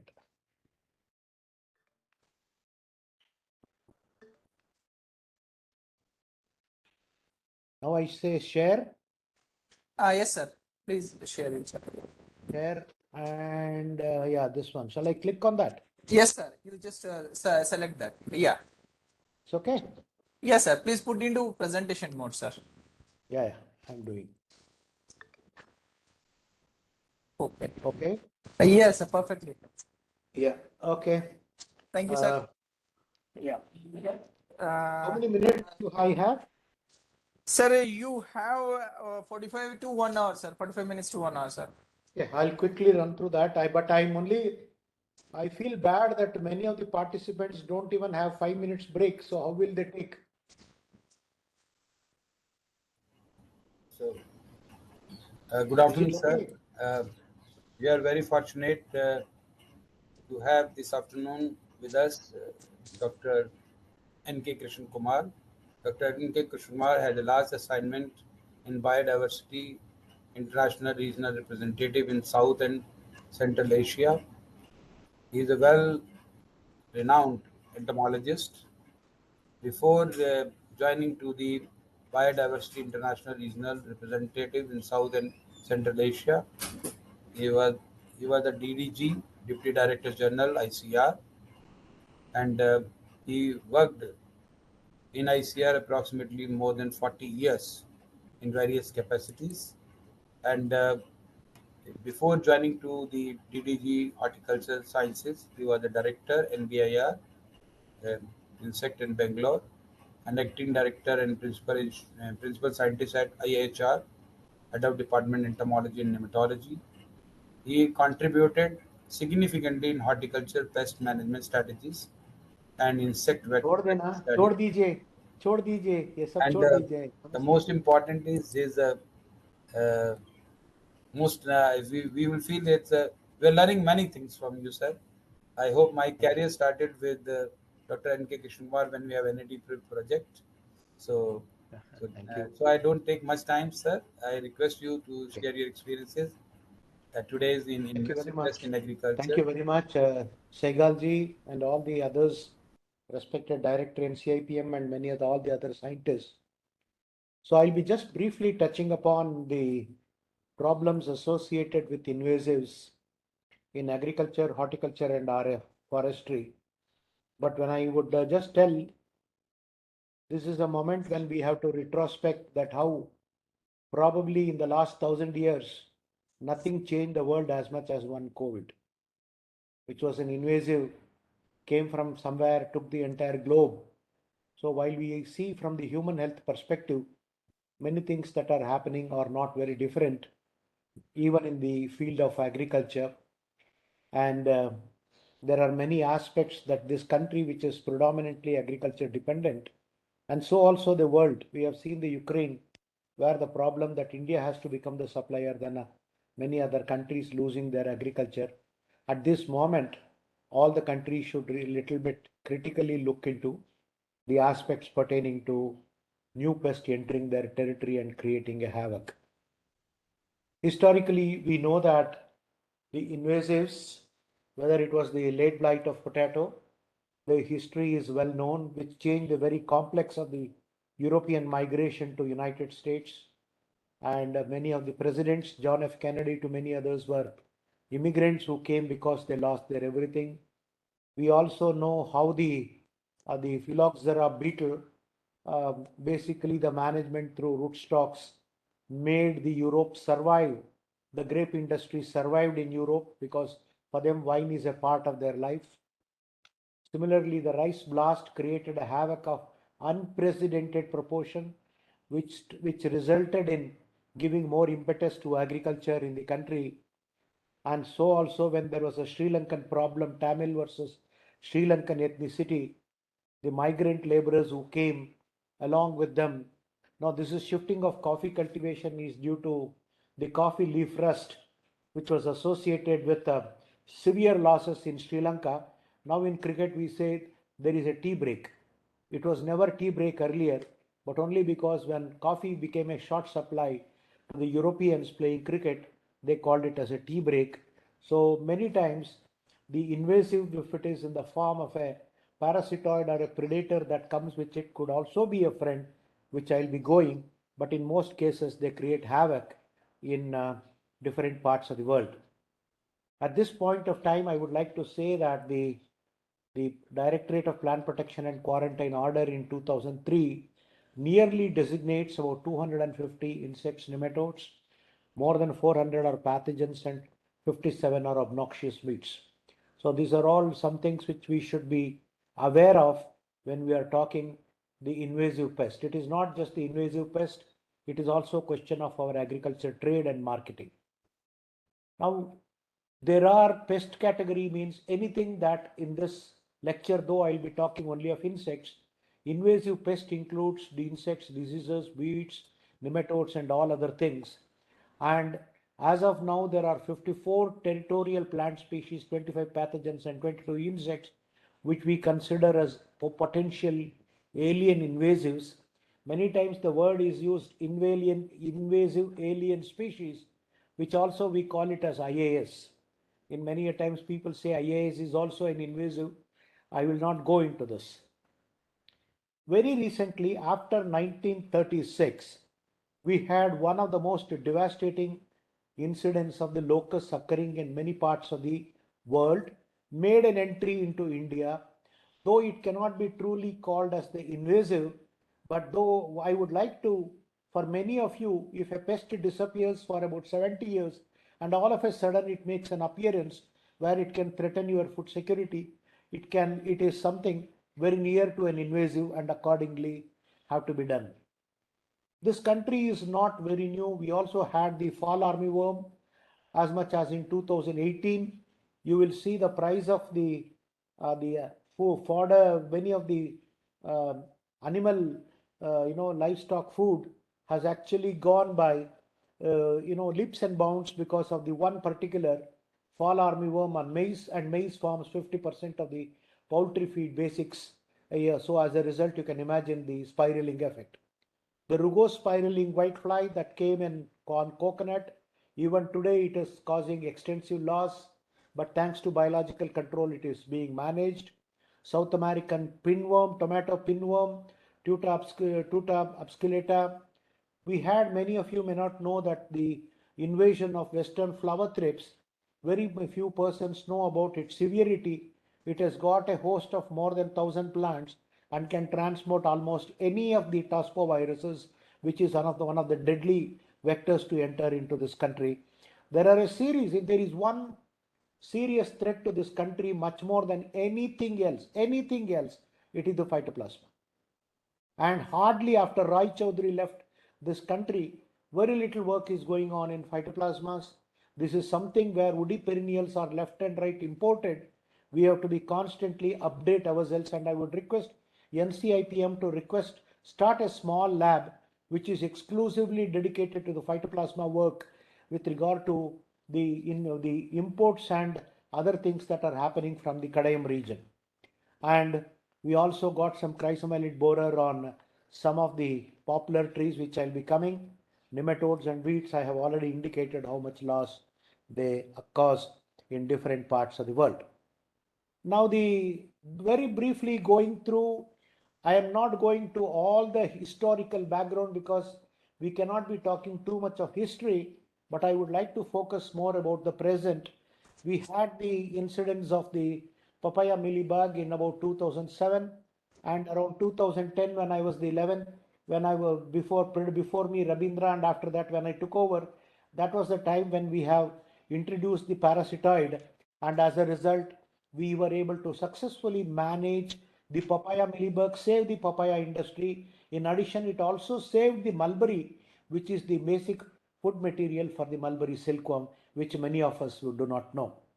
The cotton mealybug, which came because soon after the introduction of BT cotton, suddenly there was a question of too much of mealybug, lot of noise was made, and that is how the outreach program which I headed on sucking pest also came into existence.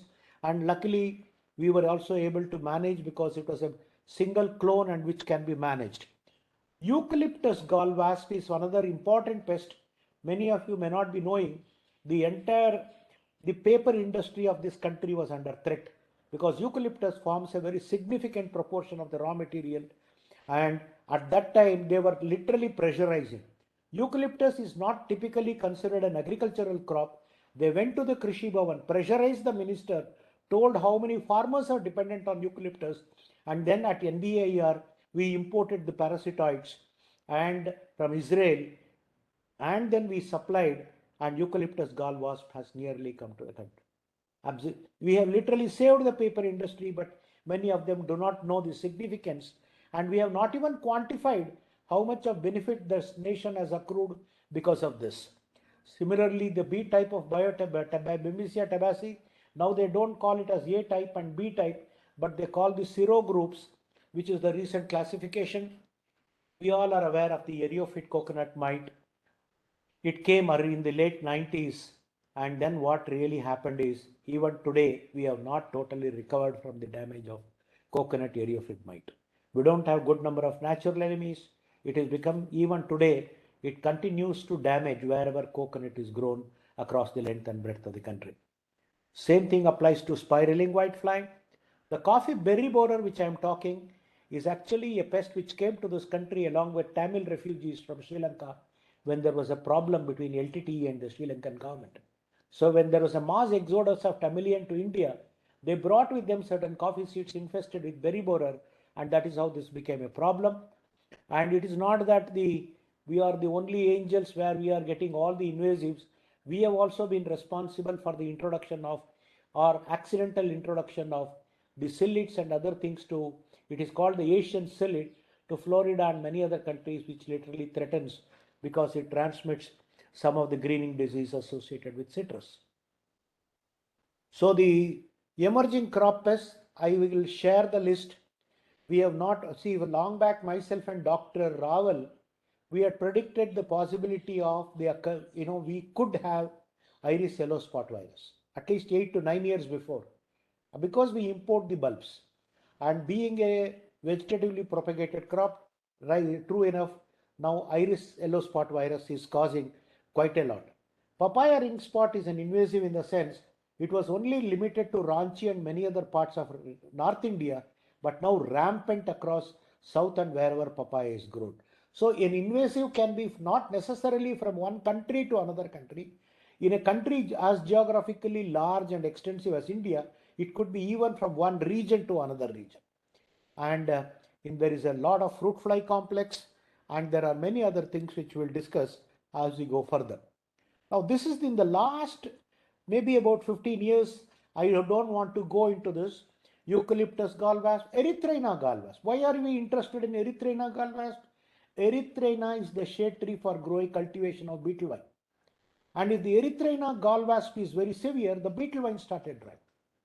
That is how the Erythrina gall wasp became, and whereas Eucalyptus gall wasp was very effectively controlled by Leptocyba invasa, whereas Erythrina gall wasp also was controlled very well from Quadristicus erythrinae. Solenopsis millibug had a natural die down because it was a single clone, and as Dr. Kranti used to say, when it is a single clone, you don't have to do anything, it will have a natural death. Papaya millibug, Paracoccus marginatus, was Acirophagus papayae, very excellent parasitoid. There is another thing called as the Madeira millibug. The South American tomato pinworm, which came when I was a DDG in 2014, I raised the issue with Ayyappan. We did not go to the press, but very effectively sounded all the agriculture universities and research stations. And today, it is not as damaging a pest as it is in many other parts, because we were able to predict its outbreak and silently do the homework. But Coconus rugose whitefly, Alirodicus rugioperculatus, what happens is the damage is extensive, especially on the lower fronds, young fronds. Though we have Wisteria fumarosa as one of the fungi which is able to control very well, on tall trees it is becoming difficult, and as a result, sometimes it is difficult to control, but on the whole, excellent natural enemies are there. My own student Kaleshwara Swami reported the first incidents of the fall armyworm Spodoptera frugiperda. It created a lot of noise. In the initial years, it caused extensive loss. As long as the rainfall is very high, the incidence of muscardine or pneumonia, they take control of the disease. But we should be very cautious that this fall armyworm suddenly there is a race which damages rice, and it is also extending its host range to many other crops, which should be continuously looked into. Very recently, the one which we had predicted will come is the cassava millibug, Phenacoccus manihoti. We are able to import the parasitoid thanks to the efforts carried out by the entomologists. The parasitoid has been released. The desert locust Sahistosarca gregaria have put a question mark because it's not truly an invasive, but after 70 years that it invaded the country. Why I am flagging this issue is the green muscardine fungus, which is exclusively a pathogen on the grasshoppers and locust species. We do not have that muscardine mass multiplication protocol or cultures.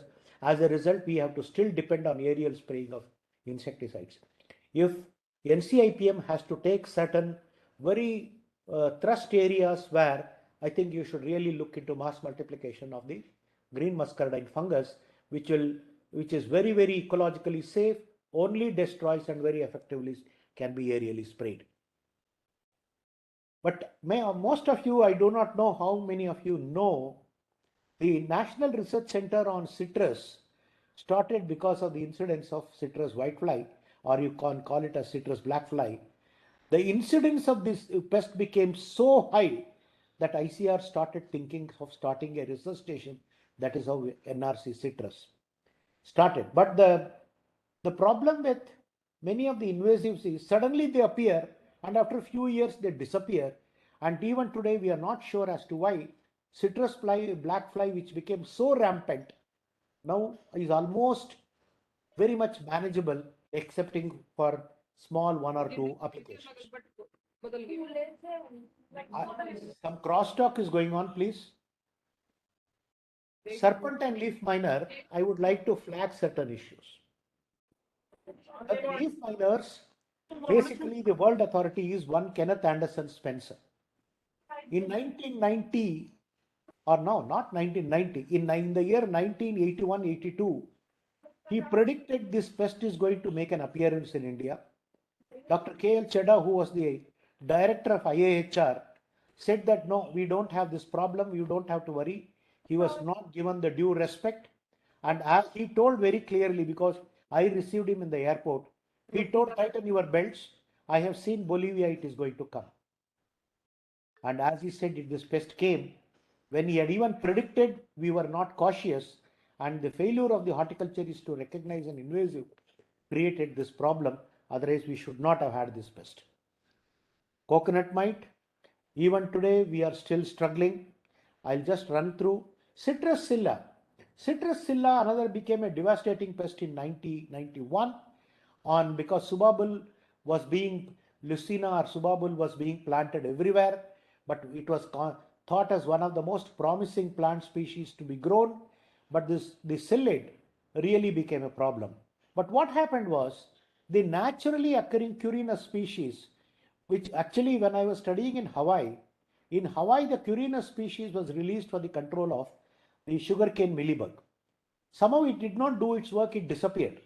But when the psyllid came to, the subabul psyllid came to Hawaii, all of a sudden Curinus became an excellent natural enemy and led to a lot of suppression. And the same thing happened in India. Now not many grow subabul and the pest incidence is also very reasonable. Spiraling whitefly, again, I noticed as a student, that time it was not in India. I came to India, it became a very serious problem, more as a nuisance, but also on a very highly polyphagous. But along with the pest, Encarsia haitiensis and Encarsia guadeloupi, these two parasitoid also got accidentally introduced. And as a result, even today, Encarsia guadeloupi, even if you can, wherever this pest is present, you take a small culture of the parasitoid parasitized the whitefly or the leaves and release it in the new area, automatically it establishes and control. This goes to show that this is one of the most classical examples of the biological control of the spiraling whitefly. As I said, brinjal mealybug became a problem. It was also called as the cotton mealybug. I told you it was a single species.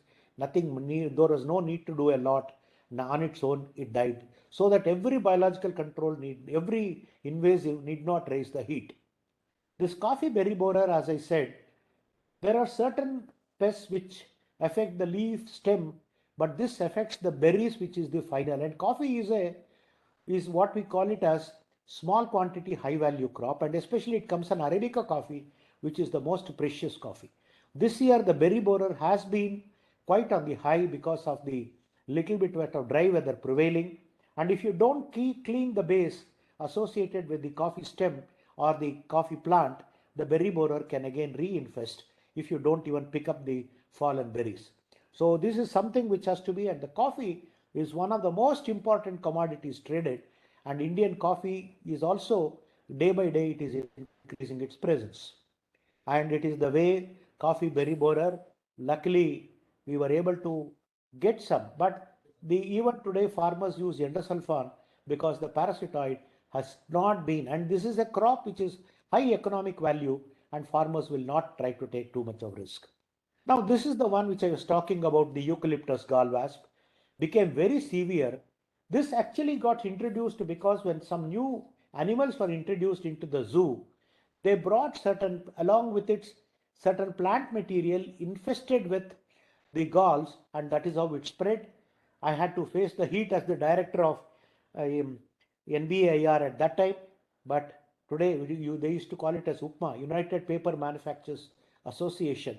And thanks to the excellent work carried out by the parasitoids, we almost were able to suppress it.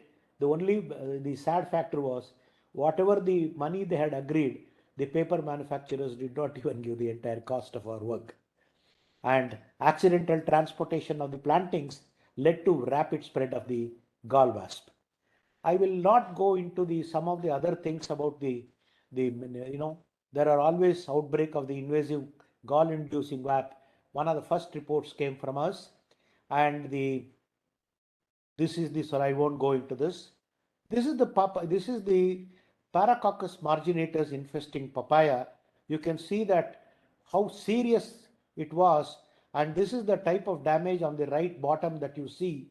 And actually the farmers blocked the national highway in front of Tamil Nadu Agriculture University demanding a remedy for this, and that was the severity of this disease. And once the parasitoid was released, you can see how clean on the top left the papaya plants were after the release of the parasitoid. Here also, like in the case of eucalyptus, where the plants are transported, interstate movement of papaya fruits infested with the mealybug was one of the main reasons for the rapid spread of the papaya mealybug.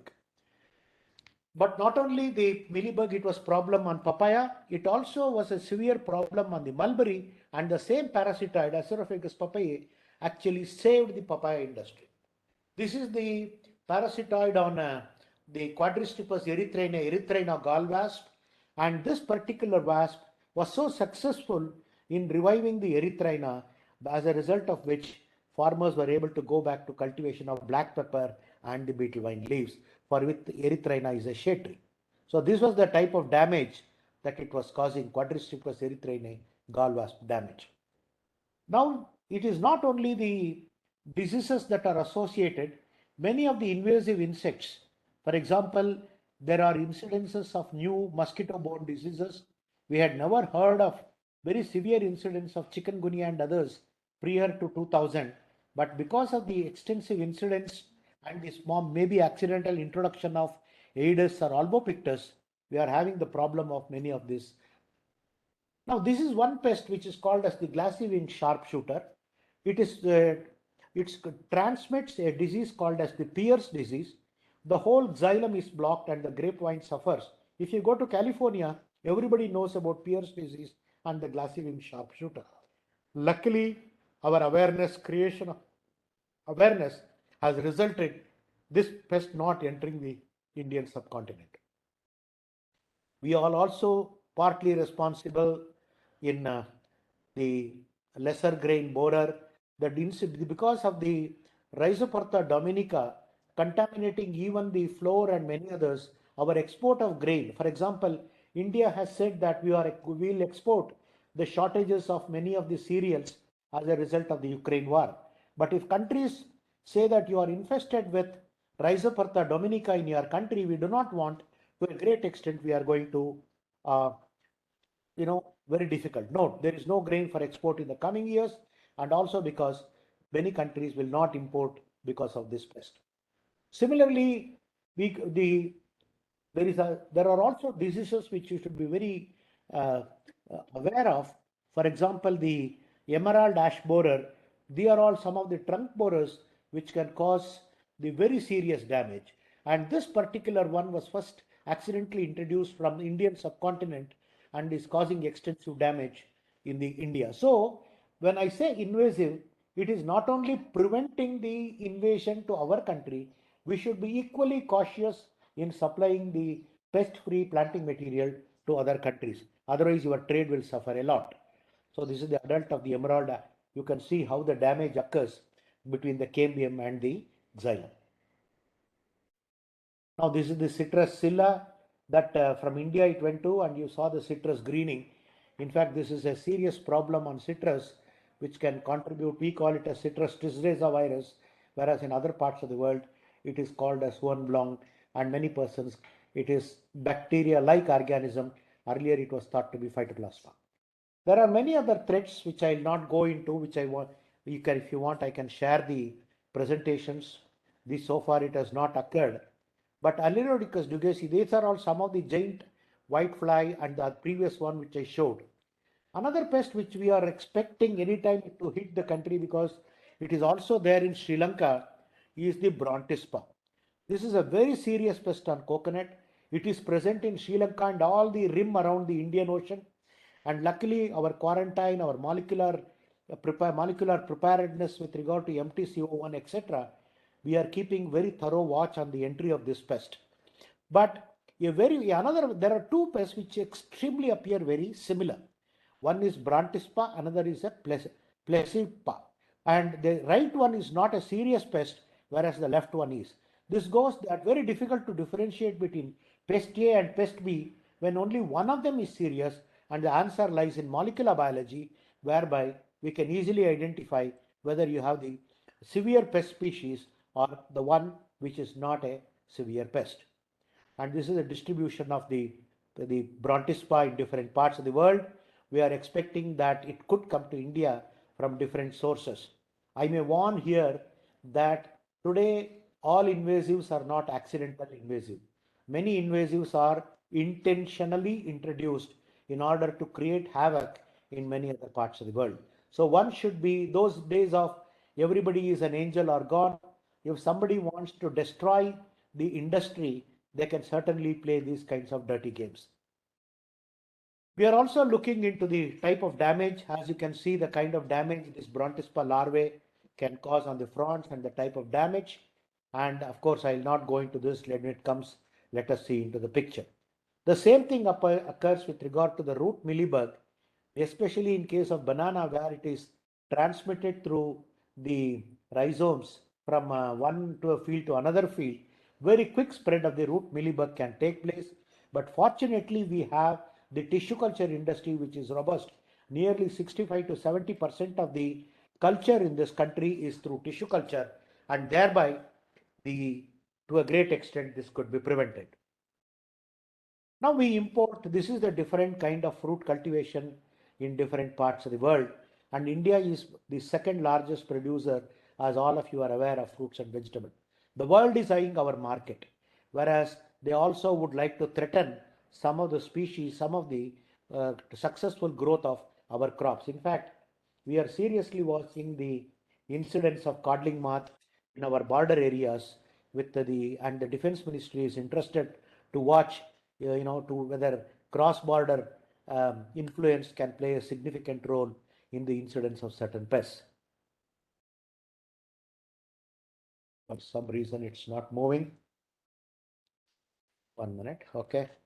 Now this is the one of the other most important pests so far which has not made, the Mediterranean fruit fly Ceratitis capitata, a very devastating pest, and with medlure, with this should be seriously monitored and action plan must be prepared.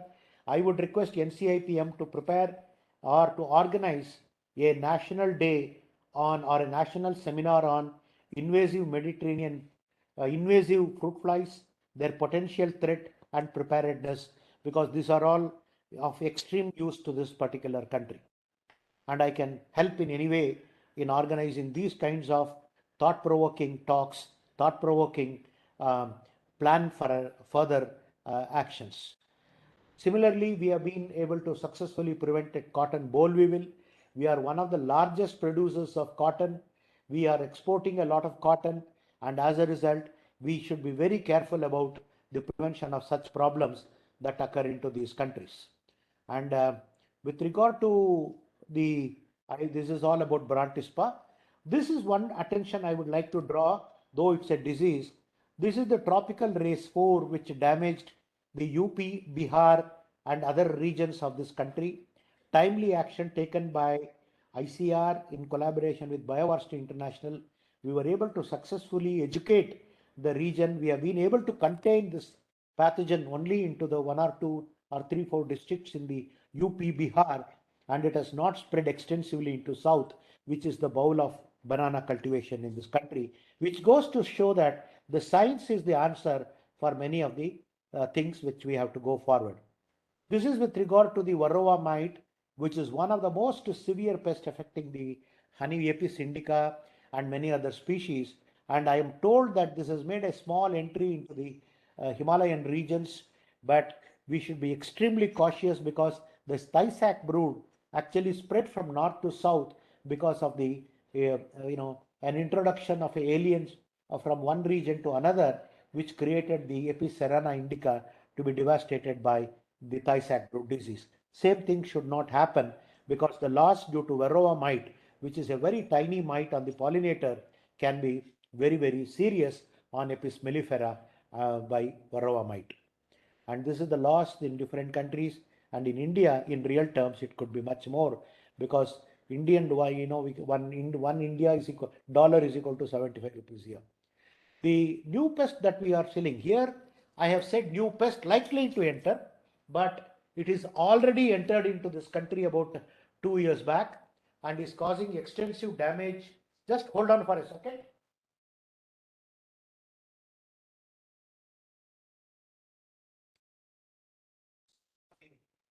This is the cassava mealybug, quite devastating on cassava, and the farmers in Tamil Nadu, Kerala, and many other regions where this is cultivated.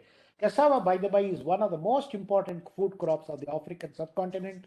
It is also used as an alternative source of many other industrial products, and it is a this mealybug has we anticipated, and because of the successful importation of Anagyris lopezi about few months back, it has been successfully released in Salem region of the country, and we hope that for invasive, the first line of defense is eradication. The second line of defense is always biological control. But indiscriminate application of insecticide after the pest has entered will only create havoc, which will go very difficult to control. So similarly, we are expecting the giant waterfly. And here I would like to say that the number of insects only I am telling, from nearly 24 countries in the last 1 or 2 years, we have intercepted the pest species. Serial number, madam. Okay, and I will not go, but you can see from USA, UK, China, Japan, Vietnam, every country. And I'm very happy to share that if you carefully watch, Tuticorin contributes to more than 53.47% of the interceptions. Tuticorin is a small port. My own student, Dr. Nagaraju, who was also Dr. Virathamat's student, was posted in the Tuticorin station. And because of his excellent training under a taxonomist, he was able to intercept left and right the many of the things that are coming. And as a result, some of them threatened him. Some of them said, we will divert it to some other country or take it to the other port. But the fact of the matter is, we require very trained human resources in the quarantine station. Second one is the National Biosecurity Act, which was in the news in 2013 and 14, is still lying in the parliament and no action has been taken. And if we don't do it, we are going to, our biosecurity as it is a joke. And if we don't enact these laws, we are going to pay very heavy price for the, you can see that Tuticorin is only because of the trained manpower, both with respect to non-quarantine pests as well as with respect to quarantine pests. So this goes to say, this I would say that both, this is the parasitoid for the cassava mealybug, which successfully the NBIR has introduced. The type of damage that it can cause on cassava, you can see. And just about 2 months back, 3 months back, the parasitoid was successfully reared by Dr. Shailesha, who was thankful to share this and then we hope that we are able to. Long back, there was a meeting between the Agriculture Ministry and the Commerce Ministry. Dr. Nirmala Sitharaman was the person who was the Commerce Ministry. She came and said, along with IAS people who are, they said that, Saab, hamare jo kuch bhi hum export karte hain, it all gets rejected. And there was no real scientific discussion in those meetings, which I can expect in agriculture departments and such other thing.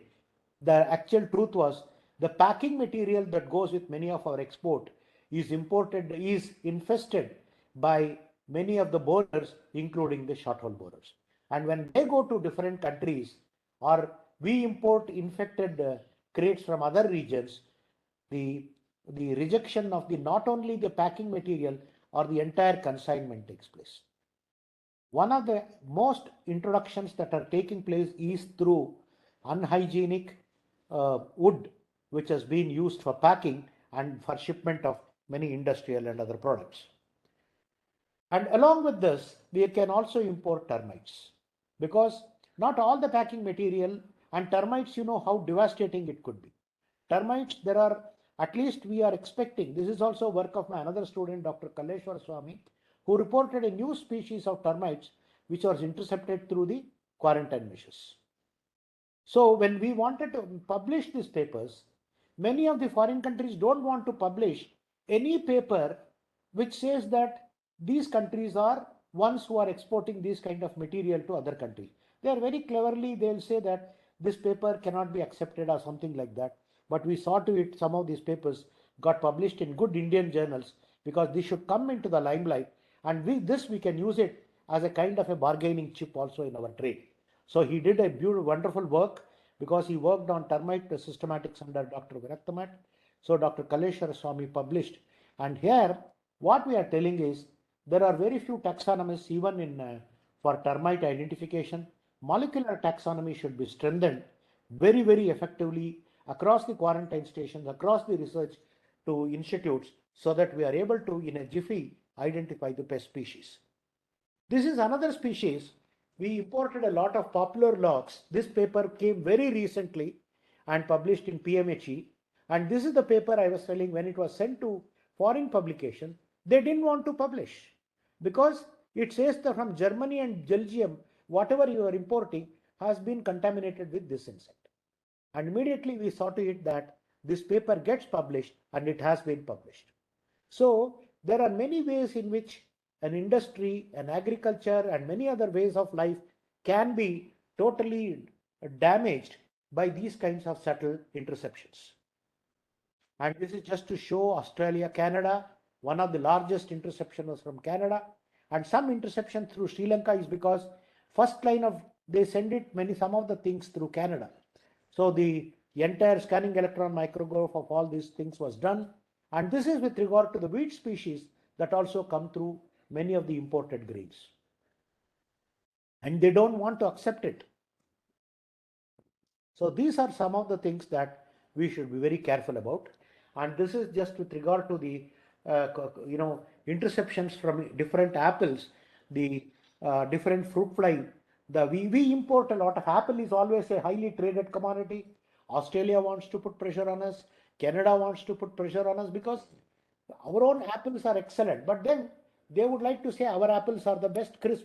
But along with apple, we don't want, first of all, any of the brown rot of Manili Verma or any of the fruit flies that are coming into this, as well as the apple scab associated with it.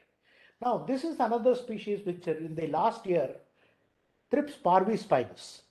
Thrips parvispinus created so much of, this year the chili prices almost have doubled, because there was a very little production of chili.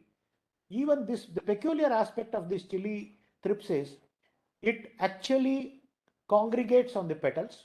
Even after very heavy rainfall, it doesn't get washed out. And any insecticide that was used was not, in fact, just a few days back, I asked some other farmers, which is the pesticide which you are using to control this? He said none of them work.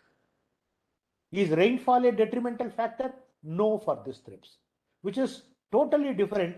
Probably that is the reason, because they can tolerate the very good rainfall, they come and congregate on the petals, telling two hoots to rain, and I am going to survive. The damage was in hectares and hectares, and very, very this thing. Day after tomorrow, in the Asia Solanaceae Pacific Congress, one special session has been, I'll be chairing a session only for the management of this particular pest. Now, the Thrips parvispinus damage in different regions and where it impacted, I will not go into this, because this is a very vast topic, and the aspect that is problem with the accidental introduction of the Western flower thrips is, we just don't introduce the thrips, along with it the virus also comes. When Western flower thrips, and to share the story, guys, with you, somebody wanted to please Jayalalitha in Tamil Nadu, and they brought very good chrysanthemum cuttings. Those chrysanthemum cuttings had Western flower thrips, and probably some of them had tospovirus. Those chrysanthemum cuttings which were harvested from the polyhouse were sold in the open market in the adjoining regions. That is how this tomato spotted wilt virus as well as the western flower thrips spread. Had TNAU really decided, they should have taken all kind of advisory roles and prevented, but timely action was not taken, and as a result we are seeing the extensive incidents. But don't quote me. This is just my opinion, because the words should not be recorded and put in places where it can create damage. Now you see, earlier we had the tomato tospo. You will see on the GBNV on the left, but the same thing you can on the necrotic spots due to tomato spotted wilt virus. Tomato spotted wilt virus can affect almost any crop that you can think of in the horticulture sector. It affects tomato, it affects capsicum, it can come on brinjal, it can come on any crop that almost you think of, from even from datura to everything. Now, how do you differentiate which tospo it is? How do you say which thrip species it is? And we have to develop species-specific primers and a very quick diagnostic tool to separate one from the other. And only then we will be able to tell. For example, GBNV, which is both this is thrips palmy and this is, let's say, western flower thrips. Both are extremely polyphagous and both the species are merging in the Indian subcontinent. I don't know how it is going to shape up the future viruses to days to come. And this is where we all have seen how the relationship mutations in COVID and many other things is not very different in even insect species. We have to really look into the group 1, group 2, group 3 of different species and then say where from it could have come. That is how we said that Thrips parvispinus actually came from Indonesia and from Thailand, along with some imported floriculture material. Now this is coming to the locust. This you can see the egg pod and the way rapidly it spread. For some reason, the migration of locust more or less stops near the Rajasthan, but last year it almost made entry to a little deeper into Haryana, parts of Delhi, and also a little bit into other regions up to Maharashtra, Gujarat. But in India, the damage was much less. Already the world is suffering from a lot of climate change. Frequent drought and heavy rainfall precipitations are the order of the day. Africa is as it is. There are problems associated with administrative stable governments. So large scale unattended areas which facilitates the breeding of the locust. Once the 2020 occurred, everybody was running pillar to post. We did not have helicopters. We did not have what insecticide to use, aeroplanes to use, preparedness, how to monitor, whether it is going to become what is the path of the migration. And while everything was there was no coordination between different units.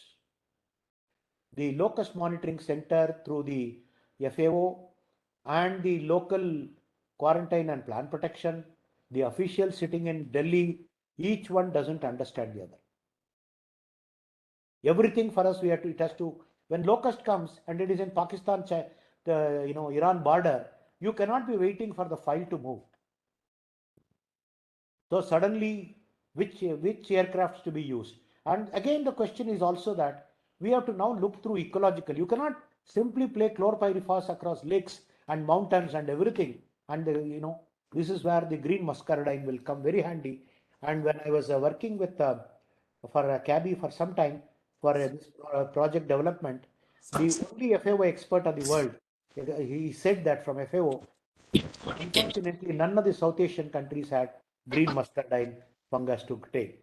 This is with respect to the Spodoptera frugiperda, very rapidly dispersing pest. It has already gone to Bangladesh and it has now gone all the way up to New Zealand because, as I was told just few months back in the northern New Zealand, this particular pest was noticed and nothing could have been done because of the very rapid migratory nature of this pest.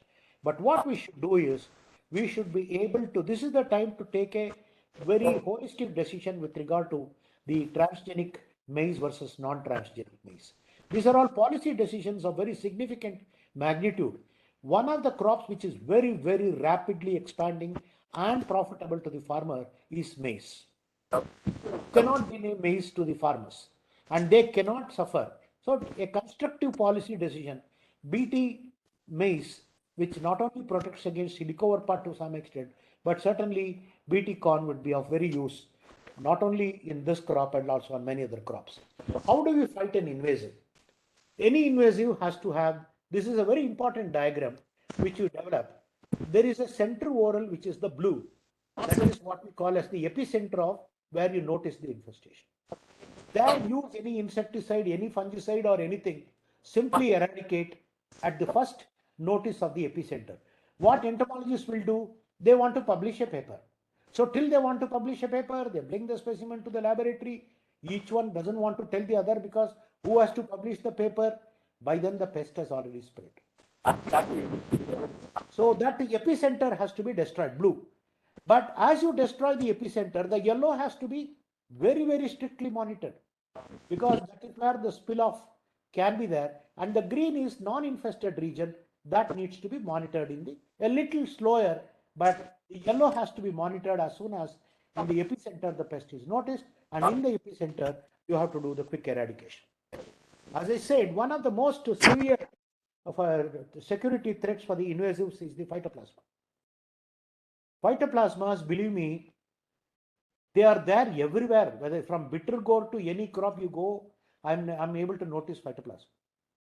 And most of them are coming through ornamental woody perennials. And most traded commodities across are woody perennials. There is a place called Kadayam in Andhra Pradesh. And you should just go and see. I have requested already one group to monitor that particular area.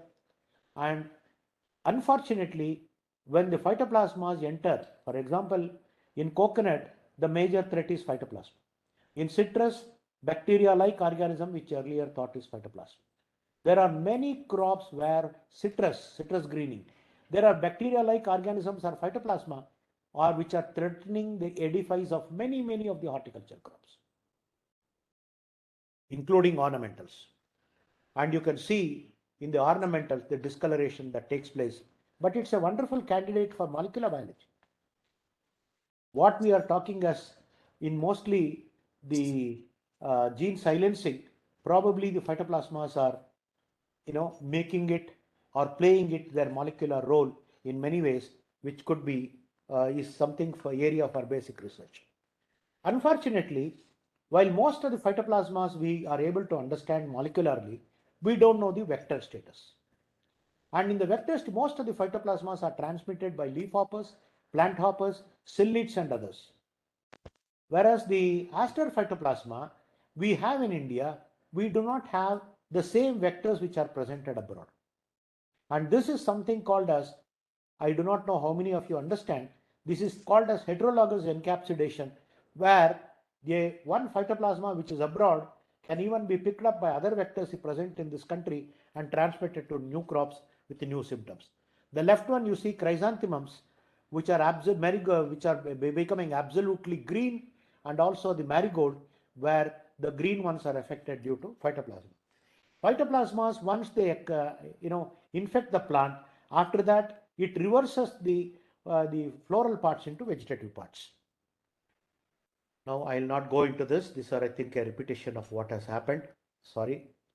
One of the things of importing some of the thrips or whiteflies, other things is you are not importing just the vector, but it is very much possible that the pathogen is also multiplying in that vector, and once that vector enters into a new area, they can very rapidly transmit that pathogen. So you are not only you are accidentally importing a vector, but you are importing along with it the pathogen too. Sorry for this thing. Now I'll come to the conclusion part of the how to address the pests, pandemics, and what are our critical gaps. This myself and Dr. Vanilla we presented for the FAO. One thing is we are only bothered a lot with regard to public health, and while it is even for veterinary and plant quarantine management of invasive, very little attention is given. At least when it comes to veterinary, we are having many zoonotic diseases where animal and man overlap, whereas in case of plants they can threaten the edifice. There is no lack of centralized reporting system. TPPQR works in another one. Universities are their own bosses. State agriculture departments are their own bosses. PDBC doesn't want to share with NCIPM. NCIPM doesn't want to share with. So there are a lot of problems associated in centralized reporting. No private stakeholders is interested in participating, though in one way or the other way they are also. There is a delay in declaration of pest invasiveness. Here I may say that when certain pests were reported to be present, actually they were shouted upon by the competent authorities. And later on they had to admit this is an invasive, something has to be done. Because we don't want to accept, but India is a country where we grow 100% and consume 99%, and 1% or 2% may be exported. Why for 1 to 2% of the export put the 99% of the farmers at threat? So we have to be very honest in declaring the invasiveness of a pest. There is no insurance for damage. So what happens? Farmer is not interested in rapid control measures. Pesticides which are used, you don't get an effective pesticide. We may recommend X, but the quality of pesticide in destroying the invasive is still a question mark. No compliance with regulation. That means you can literally walk away with any planting material across our airport and very, take it from me, nobody is going to check it out. And sustainability, why I am bringing the word sustainability is, invasives threaten the very edifice of sustainable agriculture. You take the example of coconut mite. You take the example of lantana camera. You take the example of parthenium. You take the example of the water hyacinth. Or you take the example of so many other pests which have become serpentine. So what they have done is, they literally destroy our agriculture by occupying the vacant space. And sometime in order to control them, you use so much of pesticide that you finally end up with destroying the biodiversity. When biodiversity is lost, there is no sustainability. How do we address this issue? Invasives should never be thought through an university, a state, or a nation, but transboundary collaboration and cooperation is key. You have to cooperate with Nepal. You have to, for example, when the locust came, even today, there is a border meeting between India and Pakistan, at least for the control of locust. Each one keeps the other aware of what is happening. But it is only for locust and not for other pests. We don't know what is happening in Nepal. We don't know what is happening in Bangladesh. We don't know what is happening in Sri Lanka. So transboundary collaboration, something that NCIPM should really, at least for invasives. There is no digitized surveillance system and centralized reporting. National quarantine facilities. How do we do it? The more I say, I'm more disappointed. I hear this. Our quarantine facilities are absolutely in the 1800s era. We have not really made very qualitative and quantitative improvement. And resistance work should go on. And biotechnology, for example, molecular markers, use of MTCO1 or MTCO2 and other men, or anytime that you when you intercept an invasive, and if it happens to be a vector species, you should subject them also to see whether they are carrying the pathogen. These are some of the things that needs to be done. So for addressing the pest and pandemics, national biosecurity policy, which has been hibernating in our parliament for the 10 years, has to be addressed. Traceability regulation is another thing which is very critical. Where from this maize bag came, where from this rice came, which are the countries where it started, which is the farmer from where it procured. And that kind of a traceability, which we have done for grapes and resulted in success of grape export, we should also insist on our imports. Scaling up or adopting embedded capacity building.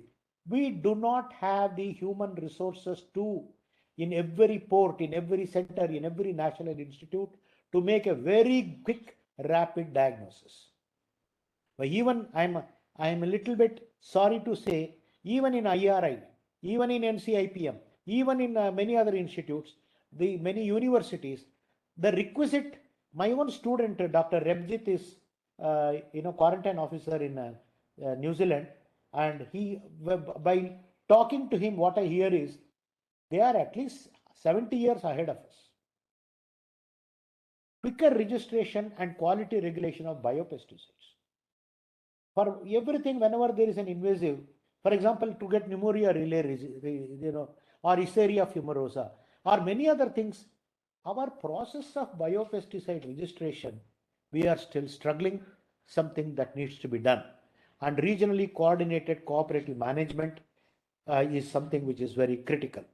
So the aligning with the international standards, self-reliance, vertical integration of all the things, because you may be thinking for example, a particular fly species, its relatives may be there with regard to veterinary persons. There must be a taxonomy working on dipterans, or somebody may be working on helminth. The nematodes are taxonomies, I'm sure, in animals or in human, there may be much advanced. So you have to really look into that kind of a landscape to understand us. Policy and modification of, see, we are not looking the invasive from only agriculture. You should think through the landscape. You should think through biodiversity. You should think through ecosystem services. You should think through sustainability. Then only we will be able to have. And lastly, our investment in these kinds of things is very poor. If everybody says, I don't have money, I don't have money, I don't have money, what is the fun in paying for farmers 25,000 crores for whitefly infestation in Punjab when you don't spend 25 lakhs for whitefly systematics or whitefly management strategy? So we are not really making those kinds of investments. So it was a very vast topic. I did not touch on some of the important pests because of the paucity of time. It is already now 1 hour 5 minutes, and if there are any questions, I would be happy to take. Thank you very much to all of you.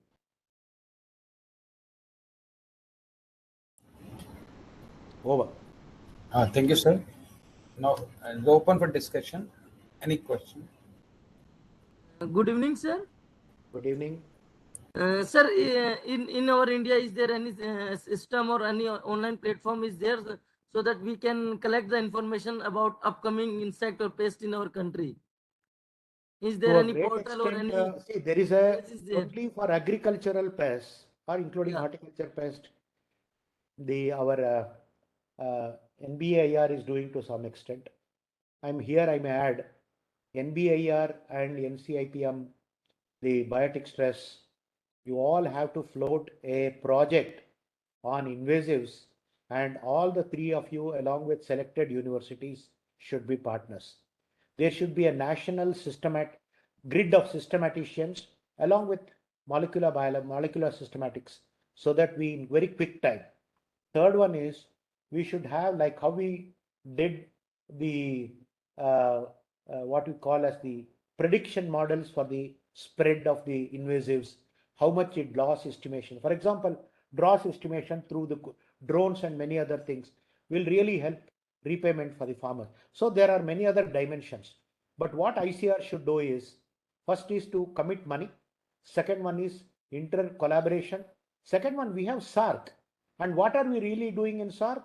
We are only doing once a year some seminar without real cooperation. I think if you want to take the bull by the horn, you have to take, and I would request NCIPM to float a kind of extramural project exclusively on invasives. And here I forget that Andaman is also a part of our country. Andaman is not just an LTC center. And whenever we talk of invasive, I have hardly seen anybody, because as a DDG it was under me. It is very, very critical that we study the invasive. Most of our invasions comes through trans-Pacific than trans-Atlantic, through Indonesia, through Malaysia. Most of our invasions comes through floriculture.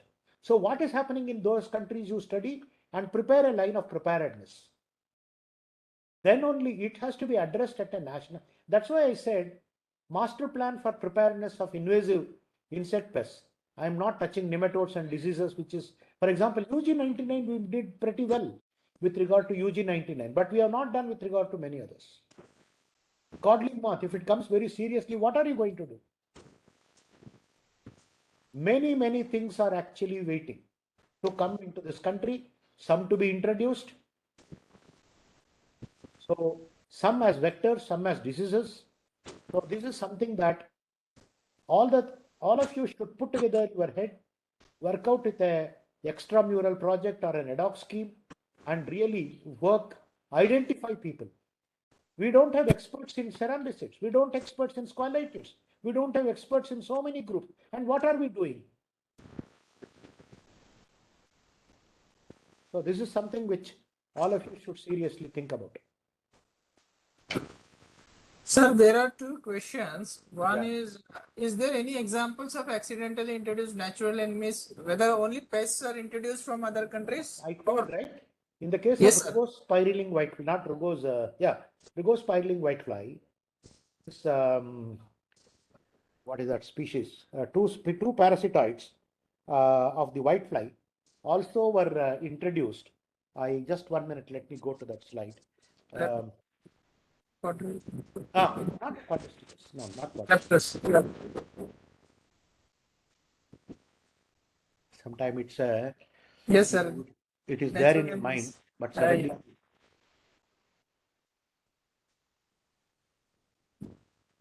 Here. Yeah. That is Encarsia haitiensis and Encarsia guadeloupi.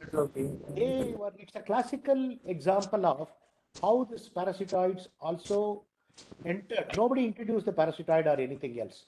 For example, when we wanted to introduce certain parasitoids for papaya mealybug, Sri Lanka refused. Most of the countries refused. We had to go to Puerto Rico and through putting pressure on the US embassy to get the parasitoid. So it is not that easy to get something, but at the same time, in this case, there are some biological control invasions which have gone astray.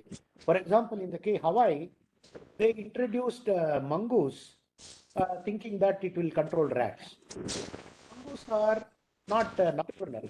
So as a result, it started destroying the native. Similarly, somebody introduced certain other bird species into different regions where they have not really served the purpose. So one has to be very careful. You also know with regard to the water when certain Parthenium beetle, biological control agent was introduced, and there was a hue and cry that partly political, saying that it is feeding on sunflower. It is not something. It was blown out of proportion. But certainly that certain times introductions can certainly will take place along with. I'm sure in coconut white also it has happened. None of them are affected. But these zygogramma beetle were proven wrong, right, sir? It is not a pest of crops. It is not a pest of. See, what had happened in case of sunflower hybrid breeding, you use certain male sterile lines and female lines. It was selectively feeding on one genotype. Oh. But sometimes what happens is force feeding. For example, this mealybug or grape mealybug, you can artificially rear on pumpkins. Does the pumpkin get infected by grape mealybug? No.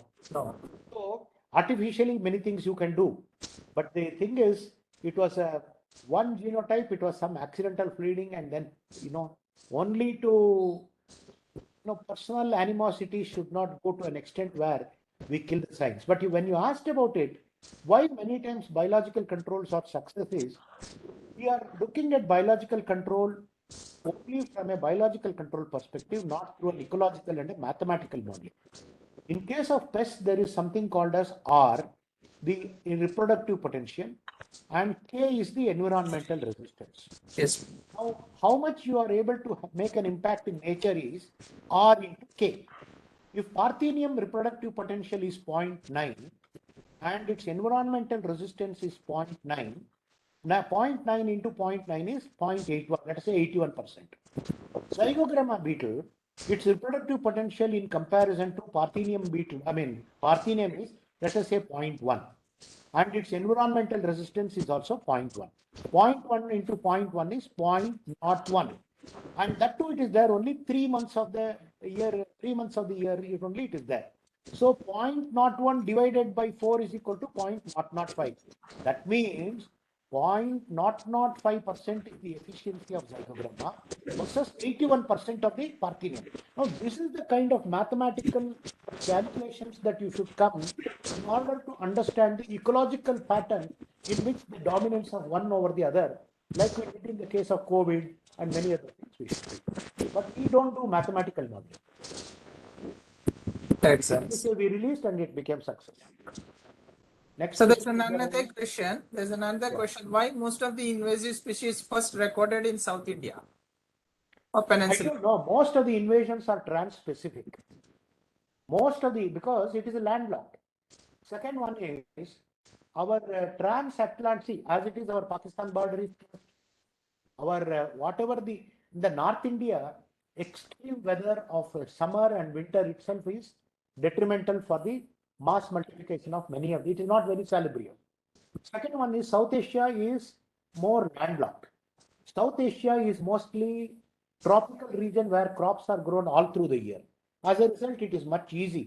See, our trade through Singapore and Hong Kong and Kuala Lumpur is far higher as compared to Kabul or Tehran or many other countries. And most of the European countries are temperate.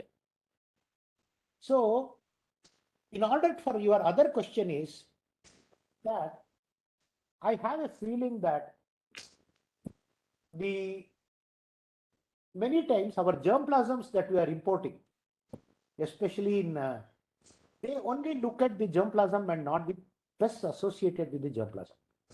And whether it is coconut mite or serpentine, many of the things that I would, off the record, I would like to say is, most of our plant breeders have been extremely not very cognizant of the fact that they are creating a long-term damage instead of going through the phytosanitary measures. So these are some of the reasons that I can see. Okay. Any other questions? Participants?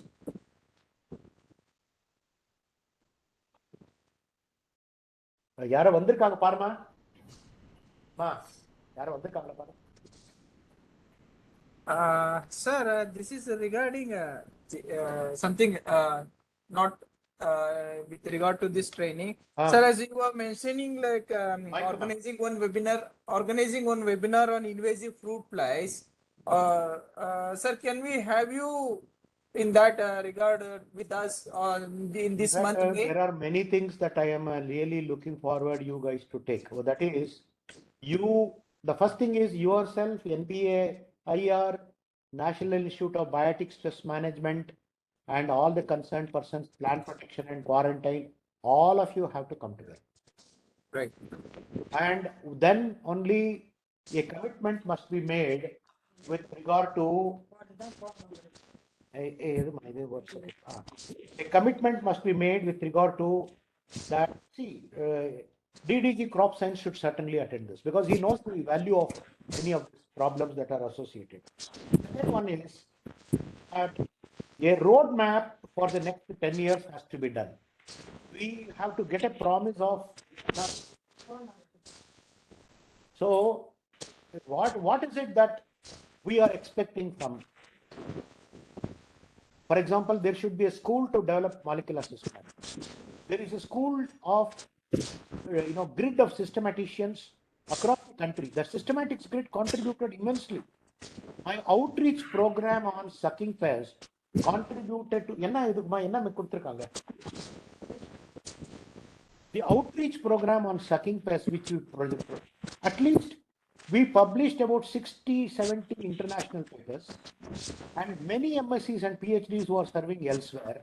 We developed the roadmap for molecular systematics, without which we would not have done many of these things. But then it requires an extremely proactive thing. Right, sir.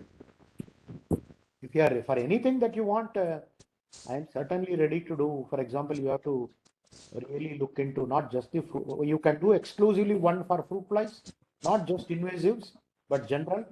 But it's time to take stock of, for example, you should say lessons learned from locust, and what is the thing that we should be doing. क्योंकि दोबारा कहीं problem हो जाएगा तब लोग हमारे पास आते हैं ICR कुछ नहीं कर रहा है ये कुछ नहीं करेंगे तो ये फाइल लिखो वो फाइल लिखो. In fact, recently when our book was launched, the minister, agriculture minister, only made a mention of the locust. And you should now a time has come that ICAR-NRIIPM is only looking for agricultural pests or also looking at veterinary pests. Who is going to work on ticks? Who is going to work on mosquitoes? Who is going to work on fleas? You are not agriculture pest management, isn't it? You are National Center for Integrated Pest Management.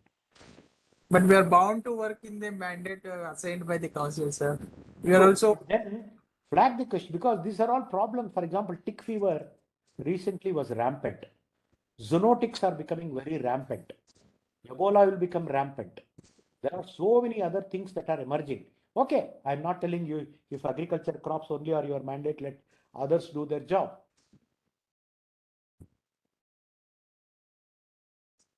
So, a lot of things need to be done. And sir, in near future, we are also very much concerned about the invasives, and there is our honorable directors are always discuss this in many of the SAARC के forums साथ with हमने us. क्या किया? SAARC तो नास में ही बैठा है. अभी तक हमने बांग्लादेश, नेपाल के साथ कुछ किए हैं, कुछ नहीं किए. Right. सिर्फ एक बहाना होता है मीटिंग करने का और सिर्फ एक बहाना है मीटिंग का. और उसके अलावा क्या है? You should see that how the Western countries work. When I was in Hawaii, in order to go to the mainland, till you get your quarantine certificate, you won't be issued a ticket. Even though it is one country. और अंडमान से इधर कोई भी आ सकता है, कोई भी. We took the pepper thrips, black pepper thrips. When I went to Andaman, there was a lot of black pepper thrips. I asked, how did it come? Sir, it came, they only, India, they supplied the material, it was there. अभी तक किसी ने सोचा है, what should we import from Andaman and what should we not export to Andaman? So there are a lot many things to discuss. Right, sir. Okay. Sir, I was asking you, sir, like, can you bear a particular day with us in this month with regarding to a national webinar on invasive fruit fly or invasive insects exclusively? Anyway, what you want to have a discussion? What I would say this month is this month and next month I am pretty tied up. Okay. Fine, sir. Fine. If you can do it in July, I can spare time. Right, sir. Right, sir. I'm noting it down, sir. We'll get back to you, sir. We'll get back to you, sir. Okay. Thank you, sir. Thank you very much, sir. Thank you, Saigal ji. Thank you. Krishna sir, currently Thank you very much, sir. which Thank you very location you are much. located, sir? आपसे मिलना था sir, कहाँ पे हैं आप अभी? मैं बेंगलुरु में हूँ भैया. ओके, बेंगलोर में. तो मैं अभी अपकमिंग में बेंगलोर ही आ रहा हूँ आपसे. आप एक मुझे फोन लगाइए, नंबर तो है आपके पास. जी, मैं सर से ले लूंगा, सर से. 844 अभी नोट कीजिए. 844